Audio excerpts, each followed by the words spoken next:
Good evening. It's Friday, June 28th, 2024, around 10 p.m. Central Standard Time. You're watching Co-op for Two, broadcasting live from Champaign, Illinois. Today, we are going to be playing an unusual game called The Case of the Roped Ringer. This is the second case in a planned trilogy. I think they're unrelated. But fan-made print-and-play download case by Martin Vetter, which is no longer available. It was originally posted on the Board Game Geek website in 2010. And Martin, the author, is in the chat to answer some questions and watch us do the playthrough. And the first case of iDetective Case 1, also released in 2010, was called Burglary at Bellamy's and was released as an expansion for Sherlock Holmes Consulting Detective. That is, it used the maps and the allies and stuff. And we played that on the channel and liked it quite a lot. The second case that we're playing today broke off from Sherlock Holmes Consulting Detective and is its own standalone print and play book. It doesn't require a map or a directory the way the first one did, so it's more of a choose your own adventure type thing. And then there was a promised third case that I don't think Martin ever finished. I don't know how far he got along in that, but maybe Martin can tell us. Martin says, Burglary at Bellamy's was released both as an expansion and as a standalone. I see. Martin is Swedish or Swiss? Those are all the same to me. Martin says the train case number 3, was never finished. Martin is in Denmark and has an escape room business, so stayed in the mystery escape room genre. Maybe we can convince Martin to write a case for High and Low, the detective game that I've been working on. All right, let's do a little bookkeeping, then we'll circle back around to this case before we get started. So on Wednesday, 2 days ago, we played on the channel over the course of 6.5 hours that box you see behind me there, Dead on the Vine, a box by Hunt-A-Killer, standalone sort of deluxe experience, more expensive than their recent standalone games, and it was actually very good. Narrative was good, wasn't super hard, but was very well produced, and the story was compelling. So I'm not saying I would recommend you watch it, but you might pick it up if you can find it on sale. What else? Last Sunday, I did my game design diary number 5, talking about high and low. You can see the box behind me there. So that's the game I just mentioned, the New York City film noir detective game that I've been working on based on Sherlock Holmes Consulting Detective. So if you're curious, if you're interested in writing a case for it, check out last week's design diary for an update. I just made the storybook builder tool, the PDF builder, available to download in a Docker format. There'll be a website for it soon. But we are getting closer to making it easier to make cases, and we've got new art. So exciting developments. I will be at Gen Con in August in about a month and a half if you're interested in getting together, playing high and low, etc. Okay, on Sunday, this Sunday, in 2 days, we will start a new case of Dear Holmes called The Murano Man, which is actually there as well. So those are hour-long sessions over the course of a month, 4 or so hour-long sessions. Those are good bite-sized detective mysteries if you want to join us for those. What else to talk about? I did want to mention that I do have a video called The Best Kept Secret in Mystery Narrative Board Games or something like that, which talks about these free fan-made cases for Sherlock Holmes Consulting Detective. And I really do think if you're a fan of this genre, one of the great things that people don't know about is how many great fan-made cases there are that you can download and play. We've played a bunch of them on this channel. In that same vein is a game called Razorhurst, which is right there, a big giant game made by John Keane, which is sort of stands apart from Sherlock Holmes Consulting Detective, but has a lot in common with it. And we played that over the course of a week. I don't remember how long ago it was, maybe a year ago. And I put up a review of it. I absolutely loved it. And it was kind of influential in on high and low development. John Keane has released a follow-up to that game called Razorhurst Blood Alley. And we've been talking on the Board Game Geek Guild for this channel about scheduling the playthrough of that. Jonathan Warner has suggested that maybe we should play it over the July 4th extended weekend. And so that's coming up very soon. If you are interested in joining us for that, please stop by the Board Game Geek for Caught for Two. Look for the Game Queue thread. That's where we discuss plans for when to play what, and chime in there. There's a good chance we will be playing it over July 4th, over the half a week or so, however long it takes us to play it, but we'll find out. What else?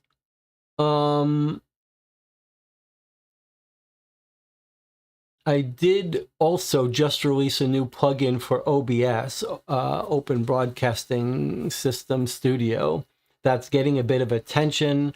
I've written a whole bunch of plugins that I use to do this live streaming, and this recent one seems to be getting some attention for managing docs. It's called JR Docky, and you'll find that on the channel, a video demo of it, but also a couple other channels have picked it up. If you do your own live stream, and I know we have a couple of viewers who have a channel or plan to have a channel, you might want to check that out.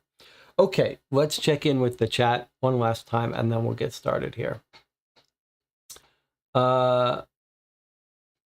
Martin says, have problem getting Hunter Killer stuff from the US. Well, Hunter Killer is not normally my best game, my favorite series.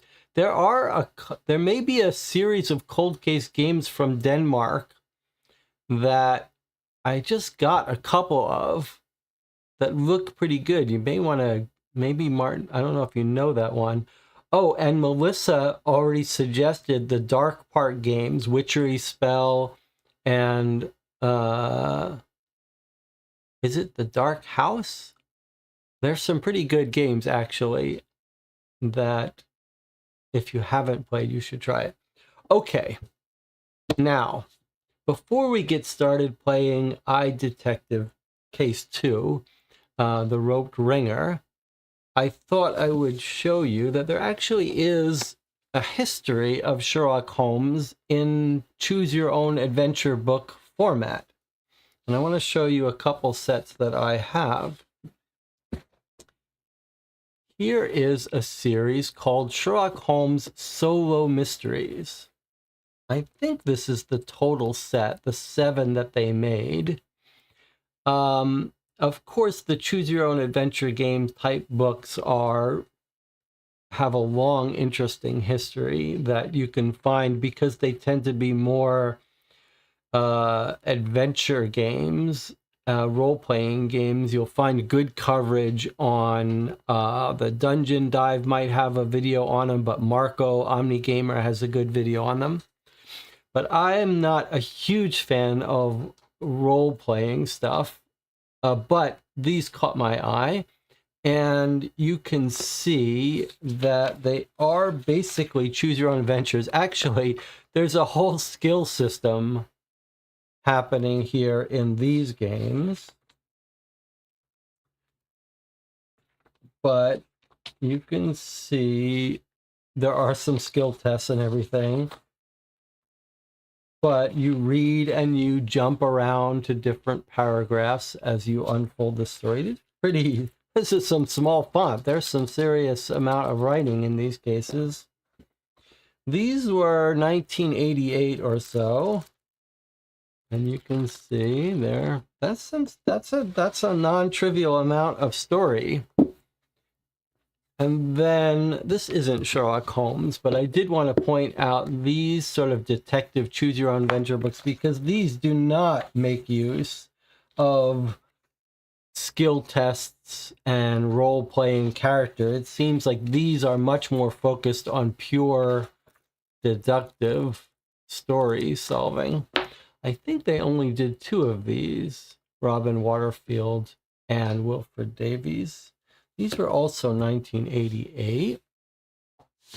Then we have Van Ryder Games did a whole series of Sherlock Holmes choose-your-own-adventure games that are told in graphic novel comic format. And you can see that you jump around to different paragraphs as you try to solve the case. They did, I think this is the complete set they did. 4 little mini cases here, 1 small one here, and then I don't know if this has more than 1 case in it. And then we have the newest one on my list here from 2023. So these were 2018, 2019. And here is a game book that I believe this author has done a bunch of choose-your-own-adventure game books, not in Sherlock Holmes, but for different people. I forget what else they did. These are 2023, but you can see a different style here. Several cases here, 3 cases in this one, but same idea. You can choose to jump, you get, depending on what you're investigating, to different places. Okay, so just a little look at some of the other choose-your-own-adventure style books. Now, we're not going to expect such high production here. There's no art. It's just text. back in 2010, Martin wrote this. And let me remind you a bit about when we play these fan-made amateur cases. So if you watch this channel, there's a fair amount of praise lavished on games when I really like them, but we play games here that I really that I have a bad time with, and I heap criticism on occasionally, and sometimes I'm a little bit hard on a game. But I really, when we play these fan-made cases, it's we try to attack them differently and be constructive in our criticism. So we're going to play this. Now, this is an old case, so it's not like Martin's going to be working on this, but I guess you could say that it's all about offering criticism in hopes of improving future work. But in this case, and in the fan-made cases, we try to be particularly helpful in our criticism and not be mean. Martin says, just bash me, I can take it. Well, the other reason that it's going to be okay if we don't love this is that we really did love Burglary at Bellamy's. And so it's not a crazy thing to think that we're not going to like this as much, especially because, at least for me, the self-contained choose-your-own-adventure books are not my favorite format. One of the things I love about Sherlock Holmes Consulting Detective is having a map and the directories and stuff to chew on. And without that, I think it's a different experience. So it's going to be interesting to see what it's like playing a pure choose-your-own-adventure book where we're just using this book here. And we'll see how it goes.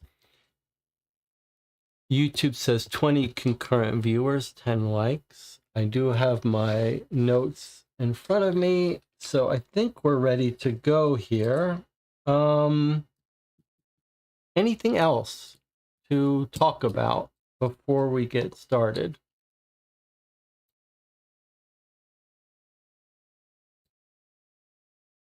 I should say Martin did record audio for the introduction and the finale, the solution, and it is good. It is quite high quality. You might want to check it out. But I'm going to read it just because I think it's a little bit of a discordant when we have the introduction read by a different voice, maybe even a better voice than I read it, since I don't read these with particularly good accents or anything, and so I don't want to set the bar too high. It's better to have it all in my bad voice.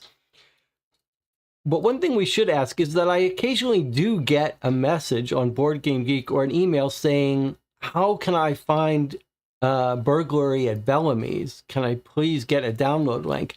Martin has been cagey about letting others download these cases. So I think, Martin, you might consider putting these back up. I know originally Martin was offering them for sale to download the PDF. It really is a shame that we don't have a culture of paying for those things. It's hard for people to pay for things when they don't have to. If it's digital, you don't have to. But okay, that's for another matter.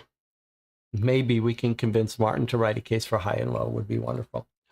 Okay, I guess we're going to jump into this here. Let me see if I can get everything set up. I can see top-down camera is going to give me a little bit of issue today. Okay. iDetective number 2, The Case of the Roped Ringer Gamebook. Copyright 2010, Martin. Better. Previously released, iDetective 1, The Case of Burglary at Bellamy's. That's the one we played and liked. Okay, let's read how the rules work of this game, since this is new to us. The only things you need in order to play The Case of the Roped Ringer are this game book and a pencil. The Case of the Roped Ringer can be played alone, but to get the maximum from the game, you should call over a friend or two for hours of cooperative fun. You play as one of the Baker Street Irregulars and try to beat Sherlock Holmes' game score. You could also try to compete against your friends to see who gets the best score. You need to follow these simple 10 steps to play a game of The Case of the Roped Ringer. Number 1, you'll need the 2 play sheets that follow just after these rules. First play sheet keeps track of your unlocked locations. The second to log time spent. There are some locations already written on your unlocked locations sheet. I'm already interested because I had a whole video design diary talking about the use of time in games, in these detective games, and how the different games do it, and what the trade-offs are, and a discussion of how it's handled in high and low. And it really is an interesting challenge. And so I'll be curious to see how Martin has done it here. Okay, read the case introduction and listen to the provided MP3s. It's a small prologue to the case, giving you all the necessary information you need to start your investigation. If for some reason an unlocked location becomes locked, cross it off your unlocked locations sheet. You have to unlock it again to visit it. Interesting. When you have finished reading the case introduction, you must decide which location to visit first. You can only choose from the locations currently on your unlocked locations sheet. Read the location entry in the book that corresponds to your chosen location number. If you play with a friend, one of you can read the location entry out loud. Everything you do will cost you valuable time. So if you want to beat Holmes' game score, you have to be careful not to move around without reason. In the beginning of each location entry is a duration. That is how long it takes you to visit that entry. Track the total time you use to investigate the case on your time spent sheet. You keep investigating as long as you like until you think you'll be able to answer all the questions in the quiz located just after the location entries. When you think you're ready, return to the station to meet Holmes there. Okay. Now, one of the things that's so nice about having a print and play case is you can just write on everything. Okay, so I don't know. Seems like we're going to have to remember that that's where we go back to. Look at this. We're already... Okay, that's where we go back. Solve it. Once at the station, Holmes will tell you to take the quiz. It's divided into 2 parts. The first part contains central questions about the case, and these are awarded the most points. Part 2 contains minor questions that are awarded less points. Do not look at the quiz questions before you are done with the case. Then you read the solution. It's in its own booklet. I've printed it out at the end here, where Holmes will reveal everything to you. Tally your score by comparing the correct quiz answers at the end of the solution with the answers you gave. In parentheses, you can see how many points each question gives if answered correctly. When you have your total, subtract 1 point for every 5 minutes you use to investigate. Now, normally when we play these games, we go way over time and just would get a negative score if we followed those scoring rules, but that's okay. Compare your score to Holmes' score. If you have the same or more points, you may consider yourself a true iDetective. Okay, and we're starting with some unlocked locations, and then we have a timesheet. Okay, so we can bring these out since we'll need to refer to these as we play, whether we need more paper or not. Okay.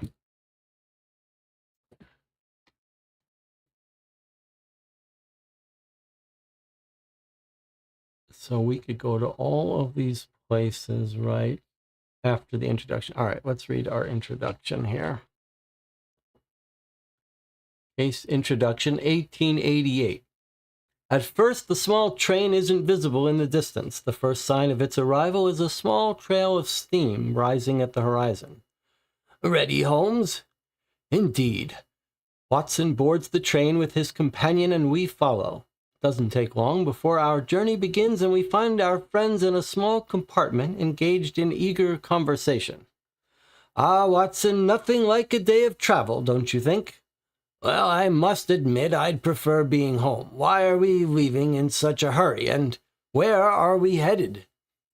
Holmes looks out on the beautiful landscape that passes by. You surely must have guessed, or at least have formed an opinion as to why. I guess there's some case you simply can't refuse to take. Once again, Holmes turns his head, but this time it is in the direction of Watson, who is seated immediately opposite him.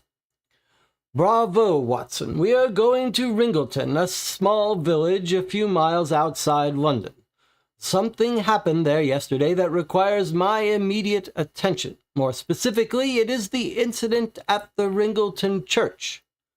The ringer, a young boy called Moses, hung himself during service yesterday. Most of the village was present: the vicar, Caxton, the deacon, Milton, the local doctor, Sarvey, who lives close to the church, Peter Sharman, the baker, Mr. Blackmore, a local farmer who lives just outside town, John Graham, the village miller, and Mrs. Embry, the nurse who runs a small orphanage bordering the woods. Holmes takes a deep breath before continuing. And, of course, the thing that makes this case singular, the old bishop, Robert Finley, and his daughter Donna were attending the service as well. They were there to see the holy bones that are located in the church crypt. It is said that the bones have healing powers.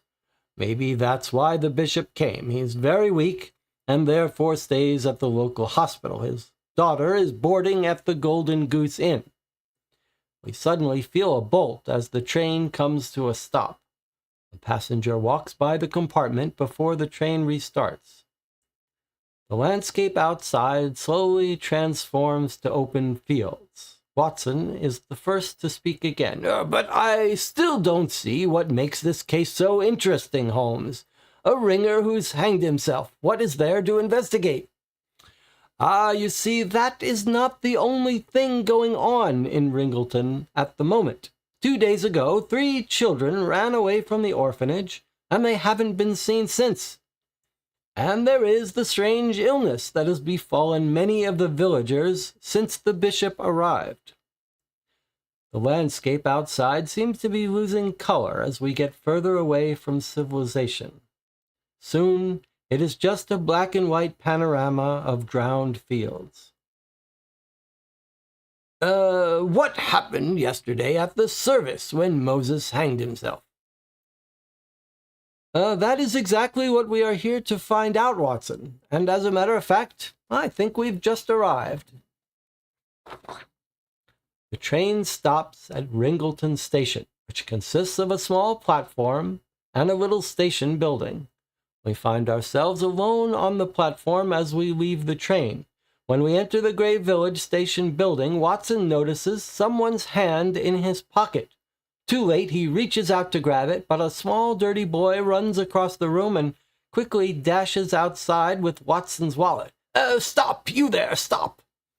Watson runs after the boy, but to no avail. I think you will find your wallet either at the poorhouse or at the gypsy camp in the forest. Well, that's someone else speaking. A large man speaks behind us. We turn around to face him. Welcome. My name is Quink, Inspector Quink. I was actually leaving for London. Sad thing with the ringer, dangling from the bell rope. Terrible indeed. If you need to get in touch with the rest of the world, just go to the telegraph office. I have arranged that you can send telegrams through them to Scotland Yard, the coroner, and many other sources of information. Keep in mind that it will take you some time to receive an answer, so don't wait too late if you want to send one. The train conductor's whistle sounds from the platform. I'd better hurry. You're on your own now. Good luck. Inspector Quink runs to the train and just manages to board it before it sets off into the distance. I say we split, Watson. We'll meet here again when we have figured out exactly what happened to the ringer. Now, where to begin? Okay, so choose one of the unlocked locations from your unlocked location sheet to visit now. Okay, so the case is off. Very nice setup here. We've got our main event, which is the ringer at the church has committed suicide. Now, when I was reading this, I was like, what's ringer? But it's going to be the kid who rings the bell at the church, right? Okay, so we've got Ringleton Church, and the bell ringer hung himself, so they say. We're told a whole cast of characters that was there that we might consider of people of interest. No reason to think they're suspicious yet. But then we're told some weird thing about the bishop and his daughter. We're told about the holy bones located in the church crypt. Lots of little details here that are intriguing. Who's very sick. And then we're told about other things going on in this town. 2 days ago, 3 children ran away from the orphanage, haven't been seen. A strange illness. So lots of little, lots of weird goings on here.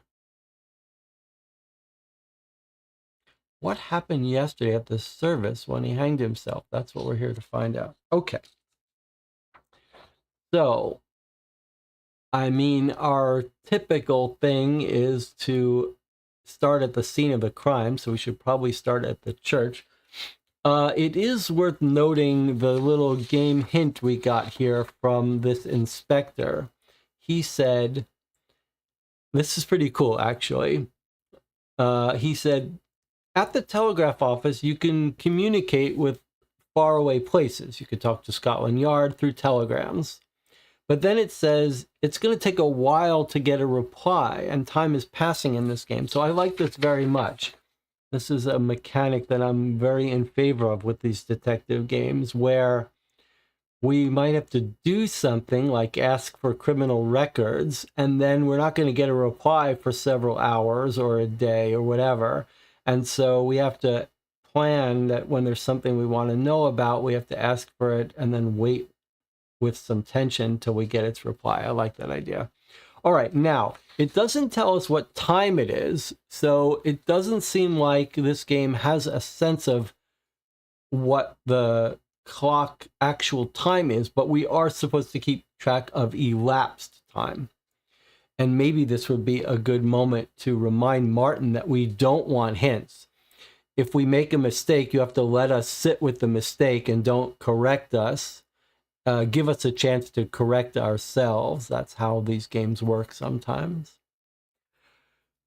I think what we should do is do what Jonathan often recommends, which is take an early break so that those of you who want to get this on your own and play it rather than watch us play it can sign off and do so. Although this is going to be harder for this game because there's no way to download it anymore.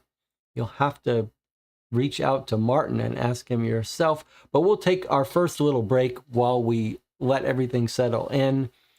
And then we'll get started in 8 minutes. I'll see you then.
We're back here watching Call for Two. We're playing The Case of the Roped Ringer, a fan-made case written by Martin Vetter, the second case in a series, including Burglary at Bellamy's, which we played previously.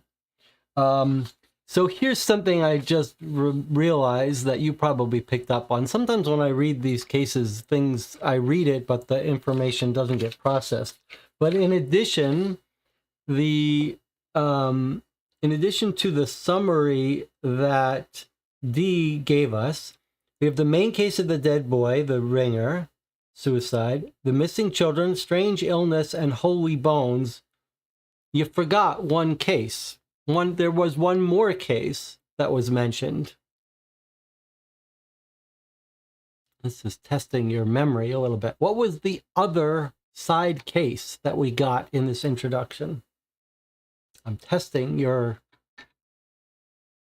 skills of observation. Watson's stolen wallet. That's right. Watson had his wallet stolen, and the detective even told us where we'd be likely to find it. And it's not just Watson's stolen wallet that thread might pull on. It's the fact that we could have a little orphan boy thief who might know some information about underworld stuff going on, or maybe about the other orphans. So I don't think that's a completely not necessarily an unrelated case. All right. It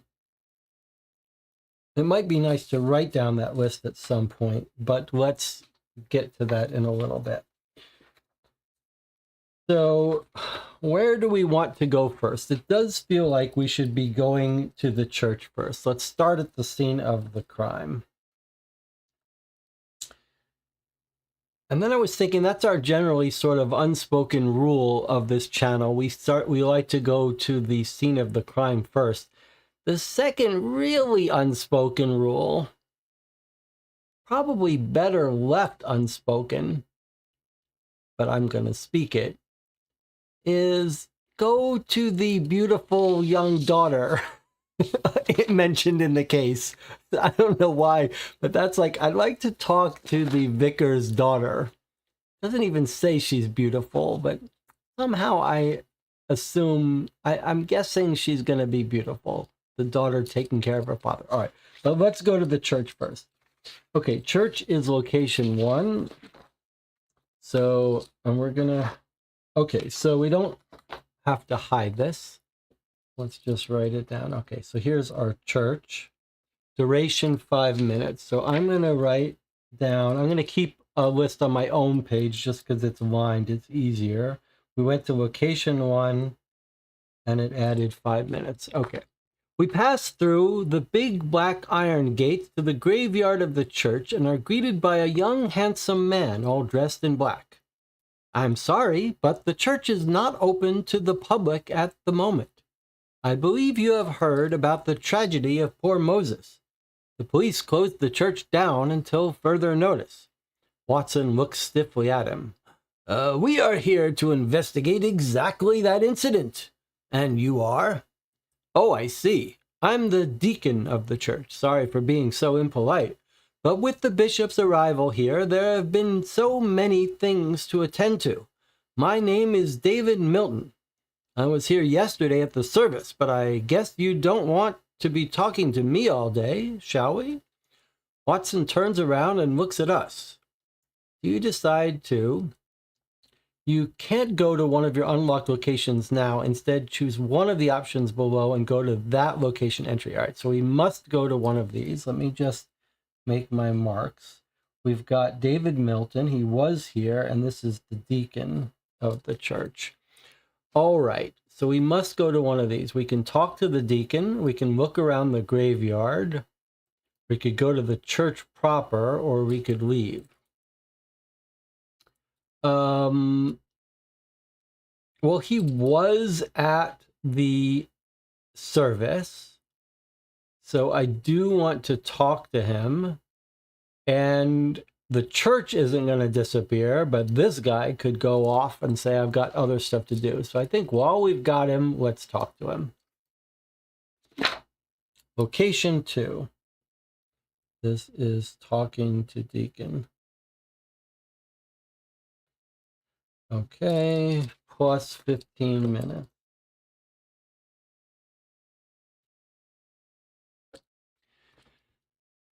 As a matter of fact, we would very much appreciate it if you'd answer a few questions, if that would be all right.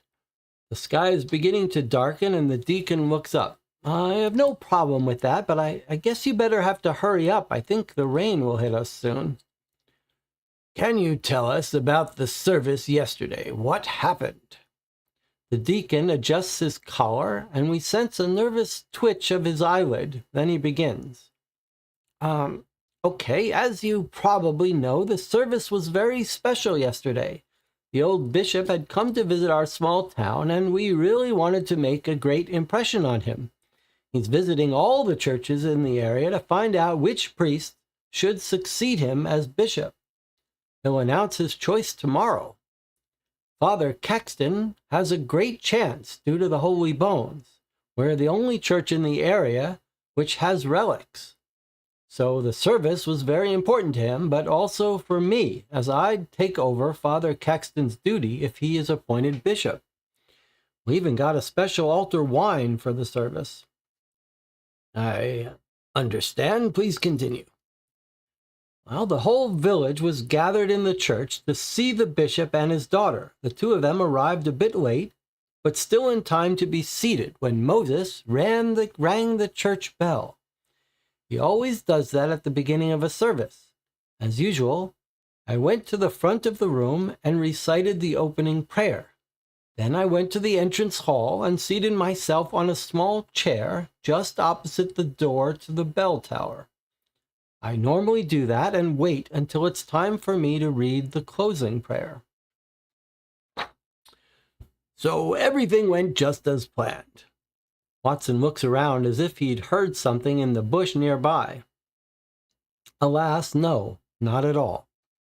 Just when the service began, the great doors to the graveyard slammed open, and an old woman stood in the doorway. I tried to stop her, but she ran quickly across the entrance hall and quickly entered through the double doors to the church main room. She ran up to the center and threw something down from a little bag she held at her side. Wasn't able to see what it was. She then shouted something. Were you able to hear the words? I can't remember them exactly, but she said something about evil having come to the town and that everything would be destroyed. I ran over to her and dragged her outside, but she managed to free herself from my grasp and ran into the forest. And that was when I saw something strange. There was another woman near the forest carrying a small child into the woods. I've heard the story of the children that ran away from the orphanage, so I decided to follow her instead of the old woman. For how long were you gone? I just managed to return in time to read the closing prayer. Everyone was seated in the church, just as they were when I left. Small drop of water hits our cheeks. Rain is coming soon. Oh, and then what happened? The deacon looks at us with horror in his large, dark eyes. Moses should have rung the bell when I finished my prayer, but he didn't. In the 15 years I've been at the church, he had never missed a ring. I now know that he must have hanged himself sometime during the service. Father Caxton and I went to the bell tower to free poor Moses. After I tried to calm everyone down, we saw him dangling from a noose in the bell rope. His lifeless blue eyes stared straight at us as if he wanted to tell us something. We tried to free him, but it was to no avail. Watson, now clearly annoyed by the sound from the bush, suddenly jumps up at it and appears again with his catch, a small black and white animal. Sorry, Milton, I just wanted to catch the creep that was sneaking around. I see you've got hold of Moses's cat. Father Caxton will be pleased to have him back. Moses was like a son to him, really, so maybe the cat will calm him down. The cat resists as Watson hands her to Milton, the former embarrassed as he realized it wasn't someone trying to spy on them after all. How did Moses end up here in the first place? He was brought here when he was very young from the orphanage after the fire. Since then, Moses has lived in the bell tower. It's his home. Father Caxton became like a father to him and myself like a brother. I know only too well what it's like to grow up without parents. Father Caxton adopted me from the poorhouse when my mother died. The rain begins to fall and the deacon indicates the church. Do you want to come along or would you rather leave? We can't stay out here in the rain. So we can decide to, okay, so we got to make sure we cover up places here. Okay, you can't go to one of your unlocked locations now. Instead, choose one of the options below and go to that location. So we can now finally go to the church. We can look around the graveyard or we can leave. So I just want to see, what got graveyard, deacon, go to the church and leave. Okay, so we haven't lost any options with just the one we did. The early theory in the channel that the bell ringer is also going to be an orphan is true. So now we've got a possible connection between our orphan boys going missing and Moses the bell ringer. Although Moses, it's been many years since he was an orphan and came here, right? Rescued him when he was very young. And then after the fire, whatever that is. Then we get this really weird scene with these two old women. So this one threw something down, but this guy didn't see what it was. Like a little bit of a witch from the graveyard. He doesn't remember her exact words, but something about evil having come to the town. Everything would be destroyed. Evil having come to the town. So is this about the bishop coming to town?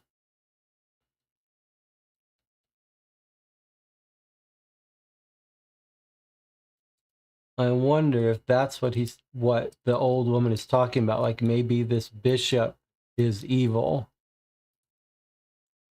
And then another woman carrying a child into the woods, which our guy Milton that we're talking to thinks maybe she's involved in these other disappearing orphans. So he goes and tries to find her. He doesn't say what he found, though. He just says he came back in time. But also that means someone else could have gotten up to the bell tower, and we're told the kid lives there. So it's our natural inclination to think that someone murdered him, but the other possibility is he really did commit suicide because of something. So we don't know. We don't have any evidence that he didn't commit suicide. Maybe they used children as sacrifice. I don't think this deacon and this church is doing anything evil because it's been many years since this kid was here. But I wonder if this bishop coming to town has brought about all this. Okay. Where do we want to go next? We look around the graveyard. Now we have reason to want to go to the graveyard because this woman came out of the graveyard. So, but it's raining. I think we should go to the graveyard before the rain washes away any footprints. So I think we're going to choose to go here. Graveyard isn't on our list. I'm just going to add it here. I guess it's not really unlocked, but okay, it doesn't really matter. So we're going to proceed to the graveyard, which is right here. plus 10 minutes.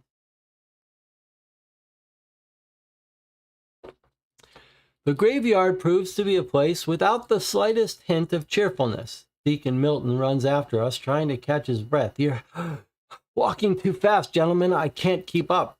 We wait for him to join us before continuing. There's a mess of graves spread throughout the entire graveyard, some better tended than others. Watson makes a stop at one, which is particularly well cared for. It's hard to tell what it says, isn't it? He leans forward to distinguish the engraved letters from the rest of the marble stone. It says Hannah Sarvey, 1842 to 1870. And our case begins 1888. Okay, 1888. So here is someone who died 18 years ago. Hannah Sarvey, we will miss you, wife, mother, and beloved soul, father and son, Egan and Jim. And here's the deacon, Shirley, talking to us. Sad story indeed. Dr. Sarvey's wife, she died so young, leaving him alone with his only son, only 2 months old. Maybe we should try to voice one of our Baker Street irregulars when we get a chance, because Watson's going to kill my throat. What became of his son? Oh, he was kidnapped shortly after his wife died. The doctor woke up one night and found his son's cot empty. Must have been terrible losing him that way. And the son was never found? No. Personally, I think those gypsies took him into the forest. As Milton speaks, he points toward the big forest that casts a dark shadow over the part of the graveyard we stand in. We look in the direction he points and suddenly become aware of some small, almost vanished tracks that lead into the forest. Over here, there are sets of footprints from 4 people. Looks like 3 of them entered the woods and then later returned to the church. The last set of prints just heads into the forest. Watson bends down to examine the tracks more thoroughly. They look like they're fresh. Mostly a day old, I would say. The deacon turns to Watson. There weren't any footprints around here before the service. I checked the whole graveyard myself in order to prepare it for the bishop's visit. I think one of the footprints must belong to the woman I saw enter the woods yesterday, and another must be me following her. The other 2 I don't know anything about. Strange indeed, says Watson and looks into the dark forest. Okay, this is great, these little clues. So we've got another disappearing boy. Father and son, Egan and Jim, Dr. Sarvey's son. He was only 2 months old. He was kidnapped shortly after his wife died. So, unkidnapped around 1870, and he would be 18 years old. Keep that in mind.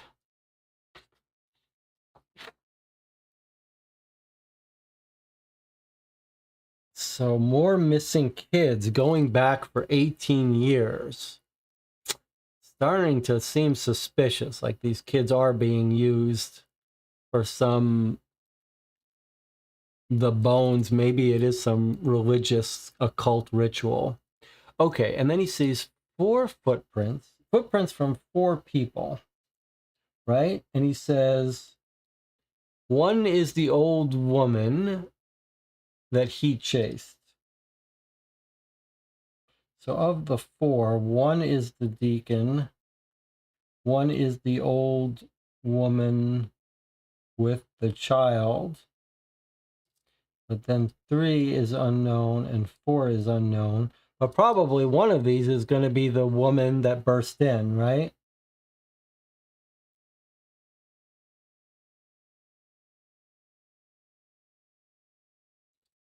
But then that leaves still one more mysterious one.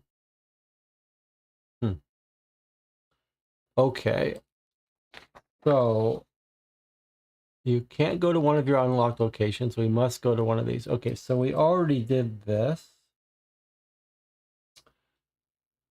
We could leave. So I just want to point out. So, all right. So there's no other church entry here. So if we leave, I guess we'd have to come back to the church. All right. No reason not to continue on to the church. So let's continue on to the church. Location 4. No time anymore. Oops, we find Officer Beadle from Scotland Yard standing outside the large wooden doors to the church. Hello, Watson. Nasty case this is. So young, this fellow Moses. Shall we have a look in the church? I guess that's why you're here. Shouldn't we follow the foot? Oh, I see. I didn't even notice there was follow the footprints. Thank you for catching me. Okay, Jonathan says, shouldn't we follow the footprints if it's going to rain? Yes, we absolutely should. I just didn't. Thank you for catching that. Somehow I missed that option. Okay, yes. Let's put off 4. Let me undo the 4. Go back to that if we have a chance. Okay, thank you for catching that, Jonathan. 11. Follow the footprints. All right, let's jump ahead to 11. Yes, if it's going to rain, better to get through the footprints before it rains. Okay, so we're going to 11. And that's plus 10 minutes. And I'm going to record this is the footprints at the church. We follow the tracks for some time and suddenly find ourselves in a small clearing in the forest. Look, there's a small wooden house over there. Watson points to a house that lies at the edge of the clearing. And that house would be mine, gentlemen, you are. A large, well-built man carrying a rifle appears behind Watson, who quickly turns around. We state our business and proceed to ask, did you see anything odd in the woods yesterday around the time of the service? As a matter of fact, I did. There was a lot of activity around my house yesterday. You see, I did not attend the service. Bishop and all that stuff really isn't my cup of tea. I believe in nature and its rules. What did you observe? Just before the bell rang for service yesterday, I saw one of the gypsies from their camp east of here. You can see their wagon tracks right there. She ran towards the graveyard just west of here. A bit later, I saw another woman pass here from the graveyard with a small child in her arms. She walked towards the old ruins to the south. Did you manage to get a good look at her? Yes, but I don't know her. She was poorly dressed in old dirty clothes. Anything else? Watson looks at the large rifle in the hunter's hand. Yes. Just a minute or so after the woman went by, the gypsy returned. With her were a young man and a woman. They ran so fast I wasn't able to get a good look at them. They ran towards the gypsy camp. Around an hour or so later, the man and woman came running back again, heading back to the graveyard. That is most helpful. Is there anything else you can tell us about the happenings in the woods? Well, there have been strange things going on at the old ruin. I've heard some strange crying and chanting. Nothing else, I guess. Although some of my animal traps have begun to disappear, I always capture the animals alive. Since the beginning of the harvest season, the traps just disappear. Most odd. I don't know if that's useful yet. We'll have to continue our search to find out. Okay, so we could follow the hunter's directions to the old ruins, follow the directions to the graveyard, or follow the wagon tracks to the gypsy camp, or leave the forest. It sounds like maybe we need to be making a map, or that at least might be useful. So we went from the graveyard. Let's just make a little. We went from the graveyard to the forest, I guess, where we are now, in the woods. And he says that just before service, okay, graveyard, and then we've got the church. Okay, I don't know what the spatial arrangement of all that is, but she saw the gypsies from the camp to the east. So there's the gypsy camp to the east, north, south, west, east. And the graveyard is to the west. Okay. And then another woman with the small child went to the ruins to the south.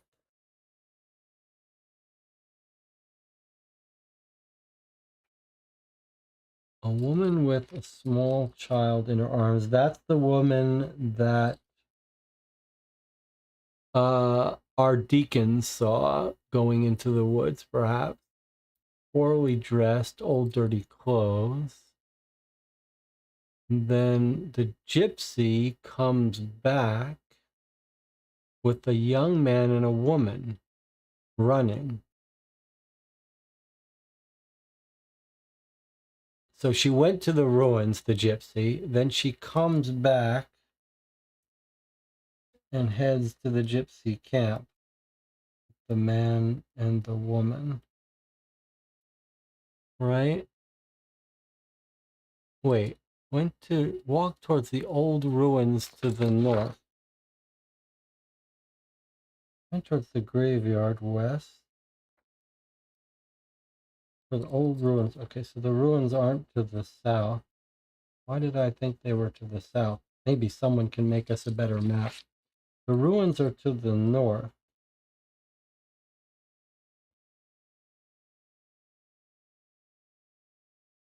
Gypsy camp. What was to the south then? Gypsies to the east. She ran towards the graveyard to the west.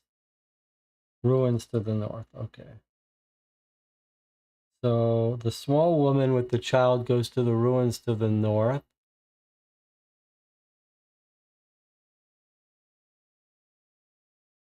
Jonathan says I'm making a mess of this whole thing.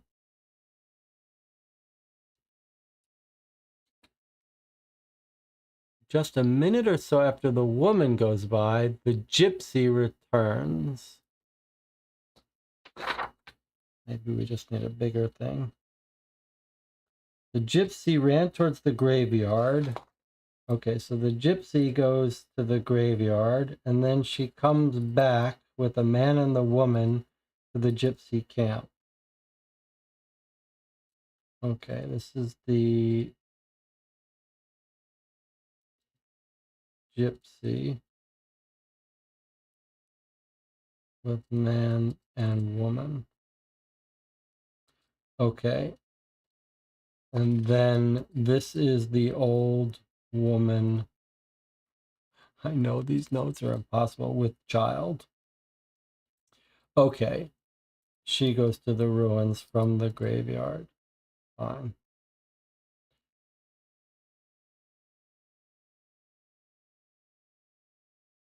Okay. And then an hour or later, the man and the woman on their own are running. So they're running this way and running back to the graveyard.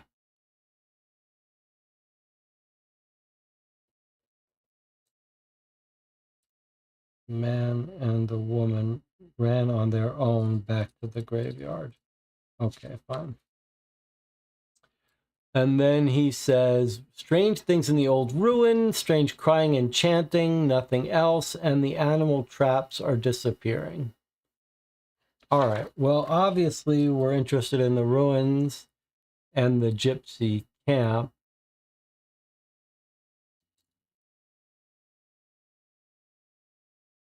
And we still don't know what the woman threw in. Okay, that's fine. Maybe during a break we'll try to make improve the map. All right. Well, I think under the assumption that this is a real case with possibly kidnapped children, it seems like we should go to the ruins first. So let's do that. Dee says the woman with the child is not old.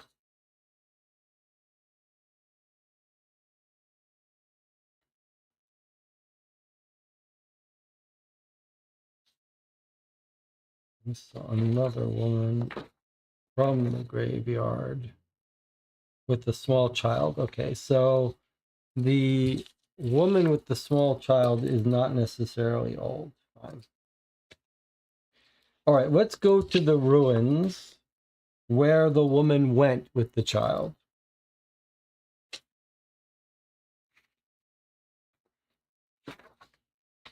Okay, so here we are here. These are the ruins. So location 12 is plus 10 minutes. After a short walk, we are alone in the middle of the forest. We are able to see what looks like a small hill not far away. From the hill are sets of fresh footprints not more than a day old. Some lead away and some arrive at the hill from the direction of the orphanage. A single set comes from the graveyard. Look, says Watson, there's something up on the hill. We ascend the hill slowly but steadily. Once on top, we see some stones encircling what must be a sort of ceremonial ground. There are runes inscribed on the ground, and there is a little stone altar with dried blood running down its side. A large pentagram is inscribed on top of the altar. Beside it, we find what looks like a patient number tag. It reads 765. Yikes. Blood on an altar. In the ruins, we've got some religious occult death, but probably just animals, maybe. All right, this is pretty scary. What is this place? In a small depression on the altar is an open Bible. It's open to Leviticus 23:14. Watson reads aloud for us. And ye shall eat neither bread, nor parched corn, nor green ears, until the selfsame day that ye have brought an offering unto your God. It shall be a statute forever throughout your generations and in all your dwellings. On the ground, immediately below the Bible, lie a small handful of grain, a lump of bread, and a pile of flour. We see that the ground looks disturbed, like someone has been burying something. Slowly, we begin to dig up what is hidden in the earth. What is this? I don't like this at all. Watson takes one of the small objects in his hand, horrified by his discovery. It's a little white bone. With a sudden feel of disgust, he drops it just as the wind makes the trees sway around us. Too late, we realize it is not the wind, but a small boy, dressed in some strange gypsy-looking clothes, who's hiding in the bushes. When the boy sees that we know he's watching, he quickly dashes southward into the forest. So he's come back south towards the forest. We're in the ruins now.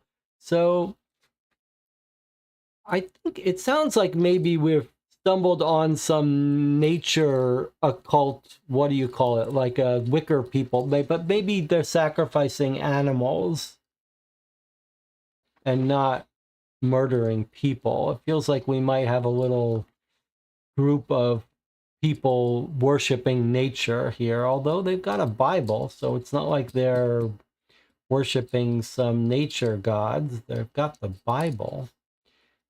Don't eat this normal stuff until you've brought an offering. I think they might be sacrificing animals, not kids, in the ruins, but we don't know yet. Small white bone. That doesn't sound like a human bone.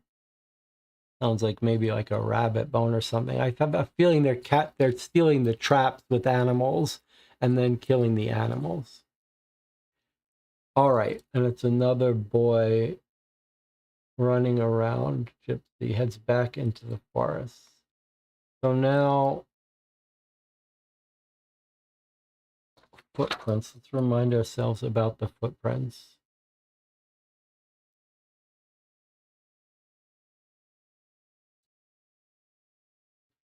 From the hill, so we're up on the hill towards the ruins. Fresh footprints. Some lead away, and some arrive at the hill from the direction of the orphanage. And then another set from the graveyard. So the set from the graveyard is the woman carrying the boy or child. So I think we know what those are. Those are just leading us back where we came from, I guess.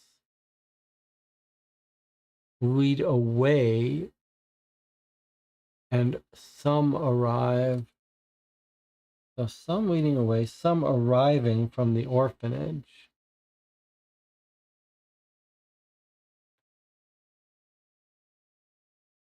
So we've got one leading away, two arriving, and three coming from the graveyard.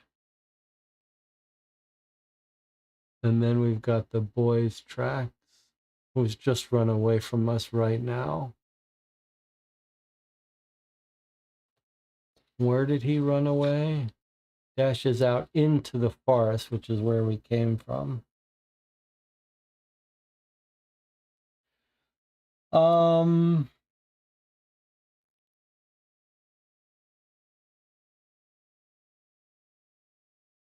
I guess I want to stay in the forest rather than start heading to the orphanage. The orphanage we're allowed to go to on our own, although this is clearly a different place on the orphanage, but I don't feel like we need to do that. Graveyard is where we came from. So I guess I'd be inclined to follow the boy's tracks in the forest. Let me see here. Got something blocking my light too. Alan says, before we get too far away, didn't the tracks found at the graveyard not match the deacon's story? I think you have a point there. No, the deacon said he saw his own, but I agree with you that the footprints of the man and the woman would be too many. There were only, oh no, there were four. He said there were four footprints. One was his, one was the lady carrying the boy, the child, and then the other two we didn't know. And it looks like they were probably the man and the woman. The only footprints that we sort of expected to see and we didn't is the gypsy who threw the bag on the ground. But maybe she didn't come from the graveyard. I mean, maybe that's what we should conclude. That the lady who threw the bag on the ground didn't go into the graveyard, into the forest. Nothing told us that she did. Remember, she just threw open the graveyard doors. So I think maybe the conclusion there is that that woman didn't come from the graveyard. All right, I think we should follow the boy's tracks back through the forest. Maybe we can catch up with him if we're lucky. All the more reason. So let's do that. Let's go to 13, which is right down here. Plus 15 minutes. This is Follow. We follow the tracks and suddenly find ourselves in the middle of a gypsy camp. Okay, so the boy went all the way back to the gypsy camp. There are wagons everywhere, dozens of them. An old woman comes towards us, a small gypsy boy jumping around her. I'm sorry, this is gypsy area. I'm afraid you'll have to leave at once. We tried to live a separate life out here without any of your kind's interference. Watson fires her a serious look and states our business in the forest. She looks back at him. Okay, so after she explains his business, she says, "Follow me then, you better come inside." She leads us to a very old wooden wagon, and we go inside. The wagon's interior is very colorful and exotic. All kinds of fortune-telling equipment, crystal balls, tarot cards, bones, and the like. We seat ourselves on a large purple sofa. "Bobo, you'll have to stay outside while I talk to the strangers." The young boy reluctantly leaves the wagon and closes the door behind him. "My name is Joanna, and I live here in the forest among my entire life with the rest of the gypsies. Please, Joanne, can you tell us what happened yesterday during the service?" "Oh, so you know, it seems. I see. I interrupted the service yesterday." We found our woman who interrupted the service. That's great. And why was that?" Joanne's face creases in thought and she pauses. Then she decides. "Actually, I was there to get someone, but can't tell you who. It's client confidentiality. But I can tell you it was a young man and a woman. The woman had come to see me with a problem of hers, and I advised her on the matter." "A pregnancy?" "She wasn't able to have children, so I offered my help. And no one was to know. We planned that I would fetch her and her lover during the service and take them here to, well, get her pregnant. I told the young man he should bring a fine bottle of wine, as that would help the process. And so he did. That was why I interrupted the service. It was a distraction and a sign to the couple to follow me outside the church and into the forest. We had to hurry up, as they needed to be back before the end of the service." "Now, I understand. Thank you very much for your honesty. Have you observed anything odd in or around the forest lately?" The old woman shouts out loud with a deep voice. "Bobo!" The small boy appears at the door. "Bobo sees everything that happens in the forest. Maybe he'll be able to help. But I warn you, he's only a child with a wild imagination, so don't take what he says too literally." She turns to talk to the small boy. "Bobo, please tell the strangers what you've seen in the forest lately." Bobo reacts with a smile on his childish face at his sudden usefulness. "Bobo have seen many things. Oh, I saw strange things happening at the old ruin. 3 people dancing and singing, begun a short while back. I also saw them drink blood and bury something in the ground near the ruins. Yesterday evening, after the service, they were there too. I saw they carried something in direction of the orphanage. Reminds me of some days ago when I saw a man dressed all in black. He was coming from direction of the orphanage and was heading to the graveyard. He was dragging a small wagon after him. He went to the church front door. I wondered what he was doing, because it was in the middle of the night. Another man joined him. They picked up a sack from the wagon and they both went inside. A short time after, I saw light through the large windows of the church. I thought they might be looking for something. Joanne suddenly looks up and interrupts Bobo. Oh, thank you, Bobo. That actually, one thing you said reminds me of something I saw many years ago. Just before the orphanage burned down, I saw Dr. Sarvi with his child in the woods. I know that the people say his child was kidnapped, but it was Dr. Sarvi who brought his child through the woods and left him at the orphanage. I saw it with my own eyes. I guess he wasn't able to handle his child all alone after his wife died. Just a shame that the orphanage burned down shortly after, poor Dr. Sarvi losing both his wife and his young son. Do you know of any place in the forest that could be of interest to us? Yes, a hunter lives nearby, Jonas Eiselman. He might have seen something. He lives in the direction of the graveyard. You can follow the wagon tracks.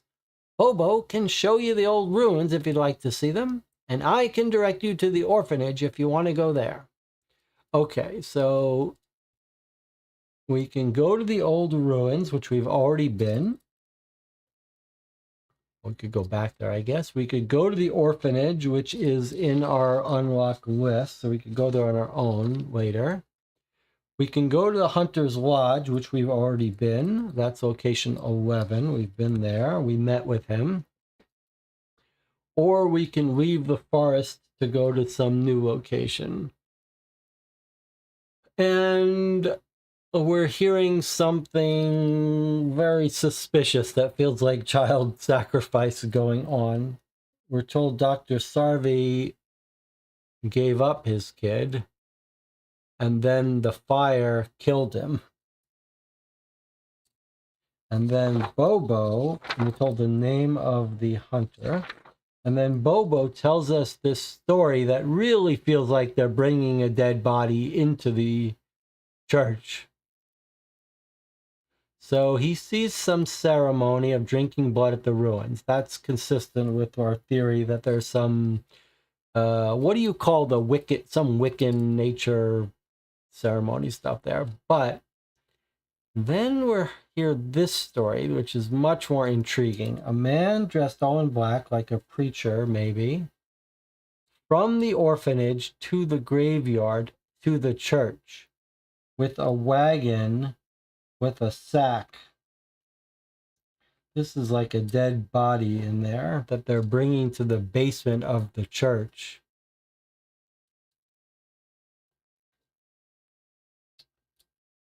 Another man joined him. So 2 men, church, and body. That sounds very suspicious. Or bones. Maybe just bones.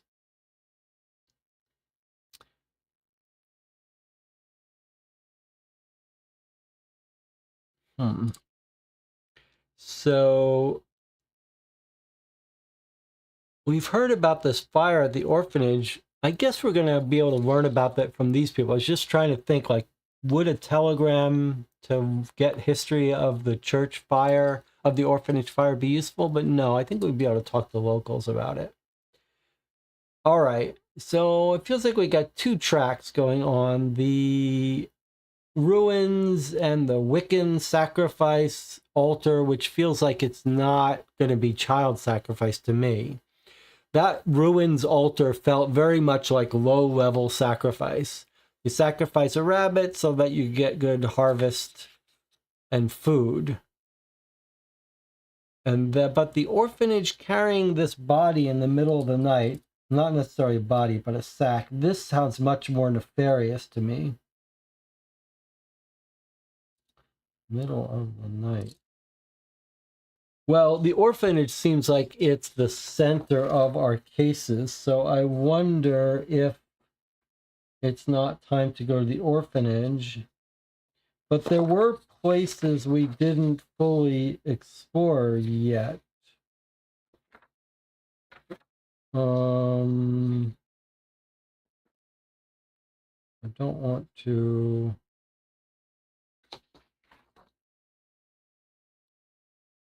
So we went to the graveyard.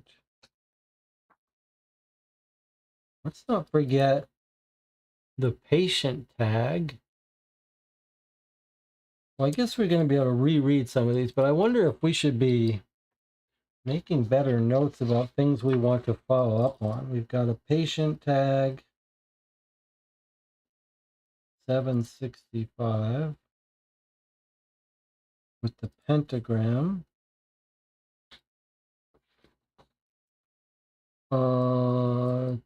21, okay, orphanage. We're not allowed to go to 21 now. We'd have to go back first to 12 if we did want to do that. And we found our woman, and apparently it was all a distraction. This is a very weird scene. John says, I think the deacon might have been the young man of the couple who ran away during the distraction. Description of him said he was young, creates the right number of footprints. He lied about chasing a woman with a child, went with the old woman and young woman. Also explains why he had to get back by the end of the service. That's a very clever observation.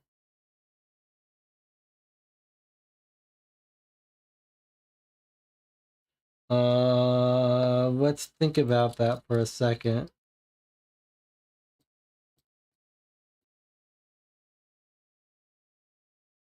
That's very clever. Let's read what he says with our new knowledge. Okay, so just before the bell rang for service, one of the gypsies... No, that's not what we want. We want the deacon's statement. Don't read the stuff that you're not supposed to read. Okay, here we go. All right. So we're talking to Deacon Milton. Now notice he's not a runner, though. You're walking too fast, gentlemen. I can't keep up.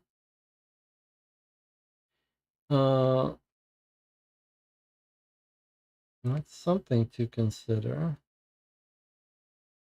But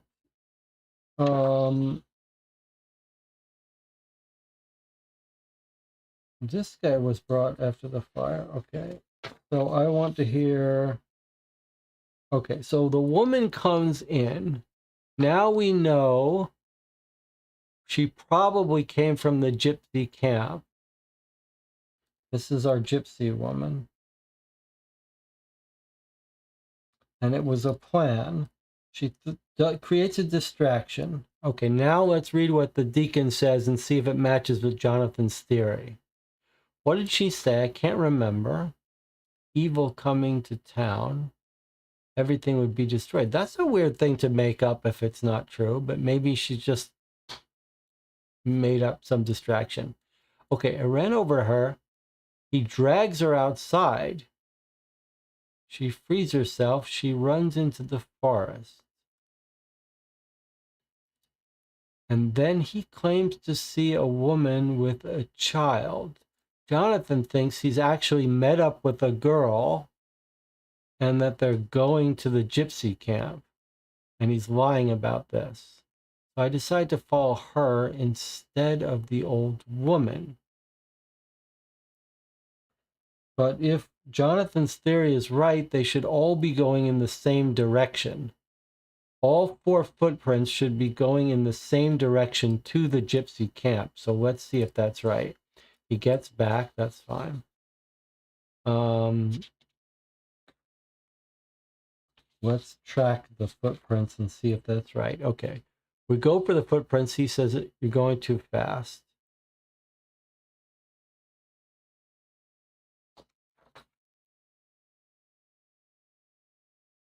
Okay. 4 people. 3 of them entered the woods and returned to the church. The last set of prints heads to the forest.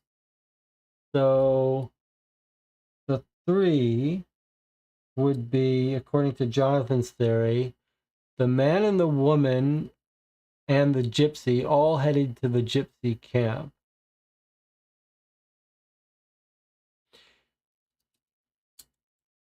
And then, Jonathan, your theory about him, his conclusion here, our conclusion, which is, or maybe this is the deacon, he says, 3 of them entered the woods and then later returned. But that's not accurate. Jonathan is thinking that the one returning is the 3 footprints are the gypsy and the man and the woman, and they all went to follow the gypsy to her camp, but only the man and the woman came back. This part about then the 3 later returned is misleading. It's because he saw the original woman's return, the original gypsy arriving here, and then the man and the woman go and return. But it looks like they've all gone and returned at the same time, but it's not quite right. The gypsy came, then the 3 left, and then the 2 came back. So it looks like 3 went and 3 came back, but Jonathan's theory is gypsy came, the 3 left, and then the 2 came back. All right, I like it, Jonathan. I think you're right. I think you're right. We've still got the one other footprint of the woman and the child, if there really is. But we still got one more person, right? Unless he completely made this up. But we think 3 and 4, we think one is the woman with the deacon, but we still have a footprints that we can't recognize, right? Is Bobo one of the footprints? I don't think so.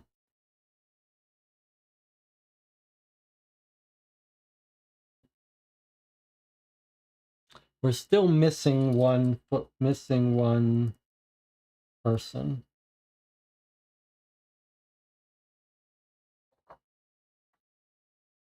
All right, correct me if I'm wrong. All right, so we could go to the orphanage, leave the forest area completely. I don't know where that will bring us, but there were places. Maybe we should have, let me turn this off so you don't see stuff you shouldn't. I wonder if there were places we should try to get back to.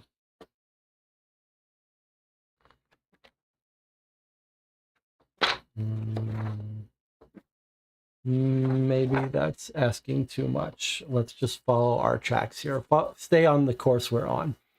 All right. So I feel like there's no point doing this since we can go to this on our own once we get some freedom. So I think we should maybe just leave the forest area. I'd kind of like to go back to, I wonder if we shouldn't try to go back to where we were at 11, because there were other things to do. But actually I can see from 11, from the Hunter's Lodge, that we already went to the old ruins, the graveyard, and the gypsy camp. So I don't think we can actually...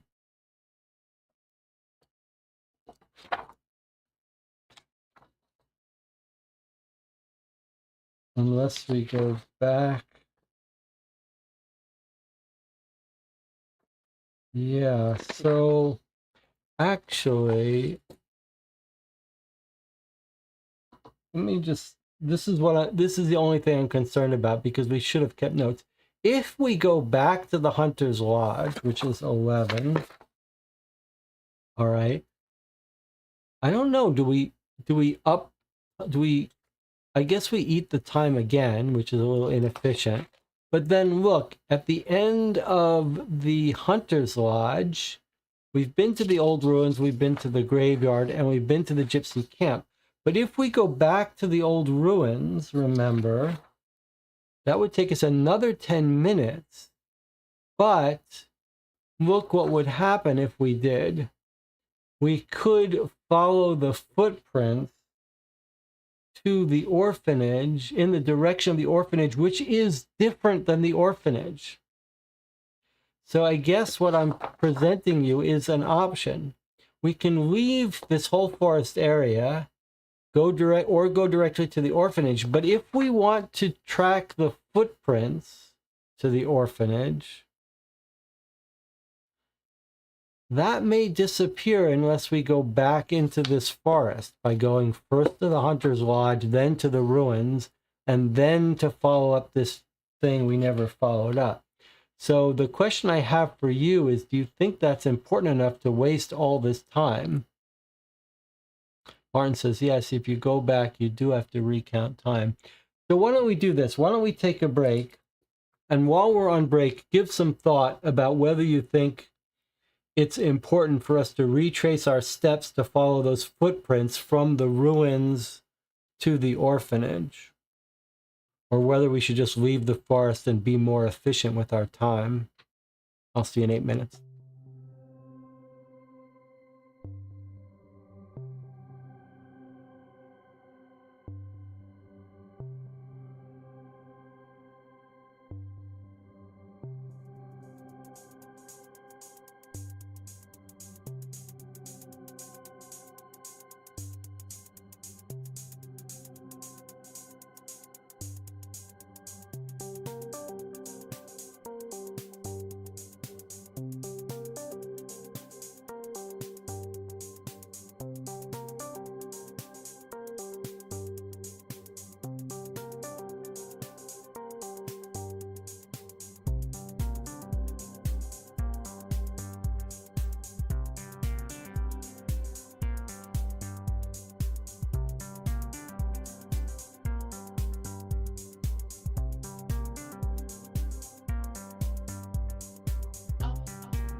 We're back. We've lost most of our viewers here. YouTube says 11 concurrent viewers and 13 likes. Marco says, I don't know if it's worth going back, but overall I like the way Jonathan have put the things together. Yes, I think it is worth going back because we've tracked down location 13 is where we should be. Okay, yeah.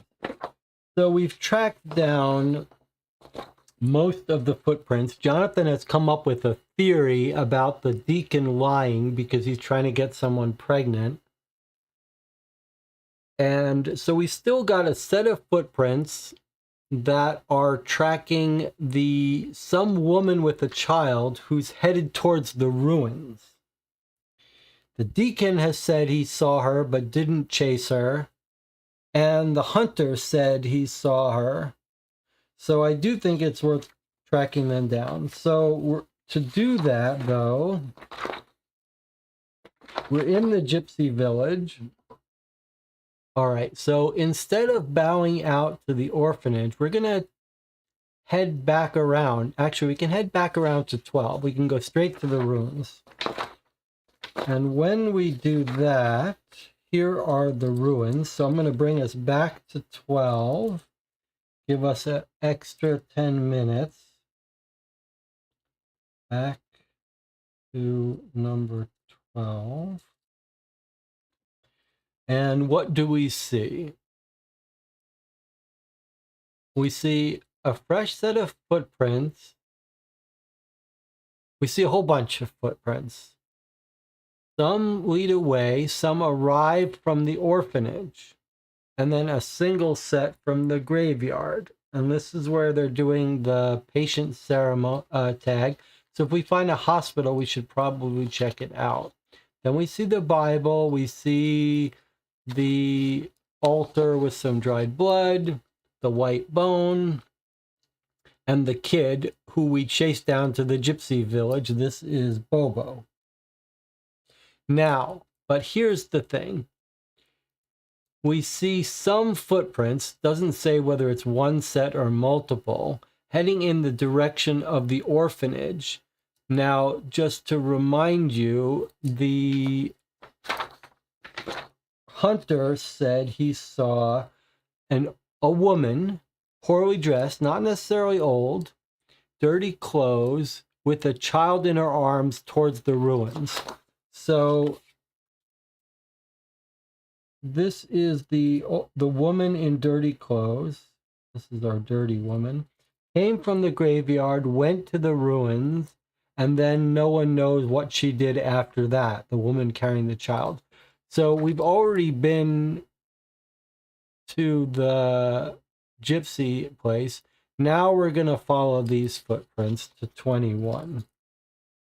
Towards the orphanage, but not exactly orphanage yet, which could be interesting. So maybe we're going to get some extra information. Let's see. Here we... Okay, so this looks a little buggy entry here. But, all right. So it feels like maybe this is a tiny bit of a bug, like it doesn't expect us to go here, but we've ended up in the garden of the orphanage. The nurse has joined the children once again. Let me write this down. This is +10. Feels like the game didn't really mean for us to get here, but okay, yet, because it's talking about things we don't know. But all right, the nurse has joined, maybe not. A nurse has joined the children once again, and we wander around the garden of the orphanage on our own. We find it odd there are no flowers or vegetables in the garden. It purely consists of a large lawn of green grass. Watson walks over to the forest edge to examine it. Looks like someone made a path here recently. There are footprints all over. The nurse returns to Watson, curious as to his business. That's the path to the old ruins, sir. Something strange goes on there at night. I don't like the place. Watson turns around and looks back at the beautiful building that is the orphanage. As if he has noticed something, he walks quickly to the house.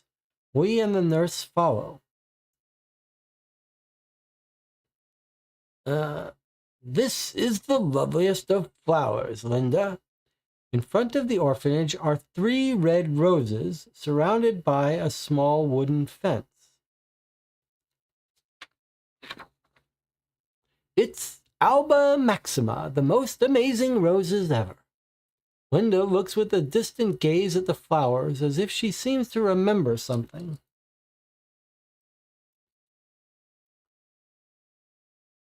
How come you don't have any of these flowers in your garden?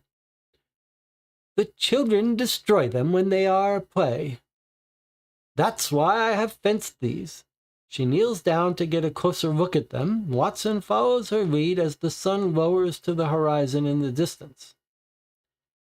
They look rather new. Where did you get these?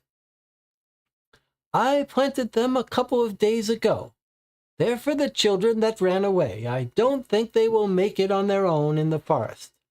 I woke the night before the service and they were gone. 3 of them. James saw it all. He's inside.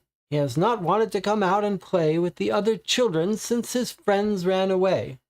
Never have my children run away before. They all love the orphanage, but I guess they like to get away for some time when they get older, although these kids were just 10. Okay, so we're told the age of the 3 kids that went away. And she's bought these flowers. There's 3 of them. It's a little 3. Oh, she said she planted to remember the kids. I see. I'm sorry to bring that up. You must be devastated by their disappearance. Watson is interrupted by a small object hitting him on the side of his head. He picks up a small ball and hands it to the little girl with long curly blonde hair that approaches him. She speaks as he hands her the ball. Thank you, sir. I'm glad it didn't run into the woods. I don't like going in there. There's this dangerous boy dressed in strange clothes. Saw him in the bushes yesterday. I wouldn't go in there if I were you. She might be talking about Bobo, the gypsy boy. The girl returns to her friends, and Watson stares at the children playing cheerfully in the all-too-perfect garden. Okay, so we can follow the path to the old ruins. We've already been there, but then we've got 3 new entries. The orphanage, which is a different entry than our normal orphanage. We can go inside and talk to the nurse, or we can just leave the orphanage. I mean, we've got that patient tag, so I'm curious to talk to the nurse. I wish we had a different piece of paper for blocking stuff.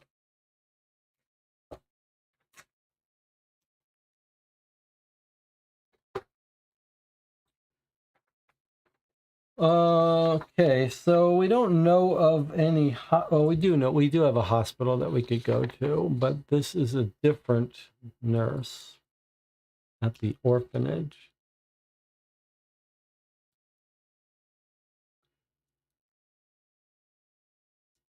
I feel like we've gotten the game a little confused by going to the garden instead of going to the orphanage first. I think we should head into the orphanage proper. Let's see if we can remedy this part. So I'm going to go into the orphanage, get a look around before I start talking to the nurse. We're going to the orphanage. So let's remember that we need to come back. In fact, let's make our little to-do list so we don't miss this. 23 to do. 21 to 23. Talk to nurse. Okay, let's go into the orphanage. The inside of the orphanage consists of a narrow hallway leading to 2 large dormitories. In one of them, we find a boy sitting on his bed weeping beside a large window. The light from the setting sun places him in a spotlight and illuminates the dust-filled air. It looks as if he's in the middle of the last act of a tragic play. We walk to him, and Watson lays a hand on his shoulder. What's the problem, my young fellow? It's my friends. They ran away, and I just miss them. That's all. I miss Adam, Leonard, and Keith. So there's the names of the 3 boys who've disappeared from the orphanage. I understand. I lost my best friend too once. You did? The look on Watson's face is very sincere. Yes, he fell from a cliff and he never returned again. Watson's face appears very old and worn compared to the young boys beside him. But I just want to see my friends again. I feel so alone. Can you keep a secret, sir? I can't bear it anymore. Oh, of course, I know exactly how you feel. The boy takes a deep breath slowly, as if he's afraid that all the dust entering his mouth in the process will harm him. They didn't run away. I'm so sorry. I know lying is a sin. But I'm just so afraid. They didn't run away. What happened to them then? The look on Watson's face changes to an expression much more youthful and energetic. There was this dark man who took them, all 3, in the middle of the night. He wore a mask, so I wouldn't recognize him, but I'm sure I've seen him before at some point. He told me he would come for me too, if I told that the boys didn't run away themselves. He took them away in a big woolen bag on a small wagon. disappearing into the forest. Father Caxton was here yesterday. It helped a lot to talk with him. But I'm still so afraid. Please help me. We'll make sure nothing happens to you. Mark my words. As Watson finishes his sentence, we turn around and look through the doorway of the dormitory and are able to see down through the long corridor to the open front door. Framed there stands Nurse Embry, the setting sun glowing red behind her. Boy, I sure like the imagery in this case. The imagery of the sun silhouetting this kid who's sitting on his bed. This stuff, it's really particularly well done. Okay, so here we have our guy in black with the wagon and the sack, bringing the kids, killing them, bringing them into the church, meeting up with someone else and bringing them into the church. So he recognizes them. He says he wore a mask. I couldn't recognize him, but I'm sure I've seen him before. Could it even be Father Caxton? We don't know. Presumably, he doesn't. He knows he's seen him, but he doesn't know where. So, but that's a big clue. But he could even be Father Caxton, and the kid is just not making the connection. But now we've got a real connection between the three missing boys being used for some sacrifice in the church, it sounds like.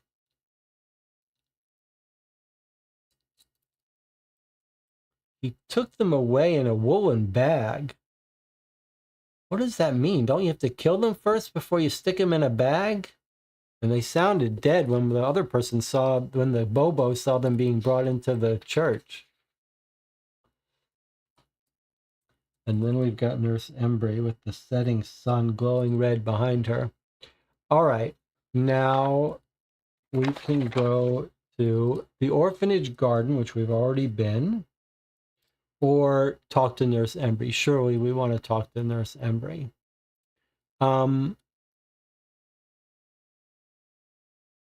I've recommended a series in the past called Red Riding.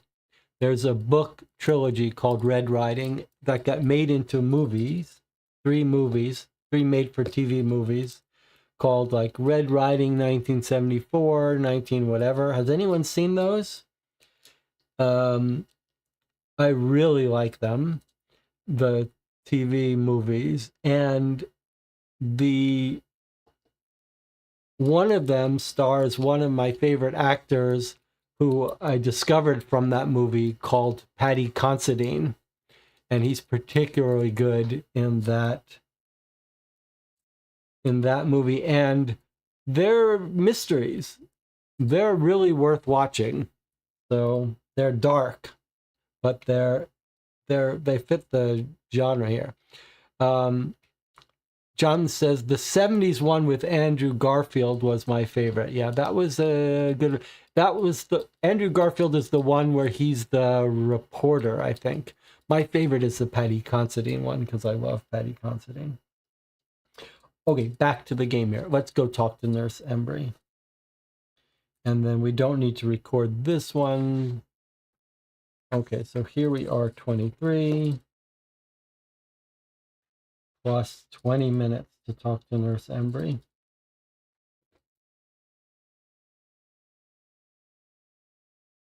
All right, let's see what Nurse Embry has to say. The nurse steps inside the small hallway inside the orphanage and walks up to us. Can we have a word with you about the service yesterday? Watson talks in a rather deep voice. He's trying to impress her, maybe. Yes, of course. I'll try. I have not been feeling too well. I've been ill since yesterday. I think there is some strange epidemic loose in town. I'd like to help as much as I can, however. Moses was like my own child. I like your own child. A startled look spreads across Watson's face. Yes, you haven't heard then. Well, Moses lived here at the orphanage a couple months before the fire. We didn't call him Moses at that time. He got that name later. I found him one night on the doorstep of the orphanage. He was no more than a couple of months old. We receive many children because their parents aren't able to take care of them. There was a small child on the doorstep this morning as well. You see, it's quite common. Let's pause for a second here. Is Moses Dr. Sarvi's son? Let's see if we can't line up the times, the ages. And then she says, there's a small child on the doorstep on the morning as well. This morning?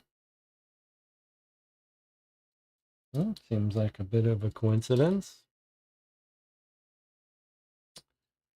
You mentioned a fire. Oh, the orphanage burned down a couple months after Moses arrived. Lightning struck down in the roof. Everything was completely destroyed. You can still smell some of the ash in the air today. And all the children died, well, except for Moses. I managed to grab him and ran through the storm to the church for help. I left Moses there to grow up. Father Caxton was so kind to take him as a ringer. That's why we call him Moses. He was delivered to the church just like Moses, and was delivered to the Pharaoh, only to free his people from his slavery later when he got to know his true destiny. Little biblical story here. The nurse is very engaged in telling her story. The question from Watson must have come as a surprise. What happened to all the dead children? Were they buried in the graveyard? No, unfortunately not. Most of them burned completely. But the bones of 3 young children remained. They were brought to the church, and the archbishop came by, and when he heard of the accident, not that it helped a thing, he made the bones holy. That only means the children now never will get a proper burial. They're located in the church crypt. I think it's a disgrace. Children belong to the orphanage, and their bones should be buried properly, not lying in a crypt. Now, with the bishop's visit, the bones are again for public display. It's tasteless. It was never meant to happen like this. Talk to Father Caxton today. Can you please tell us about the service with the bishop yesterday, ma'am? That would be most helpful. Linda. My name is Linda. I'm sorry, Linda. Would you be so kind? Linda straightens her back and begins to tell us about yesterday. Well, we were all there in the church. The ringer rang the bell to indicate that the service should begin. Deacon Milton stepped in front of us and read the opening prayer. Then he walked out to the entrance hall of the church. He always sits on a chair there until the closing prayer is to be read. Everything went as planned. Father Caxton went to the altar, but then something odd happened. And what was that, ma'am? Oh, sorry, Linda.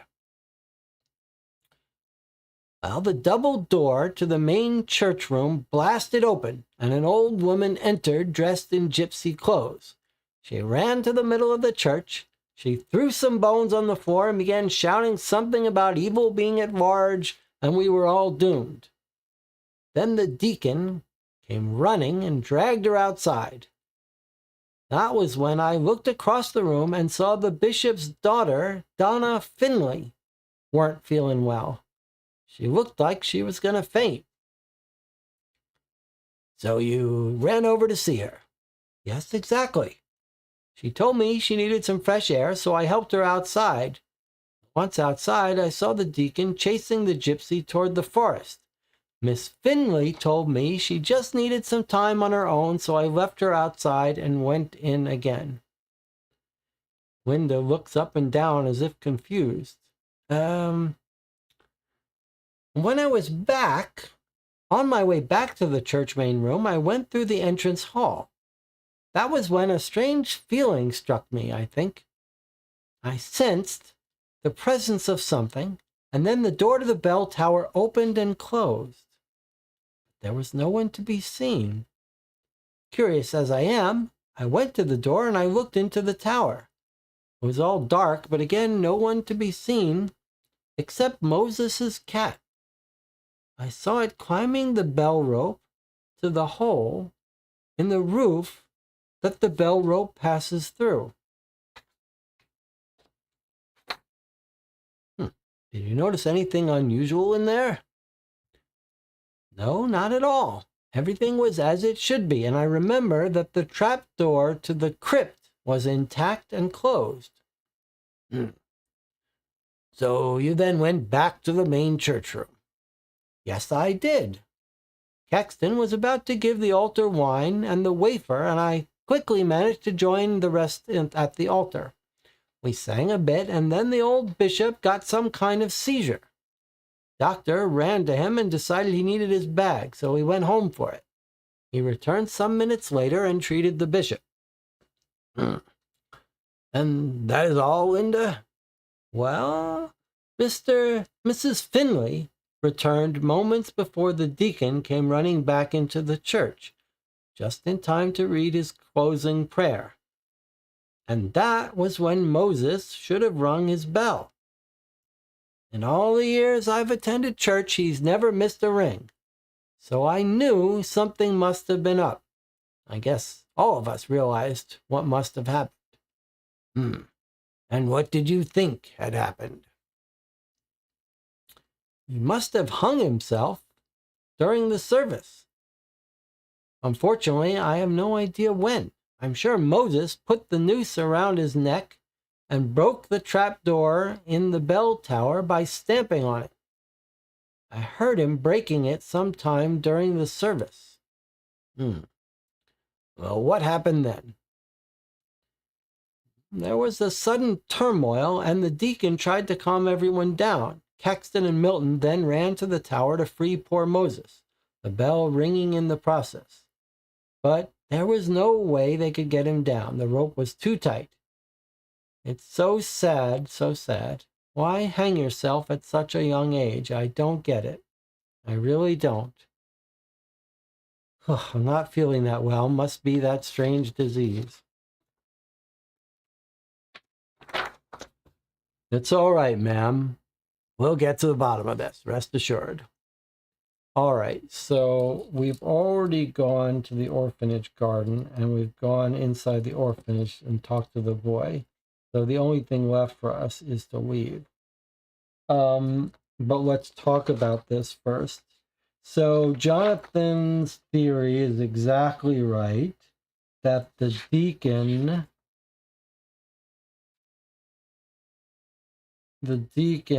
and Miss Finley are the man and the woman who ran to the gypsy to help them get pregnant.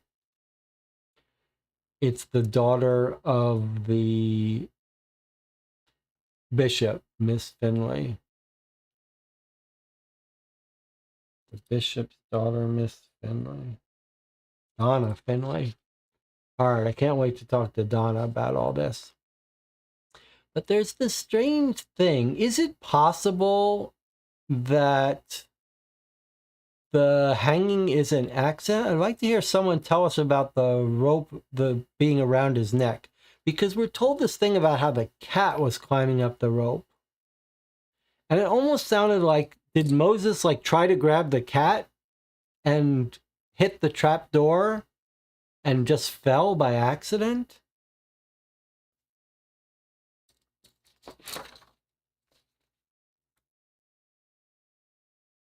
Bishop got a seizure. I guess I'm curious about that as well. He goes home for the bag. He treats him. But she hears it. I heard him breaking it sometime during the service. So she hears it breaking during the service. And then she sees that the crypt door to the church, which we're very curious about, we should check it out. That's where they've got the bones. But where was the thing about the cat?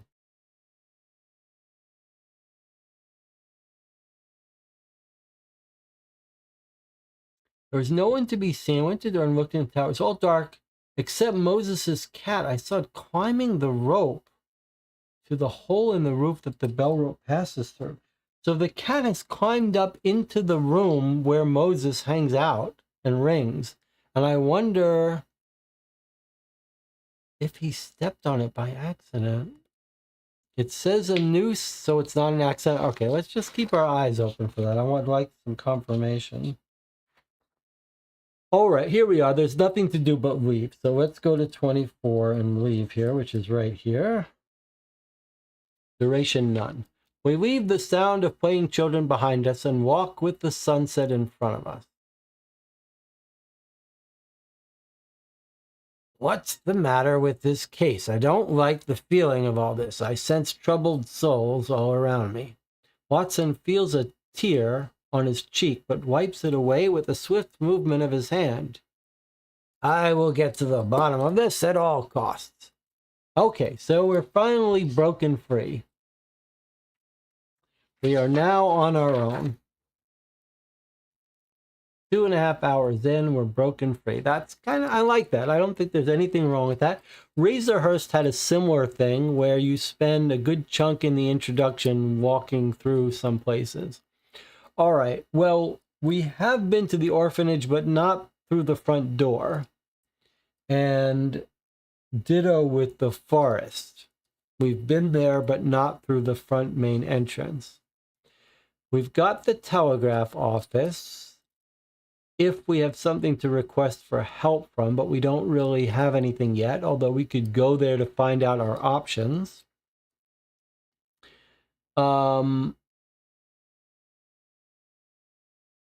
Poorhouse Hospital, Vicarage. We could go talk to Donna Finley at the Grey Goose, the Golden Goose Inn where she's staying. We could talk to the doctor. These places we don't know about, except maybe they're places where some of the attendees at the service are. Library, we might be able to read about the fire. I guess we don't have an entry for graveyard.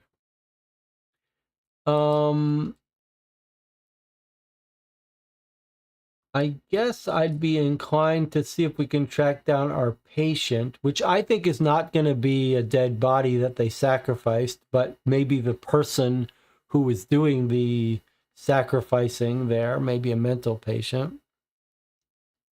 I'm inclined to want to talk to the pretty daughter of the bishop, but let's see what the chat wants to do. He says, I'm liking this game and the writing so far. Yeah, the writing is quite good. Well,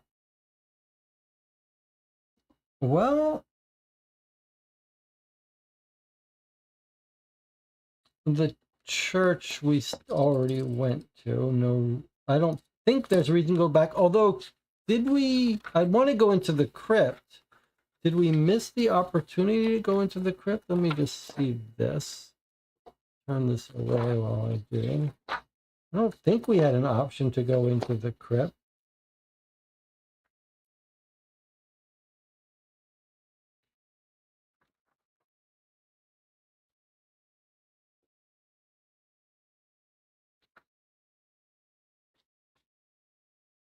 I might be wrong. Okay, so I guess I was wrong. John says we didn't go into the church itself. So we started trying to go to the scene of the crime. We got all distracted by the rain and the deacon. So I think that should be where we should go. So we do go, so the church, if we go, so let me not cross it off. Because we did start there, but there were things that were unexplored, which is the thing we have to keep track of here. So let's go back to the church. Back to the church, which is 5 minutes. All right, so that's our church scene. But here's what we did. When we got here, we went to the deacon, and then we eventually went to the graveyard following footprints, but we never actually went into the church. Nor did we follow this leave action. All right, so let's go to the church now, where we initially thought we were going. Here we go. Duration none.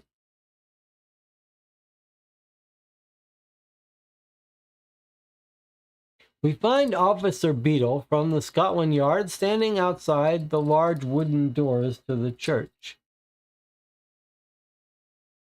Hello, Watson. Nasty case this is. So young, this fellow Moses. Shall we have a look in the church? I guess that's why you're here. So, we can either talk to the deacon, which we already did, go to the graveyard, which we already did, or enter the church, which is what we're going to do.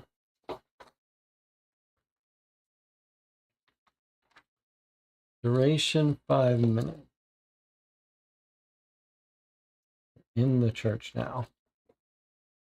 The entrance hall of the church is very small, but is a very small bare room with 3 doors. One leads outside, one to the church's main room, and the last to the bell tower. Oh, good. It would be nice if we can go up to the bell tower. In the corner of the room is a small chair. Deacon normally uses this chair during services. Beadle takes a seat in the chair. Watson addresses him. And this is the only door to the bell tower. Indeed it is, sir. However, you might also enter the bell tower through the crypt. There's access to the crypt through the trap door in the main room. We do not find much of interest in the entrance room and decide to move on. Okay, here we go. We've already talked to the deacon. We've already looked around the graveyard, but now we've got some interesting things. Now we can go up to the bell tower or go into the main room that maybe we can find the crypt. So this is exciting. So I am going to make a note. So we did talk to Nurse Embry on our to-do list, but I want to make sure we don't forget, even though I don't think we'll see. Okay, so in place 6, we have church options. I'm going to leave this here till we do these two. 7 and 8. All right, where do you want to go? Bell tower. I think we should go to the bell tower before anyone cleans up any evidence. Let's see where this kid committed suicide or possibly an accident. The audience doesn't think, the viewers don't think it's an accident, but I'm wondering. Okay, here we go to the bell tower, which is plus 15 minutes. Bell tower. The small bell tower is dark as a winter's night. It's only due to the Beadle's small lamp that we're able to distinguish its features. Are there no lights in here? How could anyone live in this place? Watson looks at a small bed in the corner. On the table beside it lies a Bible and a number of empty old glass bottles. Moses must have lived in this tower until his death. Look, there's a small bowl of milk in the corner. That's the cat's milk. Watson begins to walk towards the bed, but is startled by Officer Beadle's sudden shout. Watch out, Watson! Beadle reaches out just in time to save Watson from the fall. He almost stepped onto a broken wooden trapdoor in the middle of the floor. Watson looks down at the broken wood that forms a hole the size of a man. Looks like there's some sort of underground passage deep down. Around 4 meters, I would say. What's down there? It's the crypt, sir. I see. Could you help me down there, Beadle? Of course, just a moment and I'll put down the lamp. However, before Beadle manages this, Watson feels something touching his hair. He quickly realizes it's the bell rope. Hanging right above the broken trapdoor, a noose is formed at the end. He looks at Beadle for an explanation. So tragic. The poor boy must have made a noose and put it around his neck. Then he stamped on the trapdoor he was standing on to break it, and, well, you can guess the rest. Watson follows the rope upwards. It passes through a large opening in the upper level floor and ends in the big bell hanging right above him. A little childish amusement suddenly shows in his eyes. May I try this, Beetle? I guess a quick try won't hurt anyone, sir. Soon the sound of the big bell echoes throughout the clock tower, the cold tower. Through the cold tower. I was afraid my strength wasn't up for the task. However, it works like a dream. Didn't even put much weight behind it. A small beam of light escapes from the church's main room and enters through a small hole in the wall on the upper level, hitting the bell while it slowly stops ringing. Is there a way I can get up there to examine the bell, Beetle? I'm sorry, sir. There's no staircase to the upper level. Never mind. Just a childhood dream of mine. Watson is interrupted when the door to the bell tower begins to squeak. He and Beetle turn quickly. Unfortunately, the movement blows out the lamp in Beetle's hand. Who is this? Watson shouts into the darkness. No one replies. The door opens slowly and then closes again, but no one is to be seen. A chill runs down our spines as we sense the presence of someone or something searching through Moses's belongings. Quickly, the lamp! Watson reaches for a box of matches in his pocket and tries to ignite one, only to drop it to the ground. A growling sound comes from the direction of Moses's bed. Finally, Watson manages to strike a match and turn on the lamp. Hurry up! Point it to the bed, Beetle. In the light from the lamp, we are able to see a small black and white creature bending over the bowl of milk in the corner. It's Moses's cat. With a sigh of relief, we decide to carry on our investigation. It's the cat again. All right. So we can talk to the beacon. We've already done that. We've gone to the graveyard. We've already done that. Church entrance hall. We have done that. That's the church. We can go down through the trap door to the crypt, or we can go into the main room.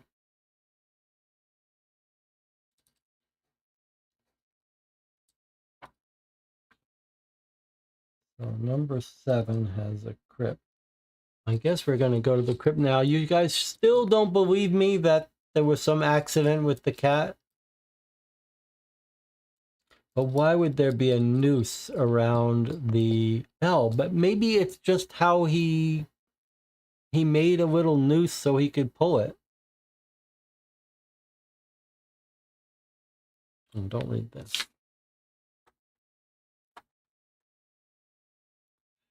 DJ Moneycut says, how could he have hung by the bell rope without anyone hearing the bell? Maybe, I don't know. It's a good question. Maybe the bell did ring, but they were so distracted by the body that they didn't even mention it. All right. I think we should go to the crypt. Let's go to the crypt.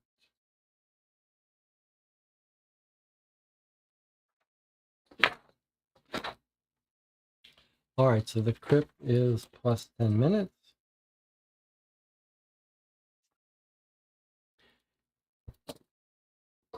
Jesse, it sounded to me like the cat climbed up to where the bell is, and it says there's no stairs up there. I don't think Moses was up there, although maybe a hint he could get the cat to hide something up there for him.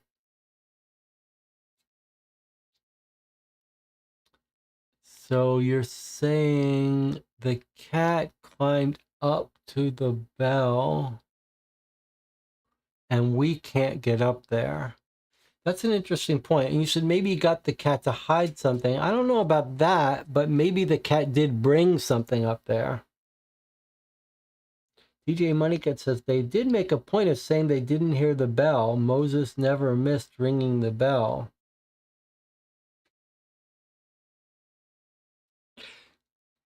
Could we tie this back to my theory The cat climbs up the rope to the room that there are no stairs to. Is it possible Moses made like a loop so that he could get up there? Like maybe he was trying to climb up to get the cat. Maybe he's tied a knot like a noose in order to get up to get the cat.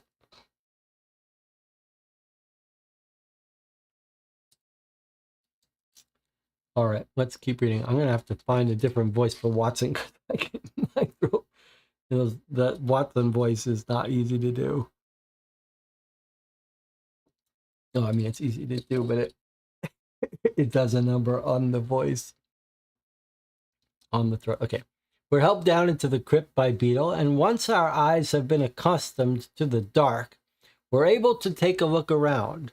The crypt looks like it's recently been cleaned, except for some moss still on the walls. Looks like there's another trapdoor over here. Watson points. This is Watson. Looks like there's another trapdoor over there. Watson points to what looks like a trapdoor at the other end of the tunnel-like crypt. So, one of these trapdoors leads to the main church room and the other to the bell tower. The one to the main room is intact, but the one to the bell tower is broken. Pieces of wood lie right here below the broken trapdoor, on top of a grain sack. With a look of curiosity on his face, Watson comments on the smell of ashes in the air. He then moves towards a glass showcase in the middle of the crypt containing some small human bones. These must be the famous holy bones. Maybe they'll heal my constant attraction to crime, says Watson with a smile. I don't think we'll find anything of interest down here. Let's go back. How do we get out of this crypt? We hear Office Beetle from above. There's no way out on your own, sir, but I'll gladly help you up. Okay, so you need help from someone to get out of the crypt. And there's two ways in. One's from the bell tower, one's from the main room. The bell tower one is broken. Has been broken into. All right, so we did these. But we haven't been, and we've been to the main entrance. All right, so why don't we go back up to the main church room? 8.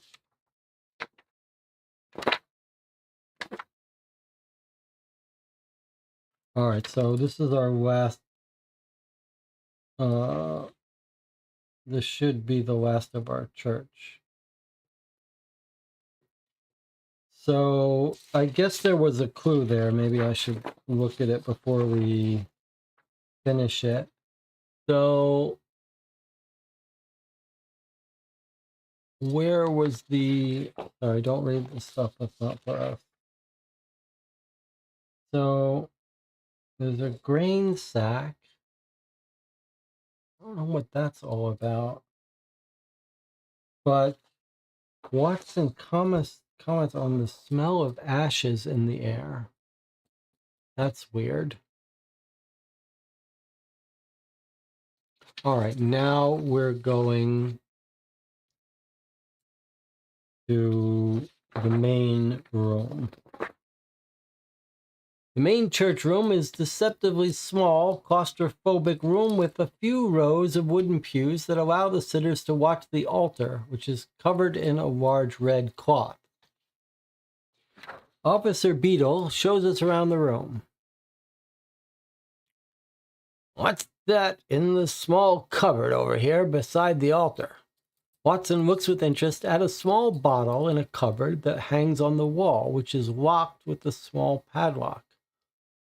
Oh, this contains the bottle of altar wine used for service, sir. It's locked in here to keep the ringer from drinking the special wine. He has been caught doing this several times. Only Father Caxton and the deacon have keys to the cupboard. The wine used at yesterday's service was a very special. Very special, ordered because the bishop came by. It was the finest wine with the most delicate taste. The usual bottles of altar wine are stored away in the back of the church. I wonder why they removed the label from the bottle. All the wine is poured into the same type of glass bottles, sir. Can't tell the difference between them, really. That's weird. Looking absorbed in his own thoughts, Watson suddenly begins to move across the altar podium, following a small track of ashes. He's discovered on the floor. At the end of the trail, he finds himself standing in front of the baptismal font. Strange, there's no water in the font. I haven't noticed that, sir. That's indeed very odd. Watson's eyes are now fixed on the floor once again. Look, Beetle. The ash trail heads from the font directly to the trapdoor over there behind the altar. Oh, that's the trapdoor to the crypt. I can help you down there if you want to examine it more closely. I've already been to the crypt. The dark clouds outside break aside, allowing the sun to shine through the large stained glass windows that cover the east side of the church, coloring Watson's face in a representation of Jesus' walk up Golgotha. So we've done all these. Sounds like we're done with the church.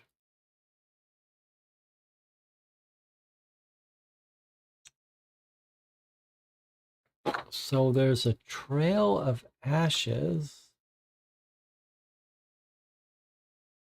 At the end of the trail, it's the baptismal font. I'm not sure exactly what that is. Special wine, they remove the labels. Small bottle of wine in a cupboard that's locked. And we're told that Moses has been caught drinking the wine several times.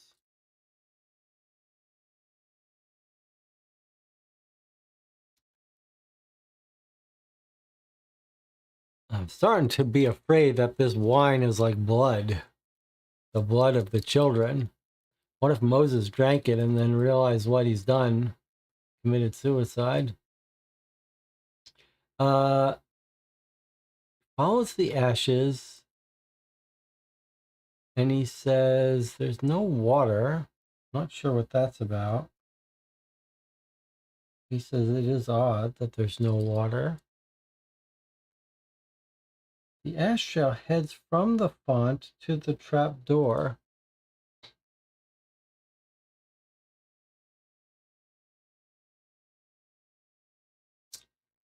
No blood in the font, though. Still, this feels weird to me. Are the ashes in the air the cause of the mystery illness going around? That's an interesting thought. Jonathan says, I think they might have burned the 3 boys to get replacement bones for the holy bones of the 3 orphans who died in the fire years ago.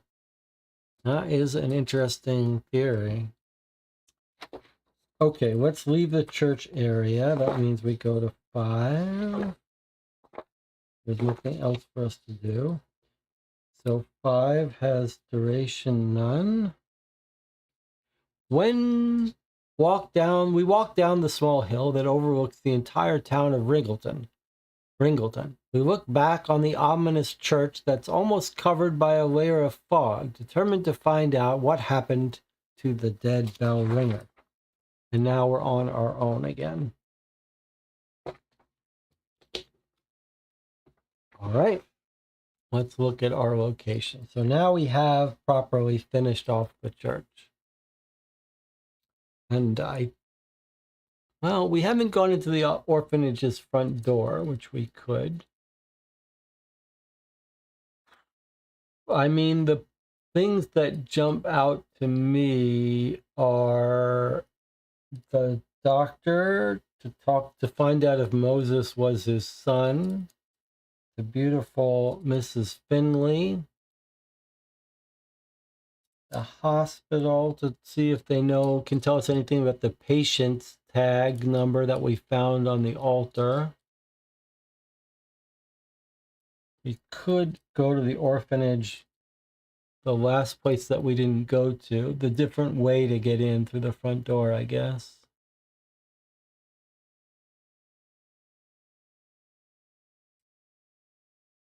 We could try to track down that orphan that stole our wallet.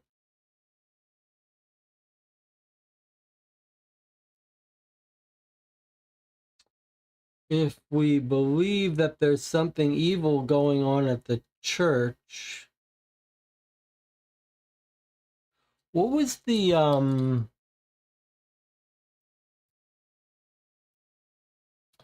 bishop's name? Oh, is it? There's the vicarage. I need a little reminder of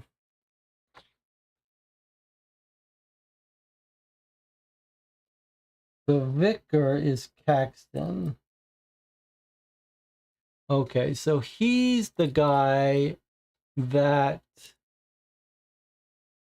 if you were to think a guy in black who is bringing the wheelbarrow, like I'm suspicious of the vicar and maybe even the doctor. Remember, he's got a partner. We've got a baker, a farmer, a miller, and Miss Embry. Okay, so baker, farmer, and miller, that's our people who were out at the service. So that's why we've got the mill, the bakery, and the farmer at the service. So these are the three more people that were at the service, and the doctor was also at the service. I'm very suspicious of the vicar, Coxton.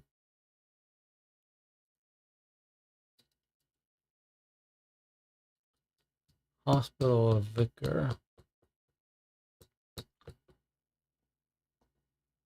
Let's see. Maybe the deacon gave the fine bottle to the old woman and replaced it with the cheaper one. Huh, that's an interesting idea. Because the gypsy woman said to bring a bottle of wine. John says the baptismal fount is where water would be held for the baptismal ceremony. Could be rather shallow or deep depending on the church. I wonder if they used it as a burn pit. So you mean this is where you dip the person symbolically in water to baptize them? But why wouldn't it have water in it is the question. Okay. Let's go visit the vicar. But now we can't visit the bishop, but I guess we can visit the bishop and his daughter who are here. The bishop may also be in the hospital for his seizure.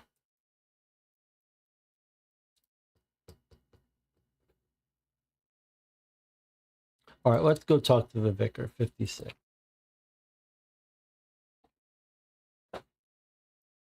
Okay, I'm going to start a new time sheet here.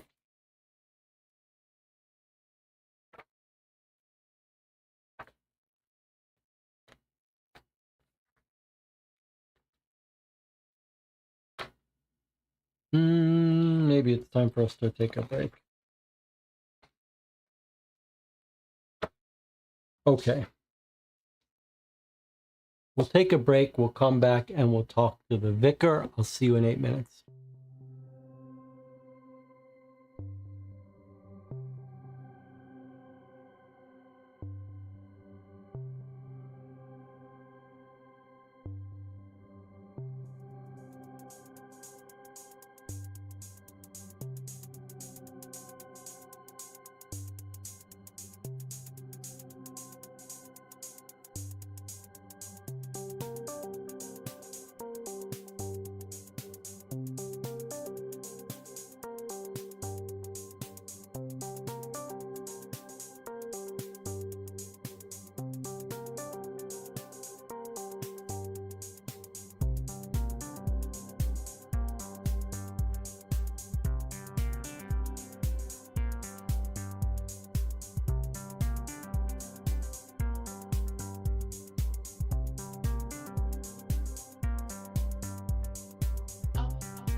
We're back. There's some discussion in the chat during break about theory.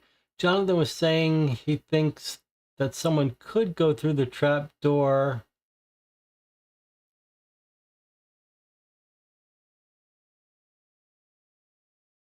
So this is a very interesting theory. So let's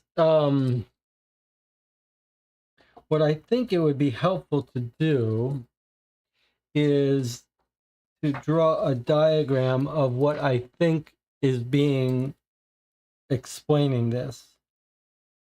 We've got the church, and there's 2 rooms. We'll call this the bell tower, right? Okay, so there's an upstairs. This is where Moses sleeps and rings the bell. And there's the noose, or the rope. And here's the bell and the string. And then the idea is there's a trap door here and a trap door here. This is the main room and the altar. So the theory is that everyone is in here during the service, right? Something like this. This trap door is broken, and the body is hanging from the rafters here. So I guess, and then the only stairs up to the bell tower maybe are visible somehow. So I guess the theory that's being talked about is that when they don't hear the bell ring, they all come and look and they see the body.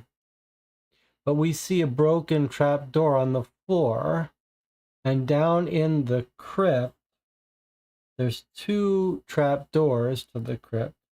And at the bottom of this one, we see a nice sack of grain that could soften someone's fall. So the theory Jonathan is proposing now is that they've murdered this kid.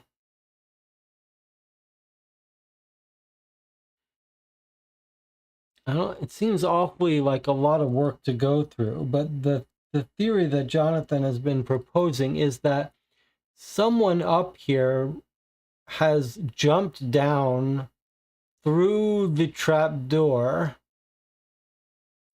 landed on the sack of grain, and walked off, given the making it seem like when they find the body, oh yes, remember we heard the floor break shortly a while ago? They were thinking he stepped on the door, the trap door here, and broke through. But maybe the idea is that a murderer was up here with him, killed him, and then jumped down through here and escaped. The idea being that the murderer couldn't have come down the stairs because then you'd see them. So that this is how they escaped without being seen, and then later they'd be helped up and out. Just seems a lot. The only reason you do that is if you had to kill him right during the ceremony, and then you'd have planned this whole thing out. It seems off. Why not just kill him in his bed? I guess you want to make it look like a suicide. It's just awfully convoluted. You'd have to be completely premeditated. And then you'd have to why not, if he sleeps there, why not have him do it overnight? Why do you have to do it while everyone's around? That's awfully weird. The convoluted way to kill someone. Okay, so, but we said we were going to the vicar. That's what we're doing now. And but Jonathan has little bit of a deeper theory. He says, what if Moses woke up the night before, saw them doing these horrible things to the kids, so then they had to kill him, and then they had to cover up the theory. John says, I think you're adding an extra 4 to the bell tower. I think they think he was standing on the crypt back door and it broke, creating a pit. I see.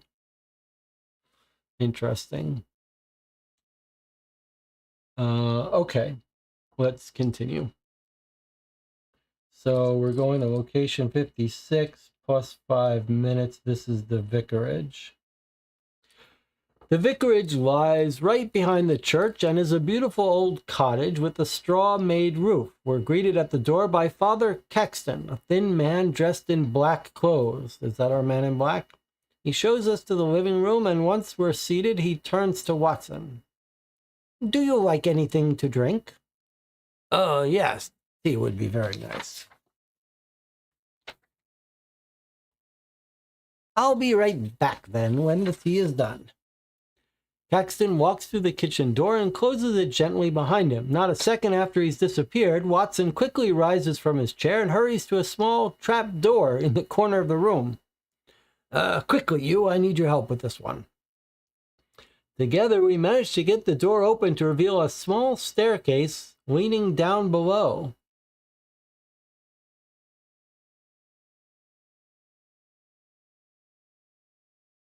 Well, this is an interesting choice. I mean, Watson is on top of his game in this case. Surely we're not... We can leave his house. We could stay upstairs or we could go down below. Martin says, should we vote? That sounds like a little bit of a hint that something bad could happen here. But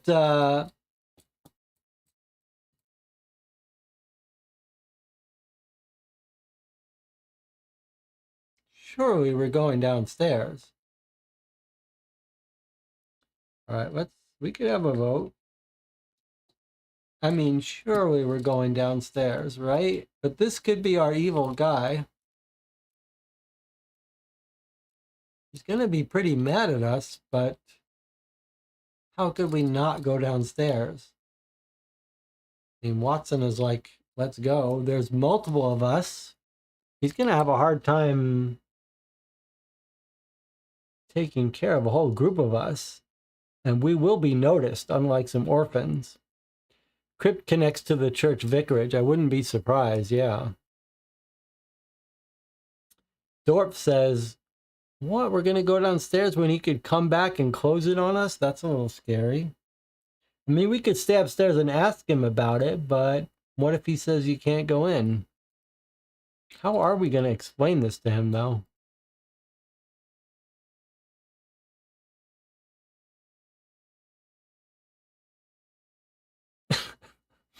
Thorpe says, if you die in iDetective, you die in real life. DJ Monica says, Watson usually has a gun. I mean, Watson really wants to go in here. All right, well, we've got time. Let's go down. Here we go. We're going down. 57. We'll just take a peek. All right. We've decided to go down. Let's hope we didn't make a wrong mistake. Small room below the vicarage is very dimly lit. It looks like some kind of storage room. Around the room are shelves hanging on the wall. On one of them are a collection of glass bottles containing different substances. Most of them have a skull drawn on a label attached. In the corner of the room is a small wagon. There's something on the wagon, something that might be...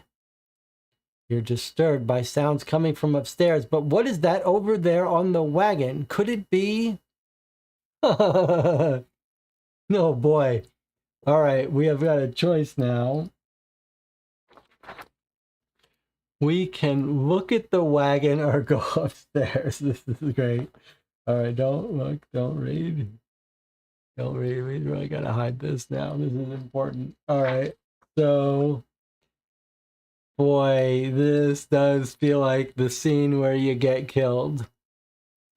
So, he's coming back. He's coming back. We really can't be down here. But what if we open the wagon and we find that it's just a misunderstanding? Everyone is screaming, go upstairs. Upstairs, upstairs. Everyone says go upstairs. We already know about the wagon. Let's go. Harry says, look in the wagon. Oh boy. All right, now we got to have a real vote. All right, this is the real vote. All right, vote upstairs or vote wagon. Martin, don't say anything.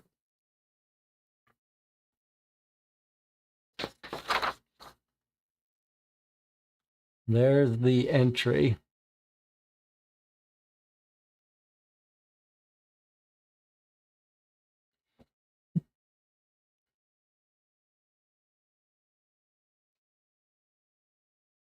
DJ Moneycut says upstairs. Marco says upstairs. Jonathan says look at the wagon. Perry says look at the wagon. Can someone write Jesse votes upstairs? I know when my barbarian death is coming. I'm ready to leave. Go run upstairs.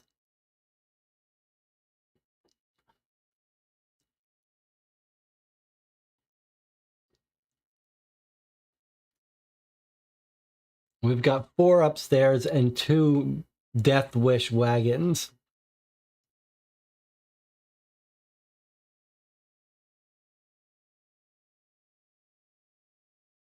D says, this is the moment in the horror movies where you die because you lingered. I completely agree. I completely agree. This is where if we stay downstairs, we're going to find out all the details about the death kids and we'll be dead too. All right, 5 votes upstairs, 2 to look at the wagon. That's it. I'm closing the vote. We are running upstairs. Let's read it again now.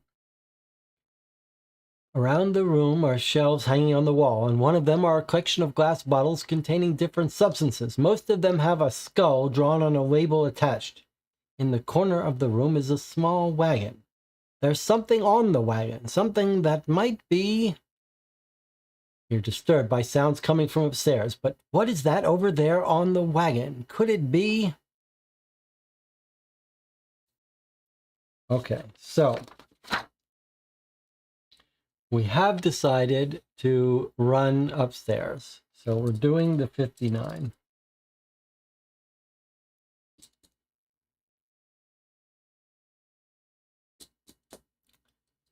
If we looked at the wagon, we could clear him. Maybe it had nothing to do with the kids, and we would know we're on the wrong track. But if we're wrong, if he is the guy, then we die. So we're not doing it. We're going to 59. All right, so don't look.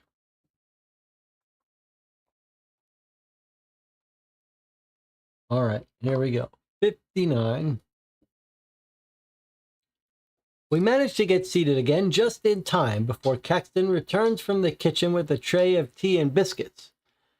Sorry to keep you waiting. Couldn't find the spoons. No problem at all, Father. Watson wipes a drop of sweat away from his forehead before continuing. Do we need to... Yes, note the time. And let us make a note to check 57 when we finish the game. All right. Watson wipes a drop of sweat before his forehead. We're very sorry for the death of Moses. I know it's hard for you, but we would like to hear anything you can tell us.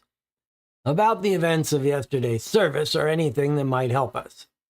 Caxton looks down at his tea and begins to stir it slowly with his newly found spoon. After a while, he looks up to talk. Hey, let's not drink that tea. Yeah, Perry was thinking the same thing. Let's not drink that tea. Moses was the son I'll never have myself. Nurse Embry brought him from the orphanage just after the fire. He was very young, but I raised him at the church, trained him as a bell ringer, and he has never failed a single ring since. Never. The beginning of yesterday's service was no exception. He rang as always.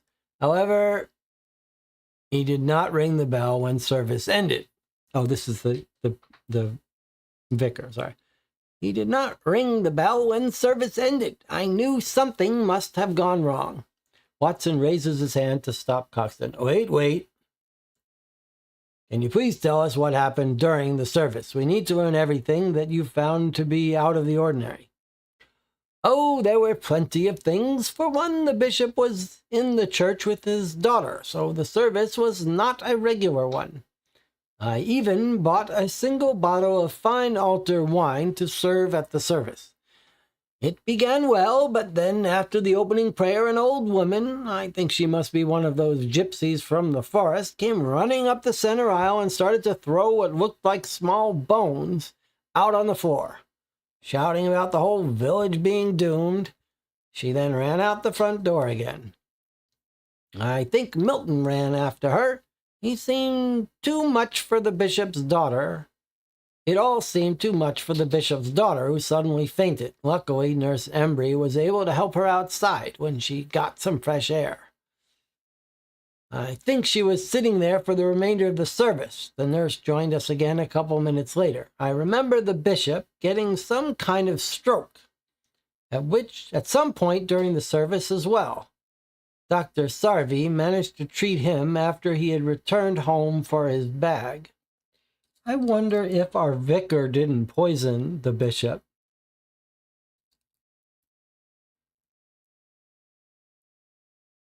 He wants his job, right? He's got all this poison. I still think that wagon...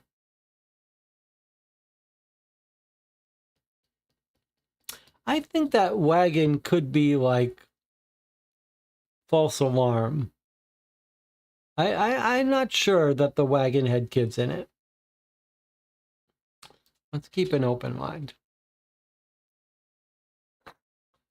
The wooden floorboards squeaked due to the howling wind outside.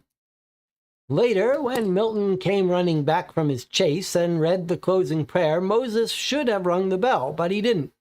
I quickly realized what must have happened, so I ran to the tower with Milton. When we opened the door, we saw Moses dangling from the bell rope, his dead blue eyes staring into ours. We tried to free him, but we were too late. Suddenly, Caxton looks very small as he shrinks in his chair, looking thinner now than upon our arrival.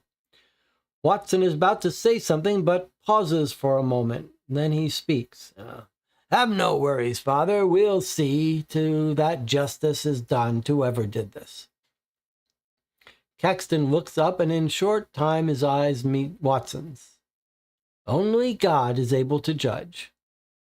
He then falls back in his chair, his head bending backwards, shouting to the roof.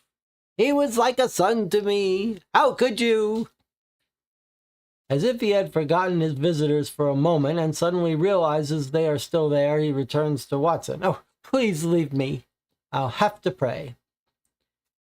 Okay, remove the vicarage from your list of unlocked locations. You can no longer visit this location. Okay, that's fine. So we can't go back there into the cellar. That's done.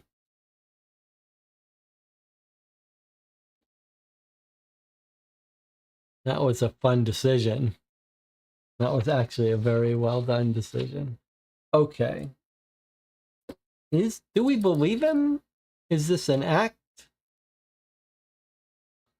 Only God is able to judge. All right, back out. We visited the vicar. I think it's time to talk to the daughter. I think it's time to the doctor. Then we'll circle back to the hospital, maybe. I want to go to the Golden Goose Inn 61.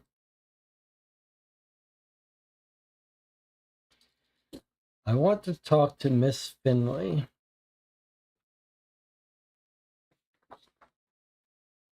Okay, here we are. 61 is plus 15 minutes.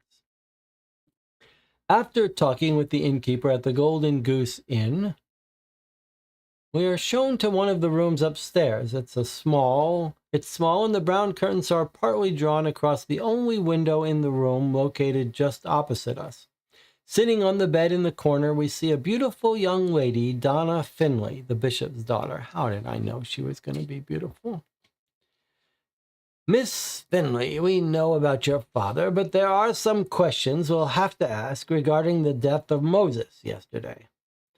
The fine white hand of Mrs. Finley lifts itself from the bed and runs through her golden hair.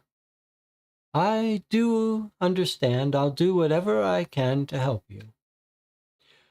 We'd like to know exactly what happened during the service yesterday and anything else you might have found of interest. Due to my father's health condition, I decided to come along and take care of him. Everything went well at the service. Moses rang the bell at the beginning, and David, the deacon, calls him by his first name, read the opening prayer. But then something odd happened. An old woman came running into the church and threw something on the floor. I couldn't see what it was. She then said something about the village being all doomed, and she ran out the front door with David running after her. I suddenly felt a great discomfort and had to get some fresh air. Nurse Embry from the orphanage helped me outside, but returned to the church right after. I actually saw her enter the bell tower and found it kind of odd. She does tell us, the nurse, that she was looking in the bell tower and saw the cat and everything. And what did you do then? I went for a walk around the graveyard. I saw David run into the woods, but no one else. He returned after an hour or so, and that was when I realized that I must have lost track of time, so I went back to the church. When I entered, I saw him standing at the altar reading the closing prayer. That was when Moses should have rung the bell. But he didn't. No, most of us realized something must have happened, so there was a sudden turmoil. David tried to calm everyone down while Father Caxton headed to the tower. David ran after him, and they entered it together. They tried to free poor Moses, ringing the bell in the process, but it was no use. Watson approaches the bed slowly, gesturing to an empty spot beside Mrs. Finley. Do you mind? No, not at all. Please be seated. Softly bending his knees, Watson sits down next to the pale lady. I need to know something. You're sure you didn't see anyone else while you were in the graveyard? This scene is a little what other people in the chat were asking about. Like, he didn't ring the bell when he committed suicide. Wouldn't that have rung the bell? But then the second thing is that how he was found. They go to the tower. Caxton goes in first. Then David. They enter together. They tried to free him, and they rung the bell in the process. Again, suggesting that if he really did commit suicide by jumping off through the trap door with the rope, it would have rung the bell. So it does sound like maybe he didn't. He was dead already. I wonder. I'll tell you what. Before I read the rest of this, I'm now thinking we need a coroner to find the way he died. If we look at the telegram notes from Quink, He says, you can send telegrams to Scotland Yard, the coroner. We need to go to the coroner and request a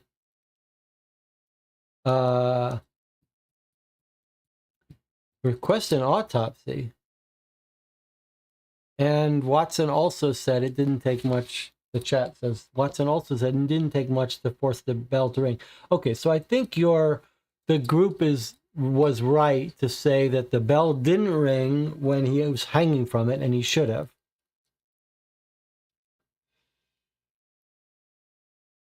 The nurse couldn't see up into it. It was too dark, I think. Let's keep going. You sure you didn't see anyone else while you were in the graveyard? No, sir, I saw no one, and no one entered or exited the church. No, I wouldn't have seen them, wouldn't I, from the graveyard? Watson looks thoughtful as he ponders his last question. Is there anything you'd like to add that could help us in our investigation? Miss Finley closes her eyes to think and then seems to remember something. I don't know.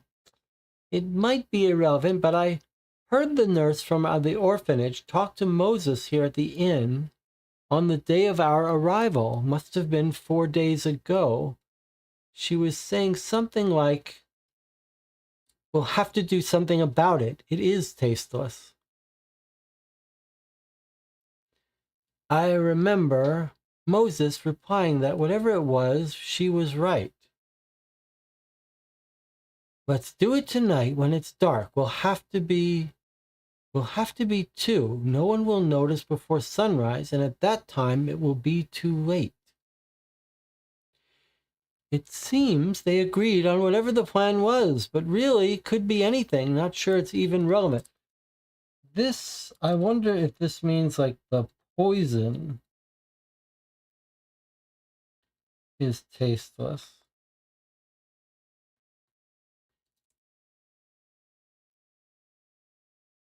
Will have to be 2? No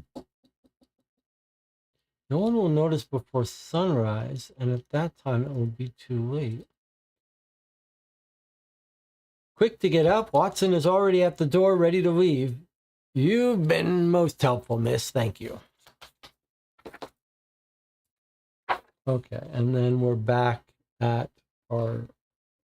with some freedom. So that was very weird that the nurse and Moses are hatching a plan.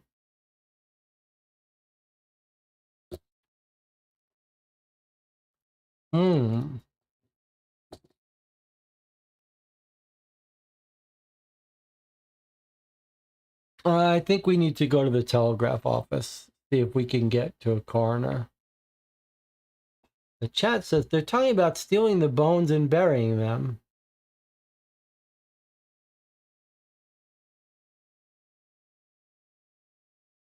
Why would they be doing that? Why would they be doing that, though? I think the tasteless part is about poison.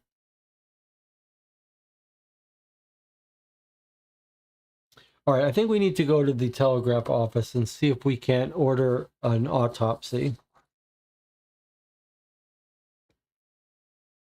Oh. Dee says she was concerned that the 3 boys did not get a proper burial. And then Martin is just saying it should be Miss Finley instead of Mrs. Finley. That's okay, I get that too. The nurse thought displaying the bones of the burnt orphans was tasteless. Yes, she's planning to steal the bones. That's very clever.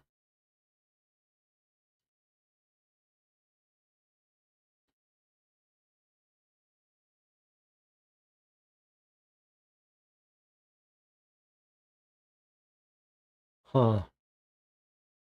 But he's clearly not going to kill those boys from the orphanage.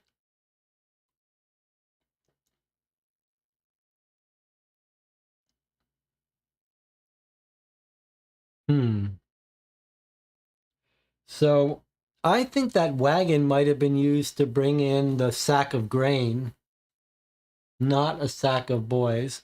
And I think that kid at the orphanage is lying about putting 3 boys in a sack.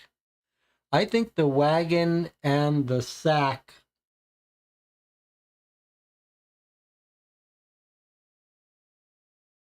I think maybe Moses was working with the vicar to, or I think they brought that wagon did not have the bodies of the boys.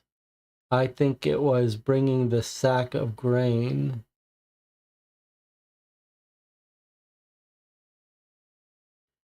But the chat seems to think they're killing these boys as a replacement.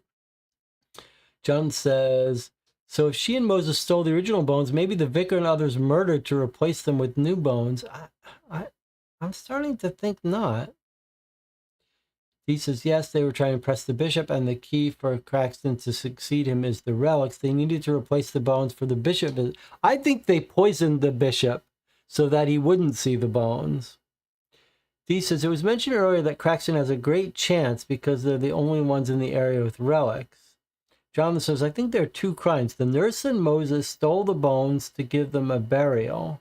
The bones were noticed missing, and a different group who cared about the bishop needed bones. Interesting. Well, let's keep reading. Those are very interesting theories. I'm not sure. Okay, let's visit the telegraph office. We'll see what we can do and see if we can order an autopsy as well. Okay, so at the telegraph office, plus 5 minutes, we've got some options. We can sell it, let's see. Small telegraph office looks more like a bank from the Wild West. A man sits behind a counter ready to send our telegram. So, gentlemen, to whom should I address it? Coroner, Scotland Yard, the Archbishop to report a problem with one of the clergymen. To the New York, to a newspaper reporter, to a crime lab, or the telegraph office. If we had found something in the cellar with the wagon, maybe we could have it analyzed. I think we might have missed that, but I think that's what I'm anxious to do. So let's do 31 and ask for an autopsy at least. Oh, 31 is right down here below. Okay, plus 5 minutes.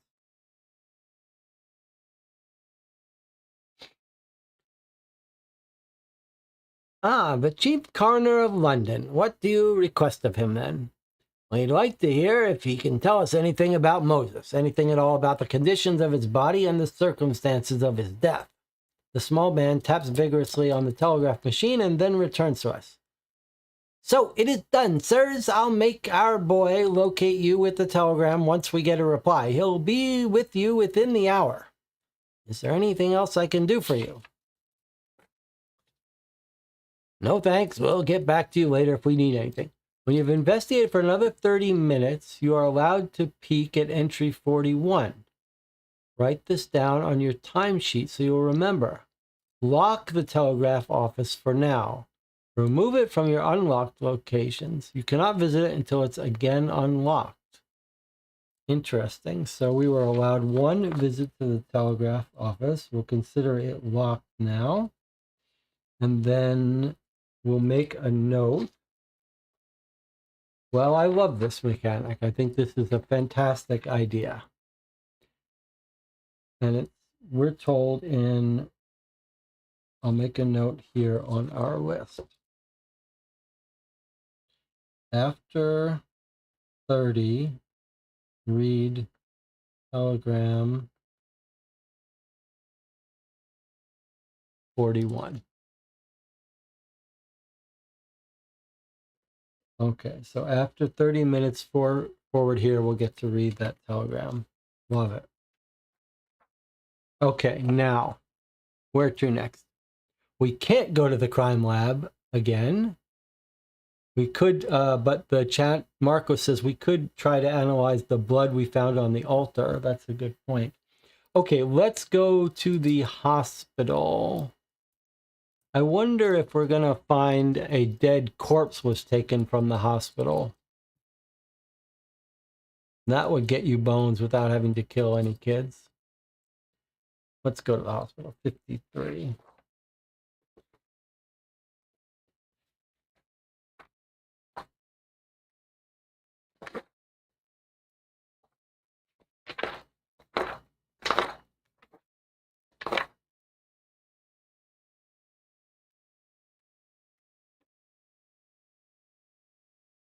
Oh, wow, look at this.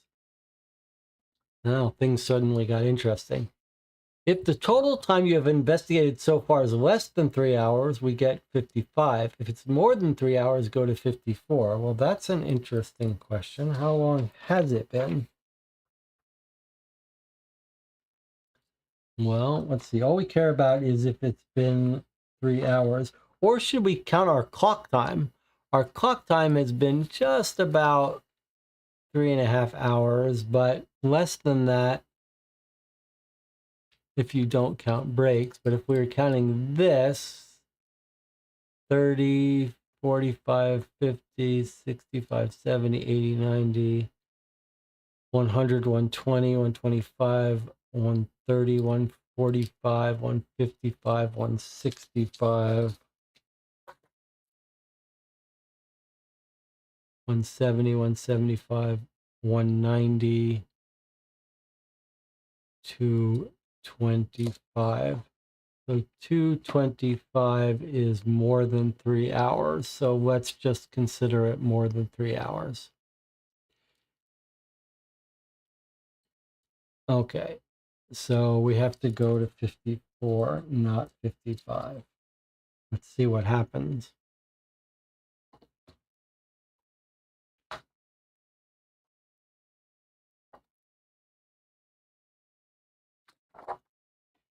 Okay. We enter the small hospital at the edge of town only to find it in a state of chaos. What's the matter in here? Watson addresses a man in a white uniform. It's the bishop, sir. He's dead just moments ago. Damn it, we're too late. Do you know if he is announced who will be the next bishop? No, sir, I don't, but rumor has it it's Father Caxton. I guess Deacon Milton will take over Caxton's post. I see. I guess there's nothing more for us here. Let's go. Remove the hospital from your list of unlocked locations. You can no longer visit this location. Choose another of the unlocked locations. Okay, so because we got there too late, just barely, we lost the hospital and the bishop has died. We should have come to the hospital sooner. We should have gone to the hospital sooner.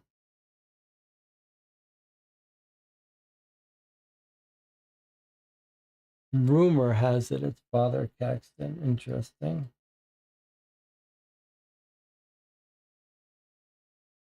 I wonder if he wasn't killed, though.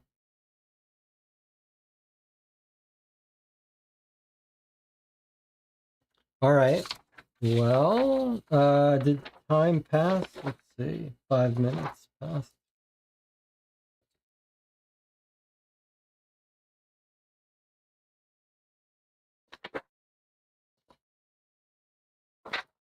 Okay. Where to next?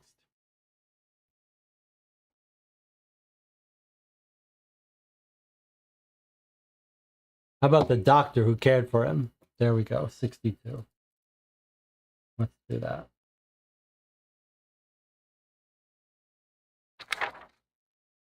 Let's talk to the doctor who cared for this guy before he just died.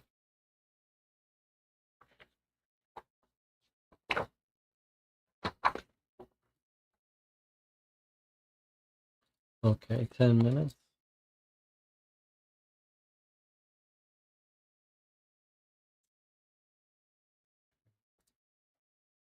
Okay. Dr. Sarvi's home lies close to the church. It's located at the end of a long driveway. Dr. Sarvi himself is a heavy-built, strong man. We find him seated in his favorite chair reading. When we enter the living room, when he sees us, he places the book in his lap. I guess you must be investigating the death of poor Moses yesterday. I'm not feeling well. I think it's that strange illness that has struck most of the town since yesterday. So please, make it quick. Watson rushes to the point. Can you please tell us what happened during the service yesterday? Yes. It all began as it should. Moses rang the bell, and the deacon made the opening prayer. Then something strange happened. An old woman entered the church and ran up the center aisle. She threw what looked like small bones on the floor and shouted something about us all being doomed. Then she ran out the front door, the deacon in close pursuit. I think it was too much for the bishop's daughter, as she fainted, and Nurse Embry helped her outside. The nurse returned a couple of minutes later. The bishop's daughter stayed outside while Father Caxton tried to pretend nothing had happened and carried on with the service. We all went to the altar and had the supper. Once we were seated again, the bishop suddenly felt very strange. Notice he felt strange after they had their wine and wafer. Once we were seated again, the bishop suddenly felt very strange. He fell to the floor, and I quickly ran to him, but I realized I wouldn't be of much help without my bag. So you ran home to get it? Yes, exactly.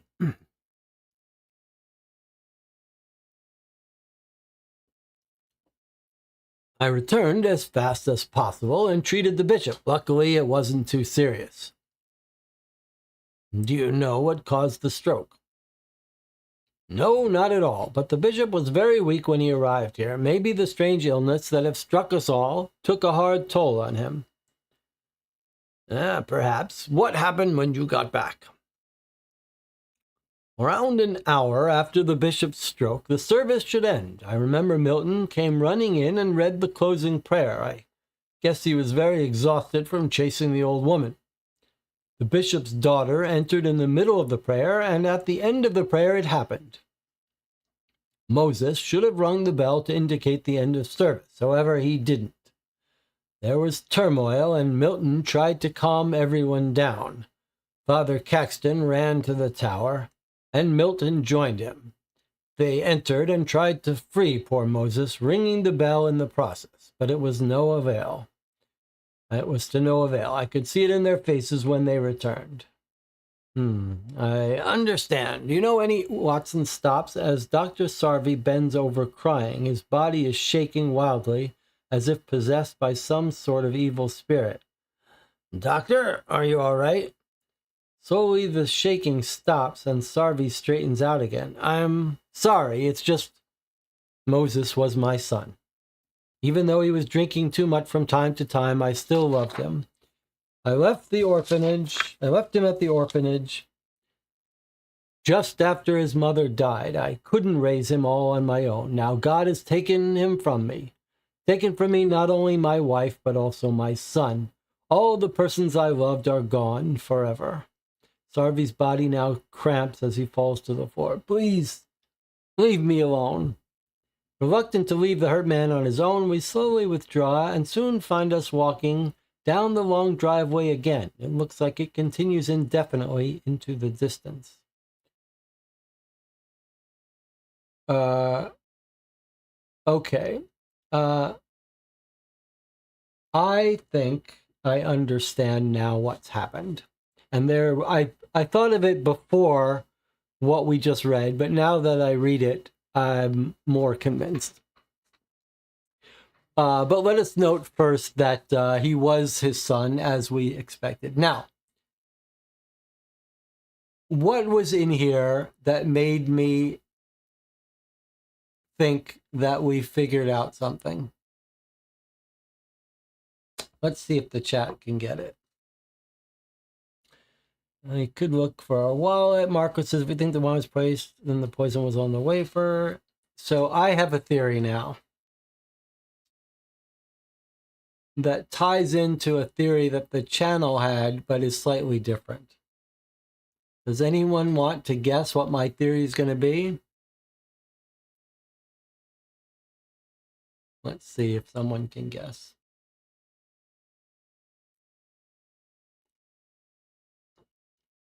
John says don't know. Okay. I suspect that Moses has gotten into the poisoned wine and died the night before. Something like that. That the vicar was planning to kill off the bishop, put poisoned wine, replaced poisoned wine, and Moses is a drinker and has broken in, stolen the special wine, and has gotten himself killed. And when the vicar has realized it, then they've had to fake the suicide death. So I don't think Moses got killed because he saw something. I think he got killed from poison.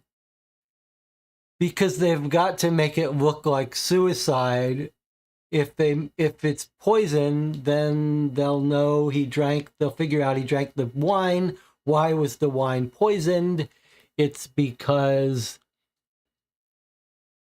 they plan to kill the bishop. So, yes. The poisoned wine was intended to kill the bishop, but instead, our guy Moses drank it. And Marco says the coroner will tell us all the better reason that we chose coroner, because that's right. If my theory is right, the coroner report's going to come back and it's going to show that Moses died of poison. And we will know very soon. We're going to know very soon because in another 15 minutes, we'll get our coroner report. All right, so we talked to the doctor and now he's done. All right, 15 minutes more, we're going to get our report.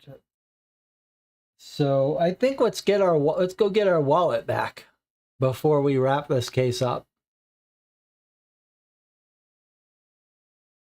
I think that means that I think we're going to discover those 3 kids are fine. Maybe they're with the gypsies, maybe they went on a walk, and that the wagon had a grain of rice or something, and that's what the vicar was doing. But who's working with the vicar? Who was up there in the room that was working with the vicar to stage the fake dead body who jumped down through the thing? I think it may be a kid of some sort. The miller has access to the grain sacks. That's a good point. Let's go get our wallet back at the poorhouse. 50. Try to kill some time here. Get our wallet back. I can't wait to see the coroner report to see if I'm right. We're supposed to ID the woman who gave up her child to the orphanage. Are we supposed to ID the woman? You mean this morning, the person that got dropped off? Is that what you're talking about? Okay, let's do this first. So 50 is plus 5 minutes. The Ringleton poorhouse is in a terrible state. The walls are covered with moisture and it looks like a place which has been in decay for a long time. How may I help you? A woman dressed in white greets us and looks straight at Watson. We're investigating the events at the church yesterday, miss. We would like to interview one of your residents. Of course. Who do you want to see? Do you have the resident's 3-digit number?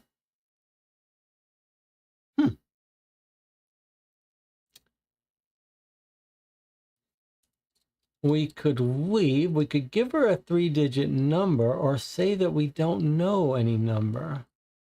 Huh. Well, interesting. We could give her a patient number. You think the patient was staying at the poorhouse? It's worth a worth a question, though. I thought we were going to get our wallet. Okay, well, what did we write down was the number of our patient tag? 765. All right, let's try this. Go to that number. Okay. And then there might be something. We could come back and do these things if we get the chance. All right, let me switch away to see if there's a 765. Yes, there is. Okay. Pretty cool here. I gotta say, Martin, I'm impressed. All right, 765 plus 10 minutes. That's it. This is going to be our third. After this, we've got our coroner report. We are led down a narrow corridor to a large wooden door with the number 765 written in red across it. This is Mrs. Ember's room. Let me know if there's anything else you need. The woman walks away and disappears in the distance. Watson walks up to the door and knocks gently on the wood. Nurse Embry? Or this is not Nurse Embry, this is Mrs. Ember, but is this our nurse? Is it Nurse Ember or Nurse Embry? This is weird.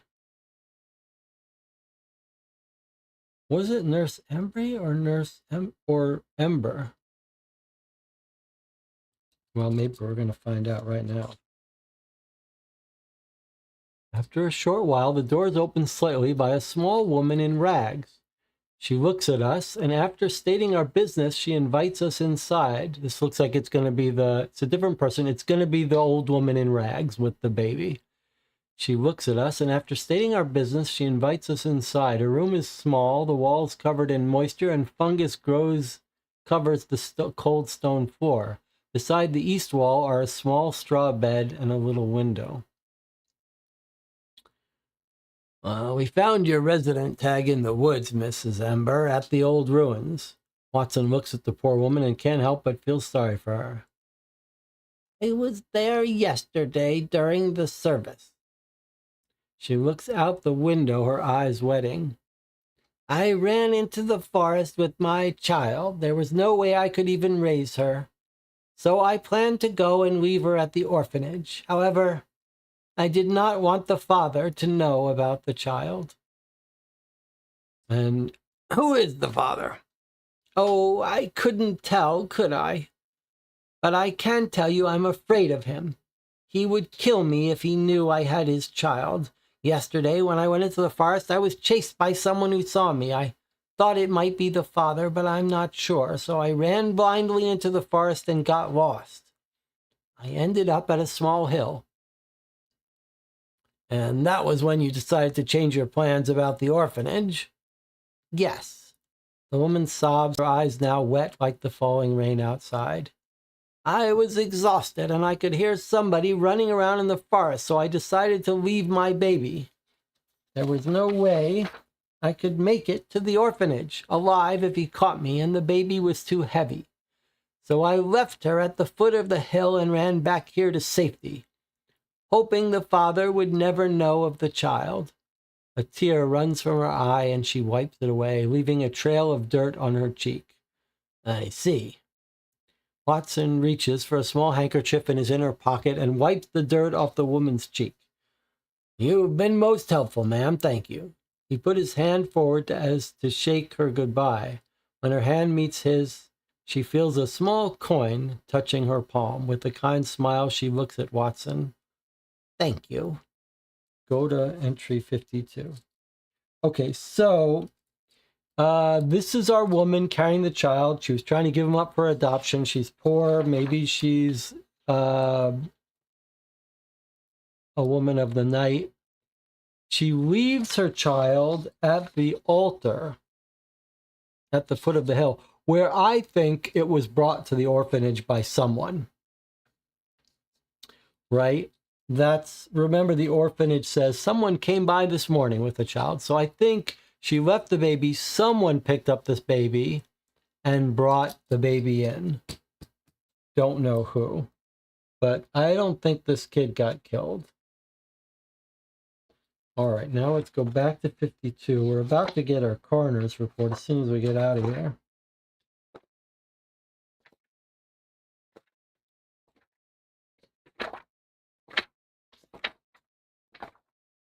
Let's just finish this up here. So 52.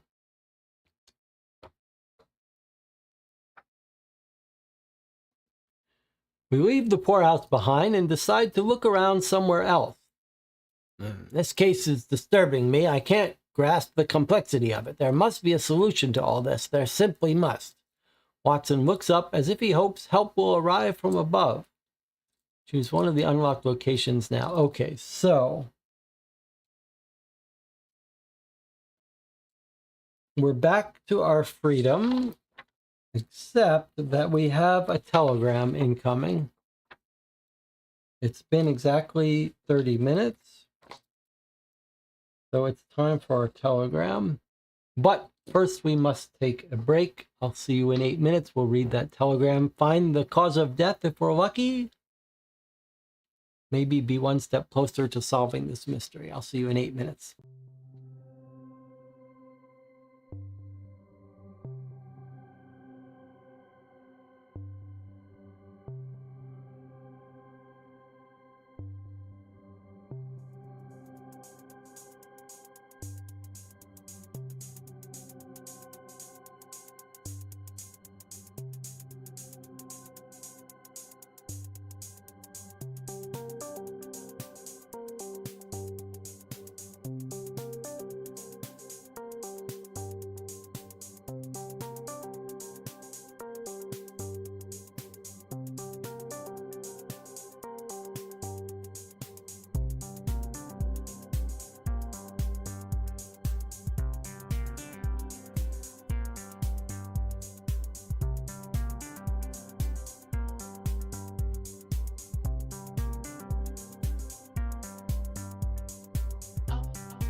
We're back. There's some discussion in the chat.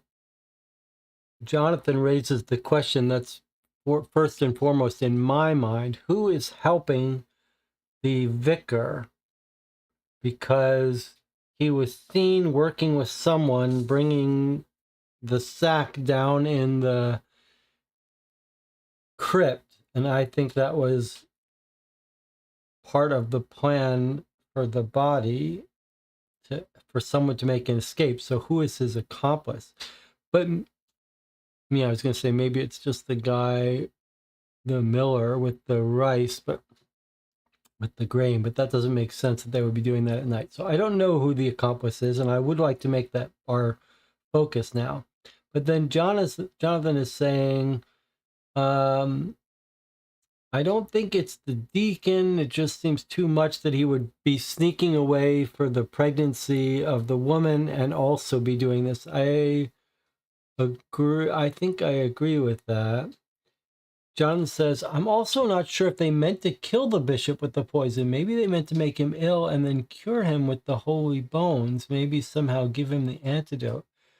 Well, now you raise an interesting question that somehow I had skimmed over. Like, why kill him? Don't you need him to be alive to pass on the...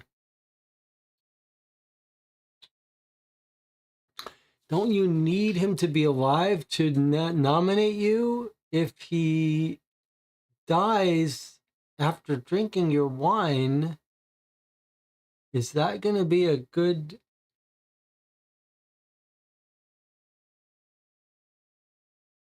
Is that going to be good for your reputation? But then Jonathan raises an interesting question. Maybe they were hoping to make him sick from the wine poison and then give him the antidote and pretend like the bones cured him. That's an interesting idea. And then what's making people sick in the village? That's interesting also. Jonathan says, I guess I'm trying to work out my theory for why you needed to kill to replace the holy bones if you just plan on murdering the bishop. DJ Moneycut says the bones were a status symbol to help him win the bishop spot. It's true. Is it just a coincidence that the nurse and Moses were planning on stealing away the bones and replacing them? Maybe the bones have been stolen away, and that's why they have to kill the bishop, because if he goes downstairs and he sees that they don't have the bones anymore, then they'll never name him as replacement. Okay, so lots of open questions for us, but now we get to read the telegram, and we're going to find out if I'm right about Moses dying of poisoning or if that was me being fooled. Okay, let's see. Here we go. Location 41. We are reading our telegram from the coroner. Let's hope it's not ambiguous. 5 minutes. Drum roll. Here we go. A boy runs up to us with a small piece of paper in his hand. Here, sirs, it's the telegram reply from the chief coroner. Thank you. Here's a little something for your trouble. Watson hands the boy a small coin and reads the telegram. Body bruised. Stop. Traces of grain and splinters found on legs. Stop. Neck broken due to hanging. Stop. Big arm muscles. Stop. Not poisoned. Stop. Very drunk. Stop.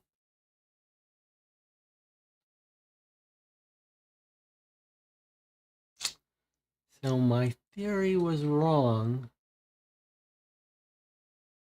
He is drunk. He did steal some wine, but he's not poisoned.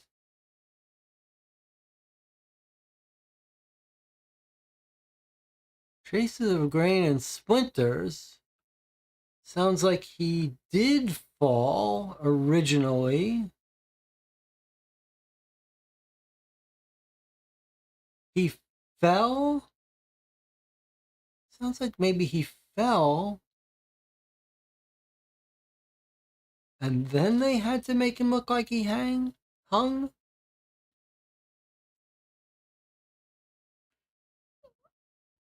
I guess I'm trying to recreate the scene of the crime. It's a little confusing. Like, we see the trapdoor is broken, but he hasn't fallen through it, right? That time. And it sounds like he did fall through it previously and land on that grain. confusing. But very clear that he wasn't poisoned. There goes my theory. Okay, now the telegraph office is back unlocked again. We can go back there and submit something else. Maybe we should have been doing that from the beginning. Could have had a lot of telegrams back. So we should go to the telegram office right now and file for another request. Boy, that surprises me. That's interesting.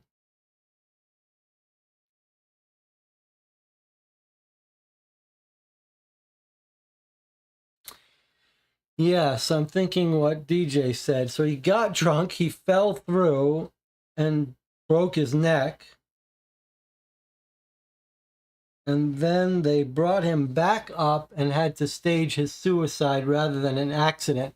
Because an accident would ruin the reputation of this vicar and his church. So they had to stage it to make it look like a suicide. Okay, that's even a little bit more realistic.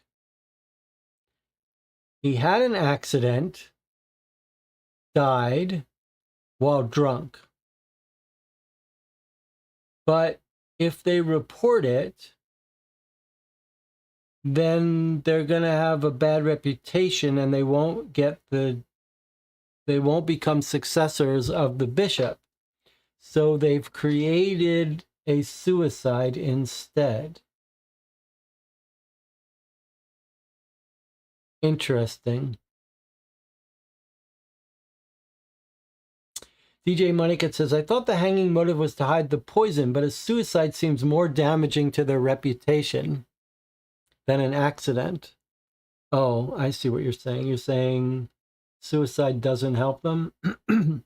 I wonder.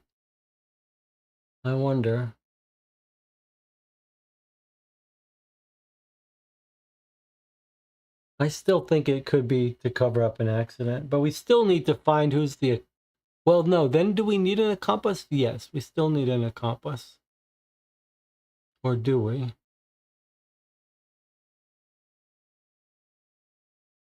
Maybe we don't. Yes, we do. Because someone rings the bell at the start of the service, and it's not Moses, right? And it's not the vicar, right? So someone else is still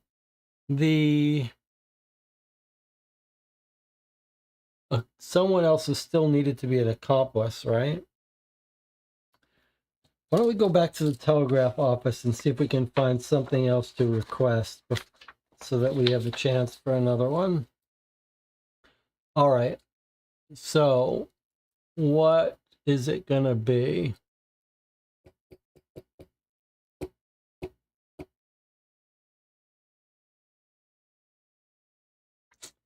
Unfortunately, none of these really jump out at me.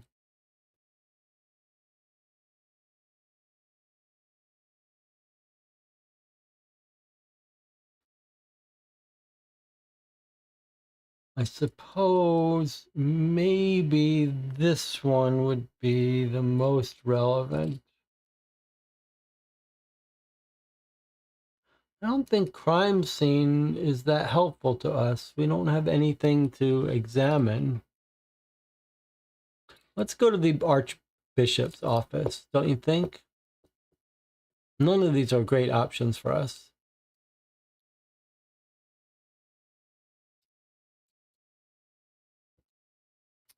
Jonathan says, I think one theory it's the communion wafers were making everyone slightly sick. Enough to make everyone slightly sick, make it the bishop sicker because he was already in poor health. That was the sickness that everyone is getting into.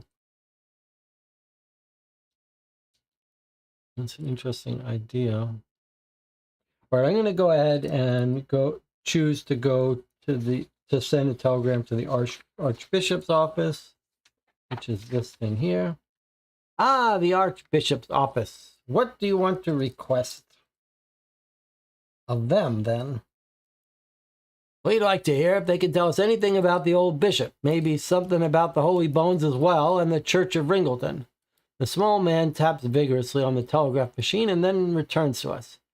So it is done, sirs. I'll make our boy locate you with the telegram once we get a reply. He'll be with you within the hour. Is there anything else I can do for you? No, thanks. We'll get back to you later if we need anything. When you've investigated for another 30 minutes...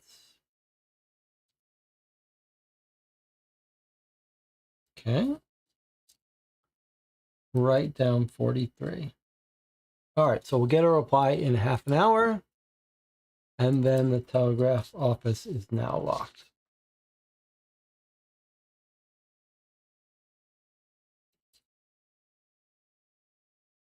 Well, we don't have many more places we can go.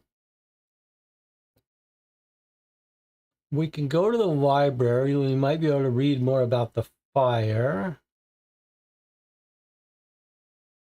I wonder if we go to the station, we'll find that those 3 boys left the station. I think we should go to the station.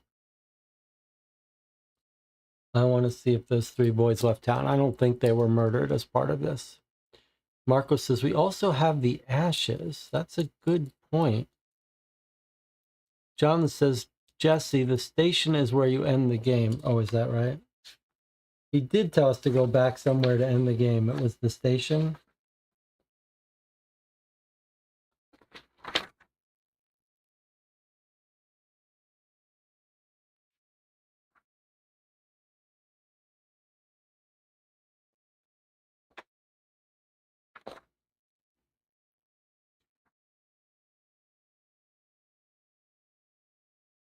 The kids stole from us. Telegraph.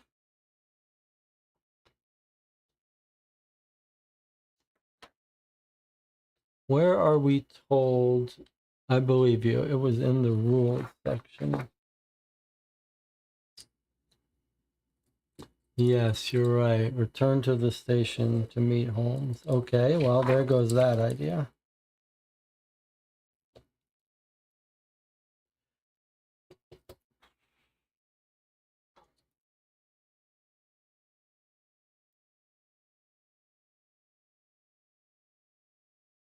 All right. We've got the mill. I guess if we think we might learn more about the grain of rice, maybe we can find the accomplice. So maybe we go here.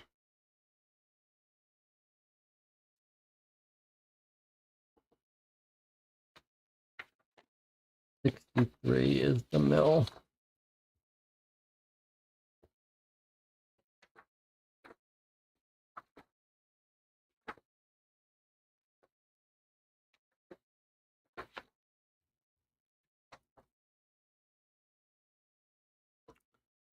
We arrive at the old water mill that bears markings of heavy use and many years of service. The building that was once white is now brownish and covered in moss. The walls are leaning heavily and have several visible cracks. The wheel itself stands still. However, tools and boards lay beside it. There's an eerie silence hanging over the place. As we enter the grounds through a wooden gate in the fence, the only sound we hear is the wind playing with the leaves of a small grove surrounding the mill grounds.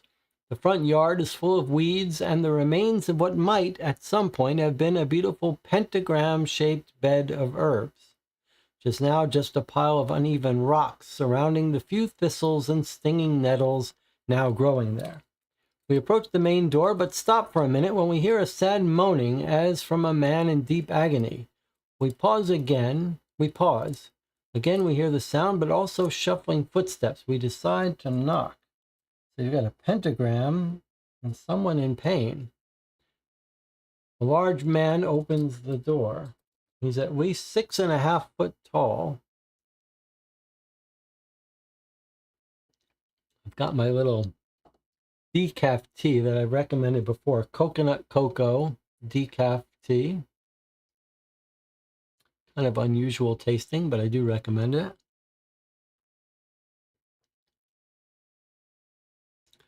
Let's see. Chat. DJ says, I think poison wine meant just for the bishop was used for communion because the couple took the non-poisoned wine.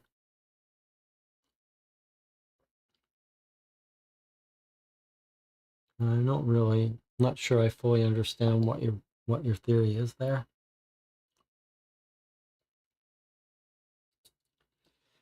Okay. A large man opens the door. He's at least 6.5 feet tall. Clearly a heavy chap.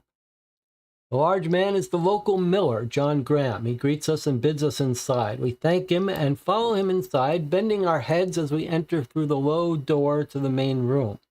We all find a seat at a large wooden table, and we explain the purpose of our visit.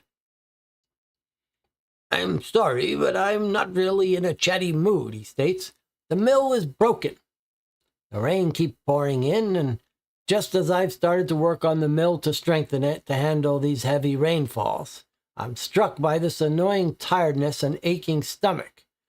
Started right after that confusing service at the church. Is the rain really all that bad? Oh, believe it or not, I wonder if repairing the mill is even worth the effort. The last 3 years, the harvest has failed completely. First due to heavy rain in the harvest season, then due to drought, and now again the rain is drowning everything. So the mill has almost been standing completely still. Only a few bags of grain have been through here. Hopefully those days are over now, though. What do you mean? You think the weather will change? I just mean... Well, the rain cannot continue forever, can it? He stutters. Now excuse me. The large man gets up and points at the door. It's quite clear from his glance at us that we have outstayed our welcome. It sounds like maybe they are talking about a sacrifice to make the town do better. And got the pentagram. And why is he in pain? He says pain from that service. So it does seem like they got sick. Not all of them, though. This guy got sick at the service. John says the theory is about how the whole town has been partially poisoned during the communion ceremony. Okay, well, that seems right. But why say it was meant for the bishop?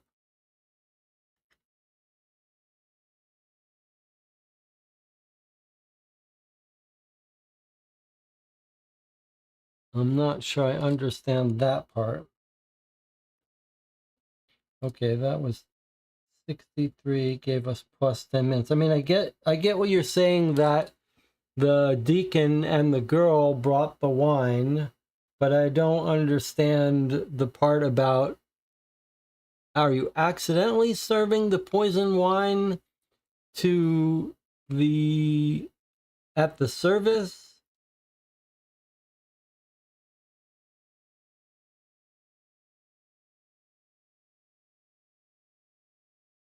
I don't know. The chat is going off in different directions. I can't follow it. Okay, well, we went to the watermill to talk to that guy. I suppose we could talk to the other people who were at the service. They all seem to say mainly the same thing. The bakery is where you would maybe both of these places could have been involved in the wafers for the service.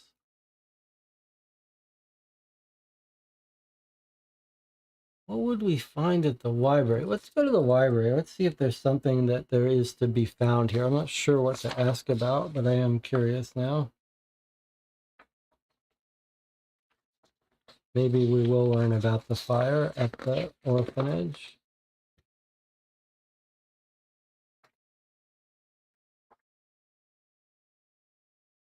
Okay, 66 plus 5 minutes. We arrive at the local library. As we enter, we're greeted by a young boy, not a day over 12. It seems odd that the local librarian should be a mere child, and we inquire as to what he's doing behind the counter. Well, it used to be my mom, but she died a few years back, and since I've often been helping her out, I guess since then I've been helping her out, I guess. I was the next best choice. I'm Tim. My little sis often helps too, but she is helping Dad at the farm, as he is feeling rather sick. She's good with herbs, Mom taught her, so I'm sure they'll be fine. Well, son, Watson states, can you direct me to the history section of this library of yours? We'd like to know some more about this town. Sure thing, sir. But what kind of history do you seek? We have the newspaper archive with the recent history. Most interesting thing to happen was the great orphanage fire way back when. Or if you really want to hear some great stories, you should read the books of the old days around here. Cults and sacrifices, you know.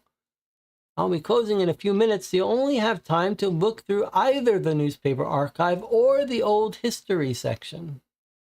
Okay, well, this is great. This is exactly the kind of thing I think you should have in these games, where we've got a choice to make here. Do we want to hear about the fire or the cults?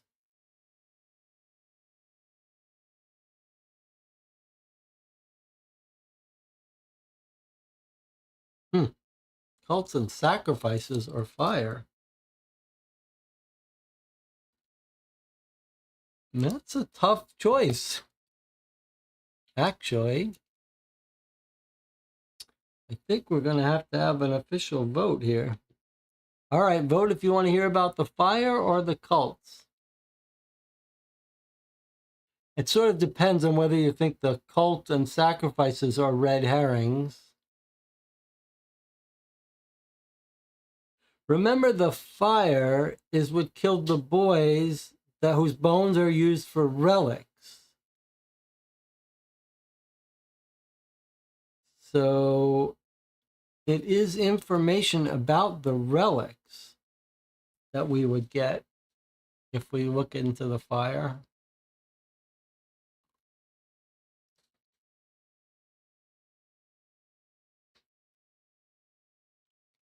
But do we think it's really sacrifice going on here? I just think the sacrifice is a red herring.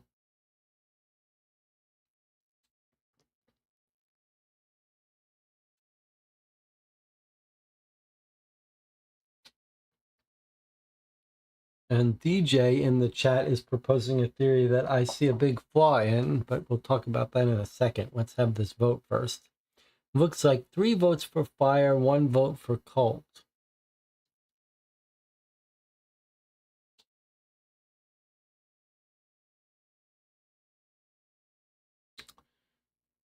Yeah,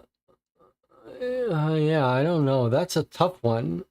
I mean, we could read about the cults and hear that they sacrificed small animals, and then that would allow us to eliminate the cult possibility. If we read about the fire, I'm not sure how that can help us. TJ Mighty Cup says leave.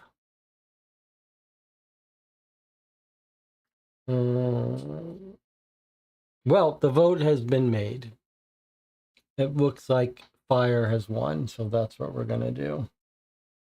I don't have a strong thought, so it's going to be the fire. The newspaper archive for fire.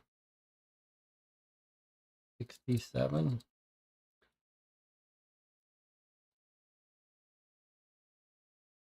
Plus 10 minutes. We flipped through dozens of old newspapers with little of interest. Cow missing, drought, bakery contest, and other small countryside gossip stories. Here's something. Watson holds up an old, slightly worn newspaper. He reads, "Great treasure found." Oh, wait, that isn't here. How can anyone find anything in here? Tim! The boy comes running into the archive. We ask him to help us locate the papers about the orphanage fires. We have more or less given up by now. Glad to be of service, gentlemen. You see, it's not hard at all to find things here. It's all sorted chronologically, well, and by paper title, and by subject, of course. As he sees the confused look in our faces, he goes on. Well, I guess it's useful then to know something about what you are looking for, and something about when it took place too. Guess this is what you're looking for. The boy hands us a big pile of books containing the large collection of articles about the Great Fire at Orphanage. It's quite clear that this event in its time had drawn headlines in many papers. We flip through the pile to look for the greater picture. I could also tell you all about it. I've read all the articles, Tim says cheerfully. Looking at the large pile of information in front of us, we decide to take Tim up on his offer, as going through the entire stack would take us most of the day. Well, it all happened on 5th of October, 1870. It was a dark night. A thunderstorm was rising in the distance when all of a sudden the sky was cracked open by a large crash of thunder. It struck the orphanage, almost cutting it in half, and as the old orphanage was all wood, the fire caused by the lightning quickly spread to the entire building. Oh, terrible. Must have been a dreadful night. It sure was, sir. Only 2 survived, the nurse and Moses. All the other kids died. The nurse explained she had taken him to her chamber on the ground floor just that night, as he had been suffering from nightmares. So what happened then? Well, the fire died out after the building burned down. They went through the ruins, but all they found was ashes and a few burnt bones that were completely unrecognizable. As the story spread, the Archbishop himself heard of it and came to our little town. Big thing it was. Everybody was excited and sad at the same time. He came to visit the church and the site of the fire to pray for the kids. And what about the bones? As soon as the Archbishop heard of the bones and them being the only remains and all, he insisted on having a big service at the church. Really handsome he was. I know this from the pictures in the papers, all dressed in big robes, and everyone was there too, even the gypsies, and the baker and the miller. And the bones, Tim. Well, he blessed them, sir. He talked, and then he said something in Latin too, and they used all sorts of golden relics and stuff. He said, "These bones will forever be blessed. They will protect and heal the hearts of those in need." He said that, sir. They made a fancy holder for them too, down in the crypt. If you ask Father Caxton, you can see them, sir. Well, thank you, Tim. You've been most helpful. Here's a little something for your time. Oh my, thank you, sir. Tim's eyes sparkle as we leave him in the archive. We move on to continue our investigation. Well, that did not really help us. And the library is gone. Well, that didn't help us much. Except that their bones, relic bones, are in ashes, and we saw ashes all over the place. But I wonder if that's not just that seems like the explanation for the ashes. And I wonder if it's not just them sneaking the bones out. Okay, now let's look at the chat. Jonathan says, why do you think DJ's theory does not work? Okay, so DJ's theory was there were 2 bottles in the locked cabinet. One poison or intended to serve the bishop later at dinner. The other bottle normal for communion. Deacon took the normal bottle, so the other was used for service. Well, I guess my thinking was, if the person who's poisoning him is the vicar, and the vicar plans to poison him, and he's keeping these 2 bottles side by side, then what? The deacon takes one of the bottles, he gets lucky, he gives them the cheap bottle that's not poisoned. But then my question is, wouldn't the vicar know that, oh, the only wine that's left is the poison wine, I can't serve this? Wouldn't the vicar know he'd be poisoning everyone? Unless you think that the deacon served it and didn't know. But I guess I'm confused as to how, if he was saving that special bottle to get the bishop sick, how it could end up getting served to the others by accident. I mean, surely he would have that set aside It's true, we're told there's no labels.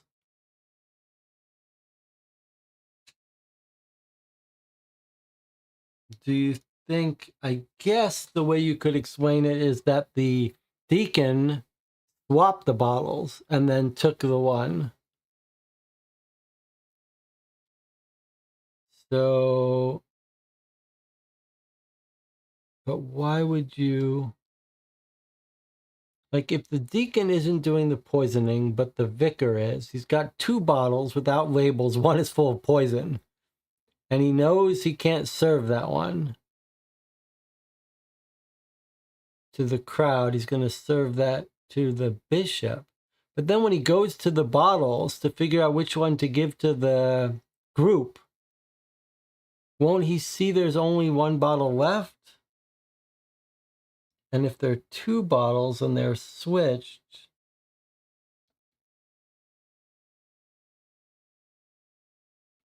wouldn't he see that one of the bottles is missing? But I guess maybe you could imagine where the deacon comes in, takes the good bottle to give to the gypsy, and swaps the bad bottle. But the good bottle would be the one that would be poisoned.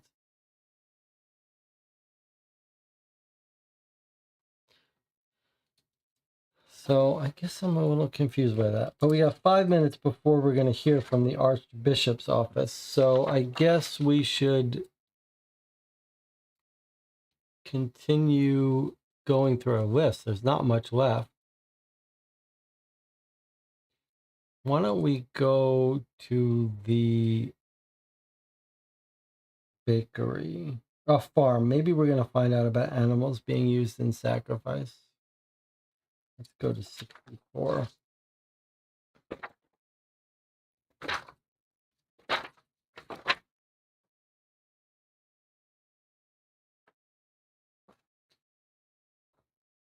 Okay, so we've got a big entry here on 64, which we'll be able to get our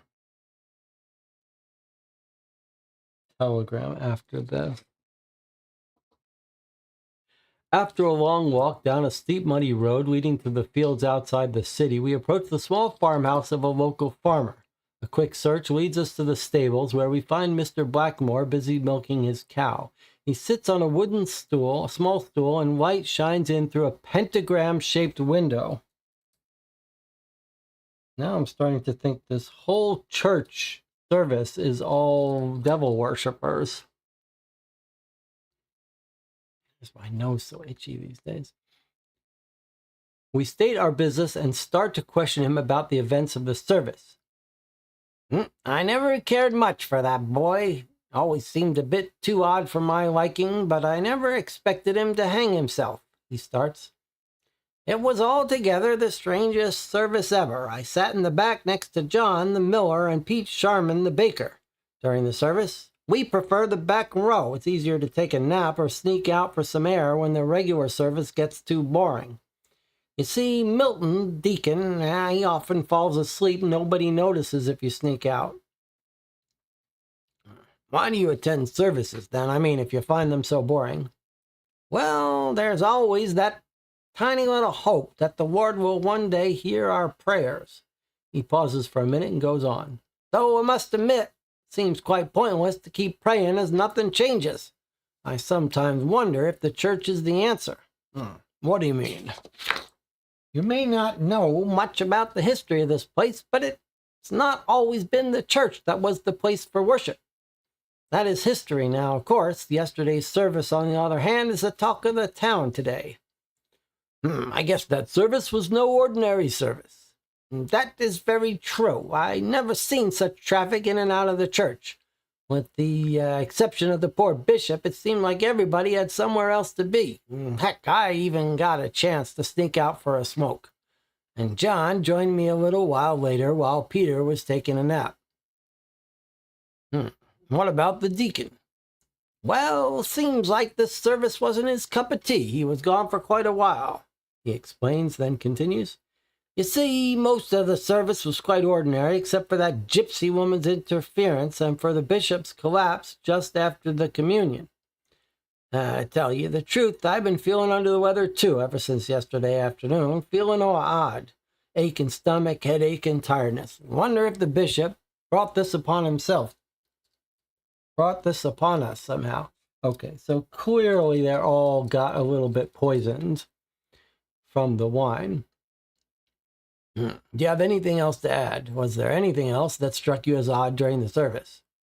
No, not really, but admittedly I didn't pay too much attention.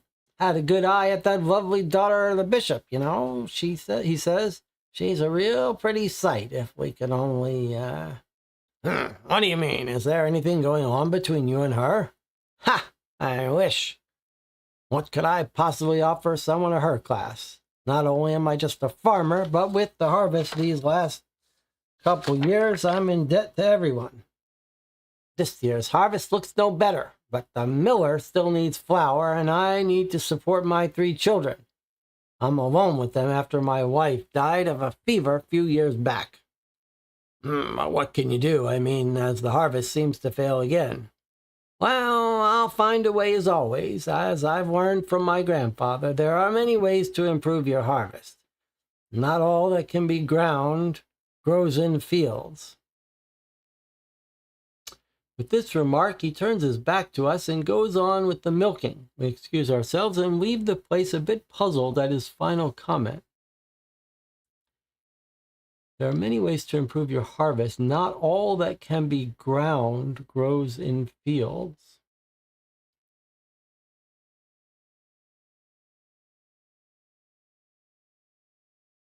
Not sure what that means, but it does sound like they're come from some cult background where they made sacrifices to encourage the land to grow and stuff, like has come like in much of our history. Maybe we should have researched the cults more. Still, I still feel like that's a red herring, and it's animals that they're sacrificing. Okay, but now it's time for our church telegram to come back.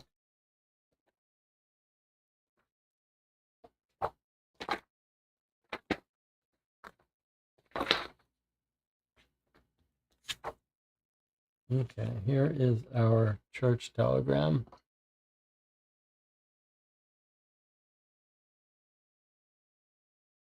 A boy runs up to us with a small paper in his hand. Here, sirs, it's the telegram reply from the Archbishop's office. Thank you. Here's a little something for your trouble. Watson hands the boy a small coin and reads the telegram. Oops. Bishop is dying. Stop. He will appoint replacement very soon. Stop. Most likely will be Father Caxton. Stop. Holy bones from the orphanage fire. Stop. Holy bones made holy by Archbishop. Stop. They are in church crypt. Stop. Main reason Bishop will choose Caxton. Stop.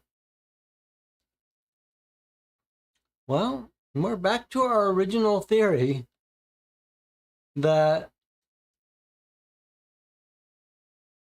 they stole the bones to give them a proper burial, and now the bishop had to get new bones.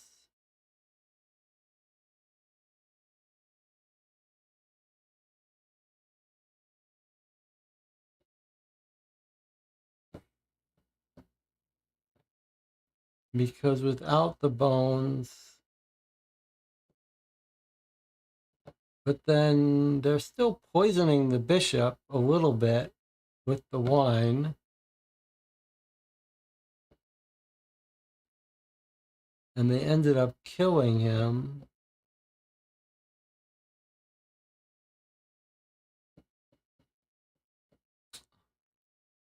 Doesn't quite click for me. John says, also, they left Peter alone in the back of the church. We should look into Peter. DJ says, seems like he could be the baby's daddy. Horny. I'm not sure we need to know the baby's daddy. I'm not sure it's relevant for us. Okay, we are allowed to go back to the telegraph office again. I suppose we should do that once more because our case is about to be over. We're about to run out of places to go. So if we want to have another shot at the telegram office, now's the time. All right, our last telegraph, where do you want to go?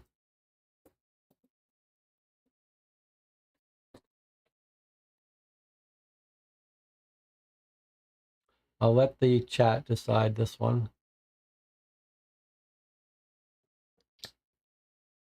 Remember to add 5 minutes, says Martin, yes.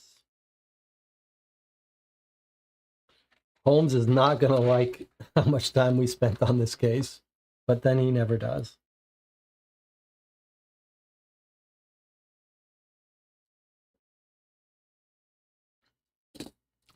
Okay, Marco says crime lab.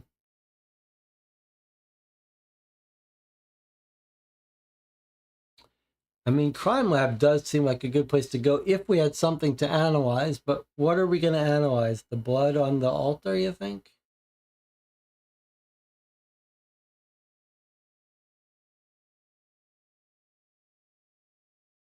Scotland Yard seems like a generic hint.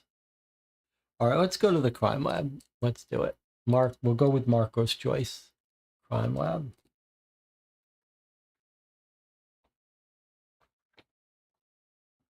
Ah, the Scotland Yard Crime Laboratory.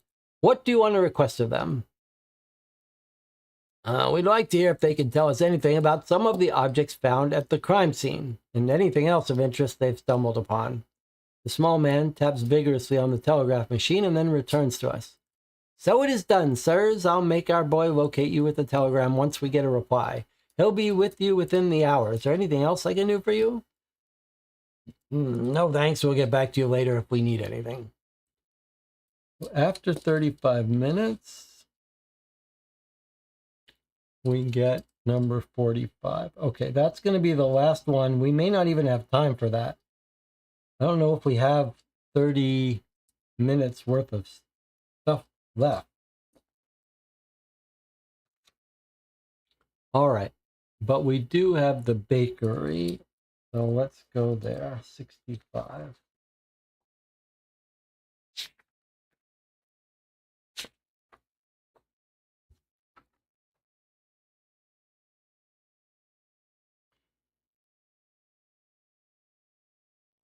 We enter the bakery in the town square. A big dog looks at us with some frightening yellow eyes. She's munching on a large bone the size of a small arm.